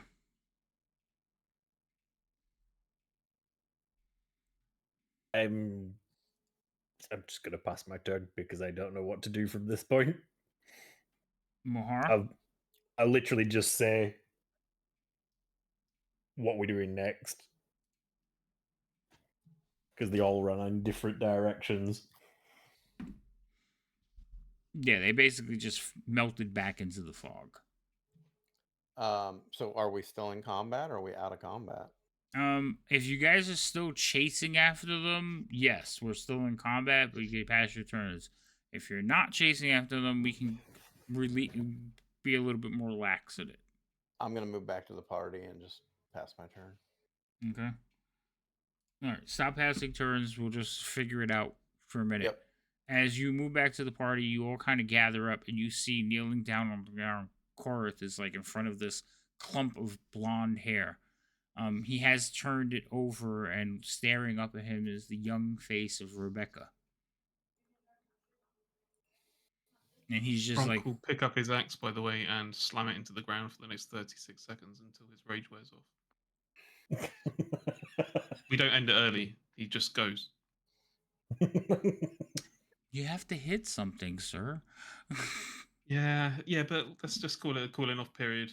He's Okay. not getting any benefits. He's just going to sit there slamming. Rage ends after the first hit to the floor, but then it's just he just keeps going. Anger. Oh, okay, that's fine. I'm just like he's riding that feeling. Yeah, he's got Gotcha. to heet that out. That's fine. Okay. It's like a bad taco. Yeah, it's like coming off of It's a like high. a bad taco. It's like bad guacamole.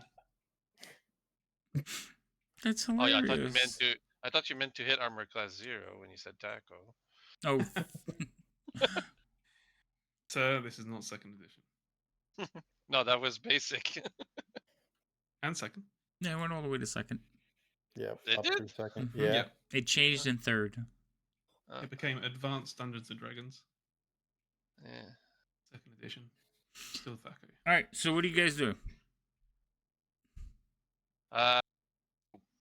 Mentioned I'm gonna wait for Kronk to come out of his trance to heal him. All right, so Kronk will beat the ground for a little while. So he's over there just slamming. He walked over because he actually moved to go get his axe. So he walked over, picked up his axe. He's slamming it into the ground. He's not happy about what's going on. These things, you could hear howling. It gets quieter and quieter, but you could still hear it. And then all of a sudden, it just there is a huge weight on all of you as the mist thickens. So while you guys are standing here watching this, it gets very, very thick to the point that for a few minutes you can't even see each other. And then there's an overwhelming sense of dread. And then you can't hear them anymore. Like their howling fades completely. And like I said, for a few minutes, each of you are alone because you can't see the person in front of you. You can barely see your hand in front of your face. It's just nothing but white mist. And then eventually, you each start coming into view again.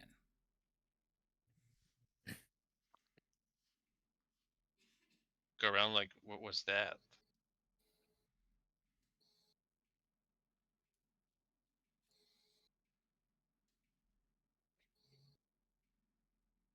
We should move. Yep, keep moving. It's 6:30 also. Yes, that is true. Gronk will exclaim that it was a good victory. Yes, it was a good victory. They And killed one of them. They killed none of us. Yeah. Fair. Well, as you say that, you look over, the body's gone. And that's where we're going to end. Even their dead are scared of Kronk.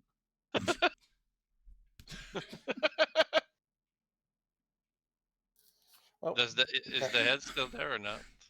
The head is still there, but the body from the one you killed is gone. that ruins what I was about to say. Never mind. What were you I was gonna going to say we probably should burn that body, but if it's not there, we can't burn it. No, you cannot. So we will pick up from that point next week. Not next week. I take that back. In 2 weeks. 2 weeks. Well, the next week we play. Because if I say next week, you guys are gonna be like, "You said," I'm like, "Wait, what?" Next week. Yeah. Next week. See you then. Next week. No, All right. no, no, You no. all Sorry, heard guys. it. All right, Next That's week. exactly Yep, what we yep, would do. Actually, I have to check. actually, let's bring up that question because White Seer and myself are questionable for the 28th. Correct. I'm actually Can we okay pull for off? the 28th. You are What's okay that? for the 28th? I'm okay for the 28th, but I'm not forcing the prior engagement, as it were. But you're not. I'm okay. I'm okay So for the 28th. I'll ask you guys a question. My daughter has screwed up my rotation with her. No, it's not a big deal. So next week she's supposed to be here, but because her mom needed a favor, we switched. She's not here next weekend. If you guys want to play next Sunday, we could play. I'm down. I'm not going to say no. I'm not gonna say no, exactly. Just check. What happened? You guys can also play your normal Sunday because I don't have to go home that day. Yeah, I know. But they might not be able to make it on the 28th. She came out real quick to say, you could play on the normal day. I'm not going home the next day. I know. But next week, normally we couldn't play because you're here, but you're not here, so we can't play. She's helping. Yes, and the 28th is my wife's birthday, so... Right, this way if you got plans with her, we'll play next week, and then we'll see. Maybe we'll play the 28th too. You have time to decide, but we're definitely going to move the date to next week. So we'll be here next week, everybody. So come join us. All right, you guys hear that, chat? Chat. Yes, I'm putting it in stone. We're playing on the 21st. Merry Christmas. I just want to say, what makes me happy about playing next week is that I get more sessions than Druid does. He chose violence. I was gonna say she cut her own thumb last week. This week she may be cutting you. Yeah. Fine. She's still at work. I don't know exactly, but she's in chat right now, and she's like, "I expect to play Strixhaven on my birthday, or else." I don't know when your birthday is. I would need to know that. Is. Oh, I would need to know that first before I could say yay or nay. I'm a little hurt for that comment. Why are you hurt? It has been nice knowing you. Don't kill him. I need him until the end of the campaign. I'll be fine. Oh. I'll be fine. 26th. I'm fine with that. I don't have anything going on that day. I was literally saying Christmas I'm spending it alone because she's with her mom. I don't get her until the 27th. So we don't celebrate until she comes up. We could do that. But on the 26th, she wants to play. So I need to... That's the other group, Druid. I'll DM if everybody's available. I probably should ask them this week. Okay. See, so what I'm hearing is Christmas Day one-shot. That would be I'm fun. also hearing Strahd Christmas Day. I mean, I could probably do that more than the 28th, yeah, because with her birthday being 3 days after Christmas, I try to not, I try to do something for her. That way, I feel the same. I feel the same way with Druid. Yeah, we celebrate the solstices. That's it. Oh wait, her birthday is on the 26th. Yes, sir. Good God, that's even worse. That's terrible for like gift giving because everybody forgets you. But yeah, but you get her gift at half price because it's Boxing Day, so that's always good. We don't talk about that part. I mean, I do try to make her birthday a little special, though. I don't like my mom's birthday before she passed away was on the 22nd, and people used to give her birthday gifts wrapped in Christmas wrapping paper, and she used to get so angry and upset about that. Yeah, I will say to that credit, my parents have done a pretty good job when they send us shit for the holidays. There's all the Christmas wrapping stuff, and then there's one package for Druid that is normal wrapping paper, and we're like, nice. You know which one that is. That's cool. Yeah. So no, I feel that on such a. Yeah, I'm fine. If you guys want to play extra days, you just got to let me know, and we could do it. Yeah, I mean, Mrs. Zerb has already said, like, I told her to take her out to breakfast, and then we could do breakfast and lunch if she wanted. Because when I mentioned breakfast, she's like, well, how about Logan's, which is a local steakhouse here that she really likes. And I was like, well, maybe we just do both, because the game doesn't start till 2:00. So okay, yeah. I'm just going to put it out there that I'm a cripple and unsociable, so I'm always available. So the only thing with me is since I run a considerable amount of games, I like to have time between the games. So if I could and I didn't have anything else to do, I would play a game every night of the week. but they're all different games. So sometimes I just need a break to be like, all right, I got to get out of this mindset and get into this mindset. But with nothing going on for the next 2 weeks, I'm fine if you guys want to play as much as we can fit in within reason. Because my other groups, they already said they can't. Christmas Day, they're not playing. In fact, this weekend we didn't play because some of them have family in town. So I get it. But if you guys aren't doing anything, I'll play. I'm off. I like Curse of Strahd. You don't understand. I like this campaign. I'm off of work for 2 weeks, so I mean, just throwing it out there. I see getting in some game time. All right, so right now for sure we're playing on the 21st. Yeah. All right. We might be playing Christmas Day, and then we might be playing on the 28th, so we'll see how this goes. Chat, you heard it here. All right. Everybody. That being said, I am going to let Lady M do some shout-outs, because we've been saving them, and I forgot to do them during the break. So before that, though, Lady M, hold on. Let's tell everybody how they can find you, because everybody here is a streamer in some way except for Thorlin. Yet. He's not a streamer yet. But he streams with us. So he plays with me. He plays with Zerb. A lot with Zerb. That's really it. I mean, giggity throwing that out there. Yeah, we all have the same thought. Nobody needs to know that's a secret. So, anyway. Get ahead, Zerbius. I'm Zerbius. I'm Zerbius everywhere on social media, here on Twitch, wherever else, YouTube, everything. I stream a couple days a week, and then you can find me on 2 of Havoc's games, Tuesdays and every other Tuesday and every other Sunday. Fate. I'm Extra Fate, and you can find me sometimes on some days and other days not. Usually it's Saturdays with D&D with Stormy and BT, Druid, and Star Kitty. Sundays, if I'm not playing Strahd, I'll probably be playing Battlefield. And Tuesdays, it's probably going to be Battlefield. Yay. Or not. I don't know. You always play on Tuesday? Well, so Tuesday is kind of like my float day for streaming. If I'm going to stream during the week, it will be on a Tuesday because that is my work day off. On Tuesday. Right, it's not always Battlefield though. Well, I mean, at the moment, it's not always streamed. It's not streamed. Yeah. Because I have Tuesday, I play Eve of Ruin, but on the other day I could play, so I might join you for a couple of those. Like I said, when you see it. Okay, cool. Alan. Paladin, I see what you did there. I did, yeah. Yofir. Or Hi. BT, sorry. I am BT.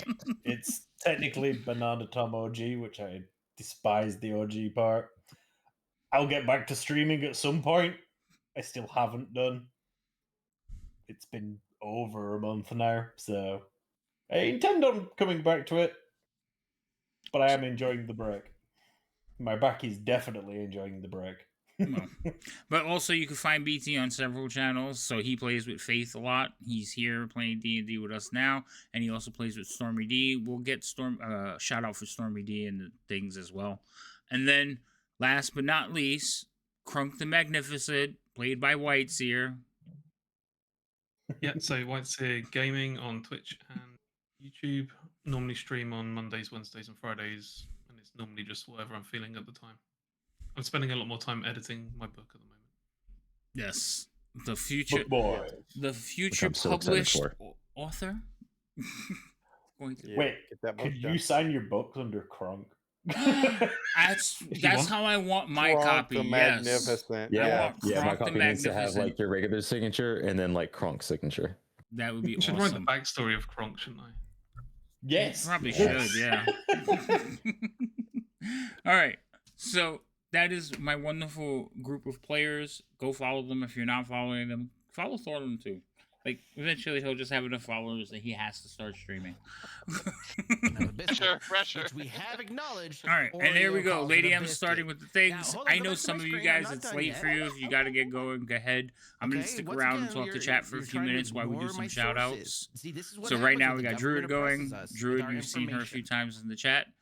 She's a wonderful Even with person. Oreo's She makes me own laugh just by her laugh. advertising, They say split Stop it. Facts. She They does. don't She has say an dunk infectious and laugh. No. suck or Listen, anything like that, wonderful, okay? They say sure. split and Person, lick, debatable. all right? Okay. Look at this. You are Oreo looking to get sandwich, shanked. right? I mean, that's I don't see that's any all I'm hearing. milk or, You are Have looking you to get yourself ever shanked. listened to the things she said to me? So once again, it is sponsored by their own Yeah. company. This is Split and even lick. I'm just saying. even playing field. She gets it. And this is as early I as mean, I've been married 27 1950. years. You just learn to take it. No. She's I always. said, I rest my case. You know. So she, Fine, I will let you have it. This is my debate with the proper way to eat an Oreo. oh yeah, that clip. This and one? that's okay because I get to go pick her up now. So she doesn't have to walk home. So Well, fair. be It's safe on your still drive to get Druid, her, though. and I we'll will. see you guys later. What? All right, Zerb, you take it Yeah, easy. catch you guys later. Alright, Well, I'm gonna wait, be Sarah, here have a good listening night. still, but I am raiding out on my channel. Okay, yeah, I'm gonna raid out. Who you raiding? I'm gonna raid Strahd. He's playing Arc Raiders. Mad right now. Playing Orc Raiders? You need- Oh. Do you need his cannot- name? Well, I think I'm gonna find somebody who's playing D&D. I try to keep it in the same thing. I got you. I just never get to raid Strahd, so Yeah, I'm that's gonna fair. raid him now. Yep. All right, Alright, BT, bye. thank you for being here today, bud. Fuck, really? Imitate Seriously? Chat. Shoo, kitty. Fucking wild animals, man. These motherfuckers right here. There's Gummy. All right, Tiger. So Gummy plays with Take him over the head. Sparkles Mandy. How the fuck did I miss him? And I will actually be playing with them in January for a couple of sessions. Fucking A. That is Are you crispy fucking though. I kidding was me about right to now? say, Lady M, you did them too fast. So, the guru's a little bit confused. Wait till the whole clip Fuck clears. you! Don't do anything yet, because there's a clip that's gonna play. This is still, it's playing 2 clips of everybody. This is still crispy. Wah, wah, wah. But it said Gummy. Sorry, technical difficulties, chat. He's playing Phasmo? That's so weird. What in the world did I do? I didn't do anything. Bella, we okay? This is this Gummy? I think this is Gummy. That top near call out from playing this shit. I don't break TOS. Right on near. I didn't say shit. You breaking TOS? How you... Oh, the cat. That's you can't have cats in the street. Can't be Oh, showing your. I got you. Yeah, You can't be stroking your cat. yeah. That's hilarious. Yeah, for some reason it's playing 2 of every clip, Lady M. I don't know why that's happening. Fucking hell, god damn it.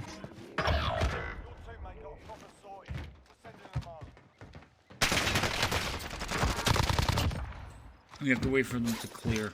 I'm gonna go eat, guys. Thanks for the fun. All right, Thor. We'll talk to you later. Bye. All right, there's Cloud. Cloud doesn't have any clips because he streams mostly on. Yeah, that's not. You've got an F. That's not Cloud. Lady M is doing wonderful. You're doing great, Lady M.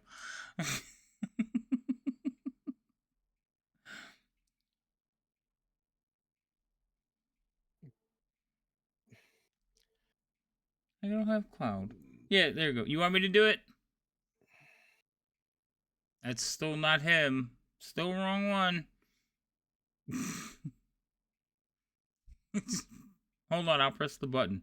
Just tell me who it is and I'll press the button.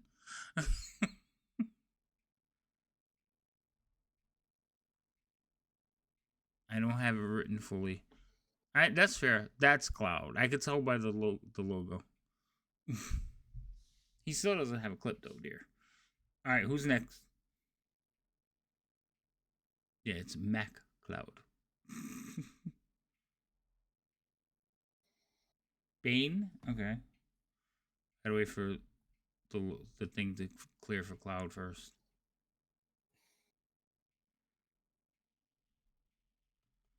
There's Bane. If you guys don't know Bane, you don't play Neverwinter with us. But he is also a DM. He DMs a couple of games at the beginning of the week. I think it's like Monday. I want to say Sunday too, but no. Yeah, no, he does play on Sunday, but I don't think he streams it. He only streams one of the games. Grab your willy. Ooh, that's I'm just thinking of the times that he tells me he won't play with me because he's busy. Damn it, this is bullshit. No, that's the other side. Streams. Is that what you're trying to do? Like fucking... Okay. Next. Oh, then Mandy. Okay. There's Mandy. Yes, this is where McLeod, Get Off McLeod, he DMs here on Mandy's channel. That'll be fun. And that's the channel I'll be playing on next week or next month. On your thoughts of whether or not but they're a wonderful group of people. That's also where you see Gummy. I don't know if he's in that particular clip. Fair enough. I do try my best. It's so small I can't tell. But he's Gummy's a player over there as well. Wonderful group of people. I saw that and I wanted to know if that had any, like I said, any thoughts that passed your mind. Was it? If you're concerned about me using it on you or any other my other companions. Of course not. I'll kill you. And I walk away. I have to wait for the clip to stop playing. Are you kidding? I'm walking away laughing. That is delightful. You're cute, and I'm walking away. Sir, remember you're still on camera. The frustration. All right, then Corinne. Yeah. 1 week. Why? What's wrong with that? I'm just because I don't know if you knew that you're still on camera. Everybody else turned theirs off, so. Oh, I'll go and turn mine off then. No, you don't have to. I was just reminding you. No, all good. I told you I was gonna hang out here. That's cool. That fucking asshole. So Corinne is also a player over on Mandy's channel. He is probably by far one of my favorite. No, wait, no, he's not. What am I talking about? They freaking did the things and then it threw me off. There he goes. Ooh, I'm not happy about this. One of my favorite themes is now broken. Yeah, it was double Mandy. I don't know why they're doing doubles like that. 141 left.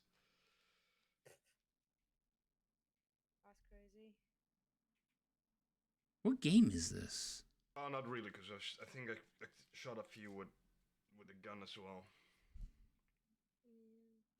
Black Blood or Back Blood? I've never seen this game. I gotta wait. Yeah, I don't know why it's doing doubles, Lydium.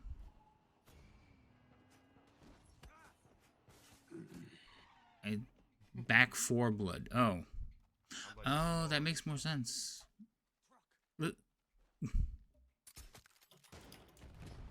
I don't know why it's doing this. Rain is next. We're good. We can go. I'll go back and find Rain. There she goes. Just had to take care of some stuff. No big deal. Don't worry about it. Don't bottle up that emotion. Just let it. I gotta wait for it to finish. Need to clip that.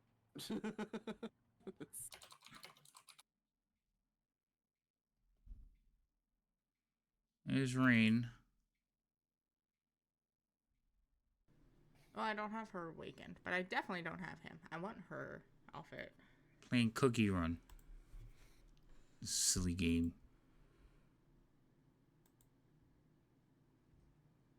She loves it though. I don't know why she loves this game so much. She's been playing it for like 5 years. She started playing it on her phone. I hate it. Like, even back then, she would be like, oh, look at this game I got. I was like, oh, okay. Little phone game. Yeah, it's cute. Now it's on her computer. She plays it all the time. I don't understand what's going on. But I definitely don't have him. I want her. It's the same clip. It's playing the same clip twice now? This is terrible. These people need to get their shit together.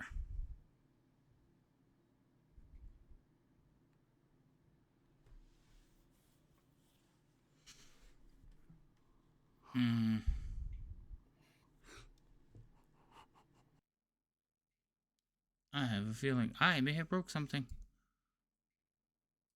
What the hell is that? That's the one you use? What is that? Modern Dark. That was yeah, FG Modern Dark. I actually paid for that one and it's now broken.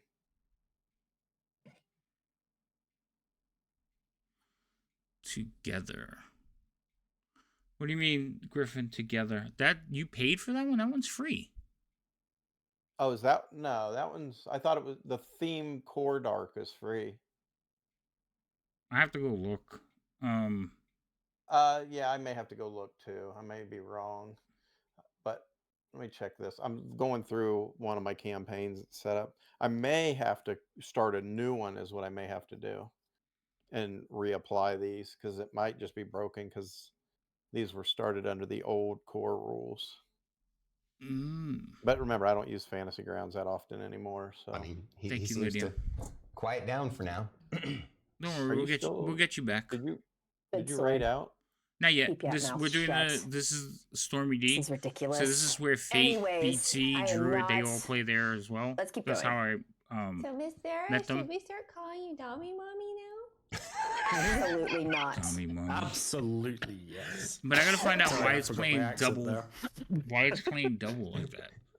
It's all right. Freaking thing. I'm gonna have to test it tomorrow. Tomorrow I'll test it offline.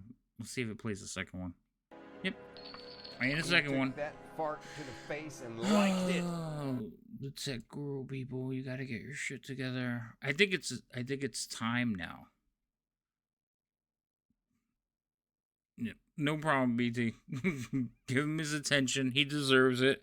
Everybody, thank you for being here. We're gonna find somebody to raid into. Find somebody nice that's playing some D&D. I appreciate all of you. My players appreciate whatever assistance you gave them today. They kind of need it. I don't know any of these people that are playing right now. Sunday's a different group of individuals. Usually during the week you see the same people. Sunday, we just started streaming on Sunday. I don't recognize anybody. That's Elden Ring. Variety of B vitamins instead. Why are you shouting me out? What? Oh, that's not me. That's shouted out Lady M. That was a good idea. Who shouted out Lady M? Oh, Lady M did. Okay, good. Thank you, Lady M. Excuse you, ma'am? I heard beef. B vitamins. Oh, B vitamins, not beefy items. Okay. Wow. Just wow. I don't know any of these people. I guess we're going to meet somebody new.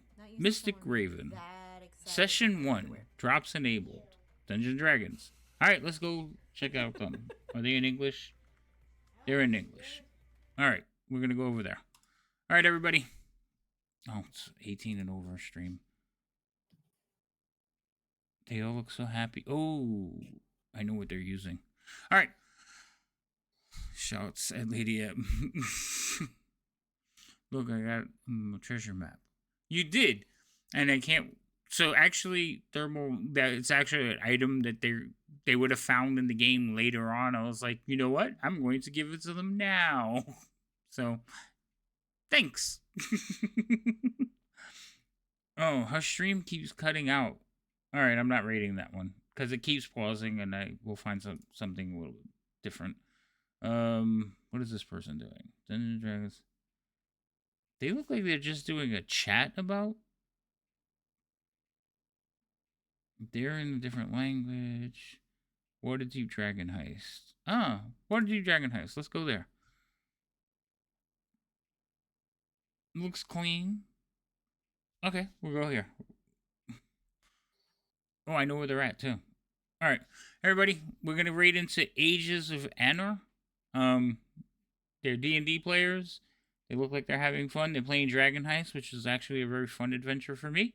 That's how I met all my players from my... Well, not all of them. It's how I met Gimbal. So, go over.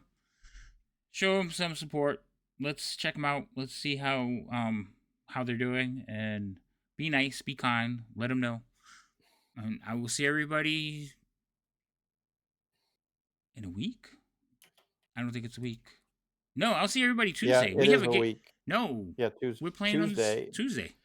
But for this game, next Sunday. Yes, for Curse of Strahd, it'll be next Sunday. But for D&D, we'll be back Tuesday. So be back in 2 days. All right. We'll see everybody later. Bye. Say goodnight, sir. I was trying to do peace. I can't find my camera in the dark. You got it. I see it. Okay, bye. Yep.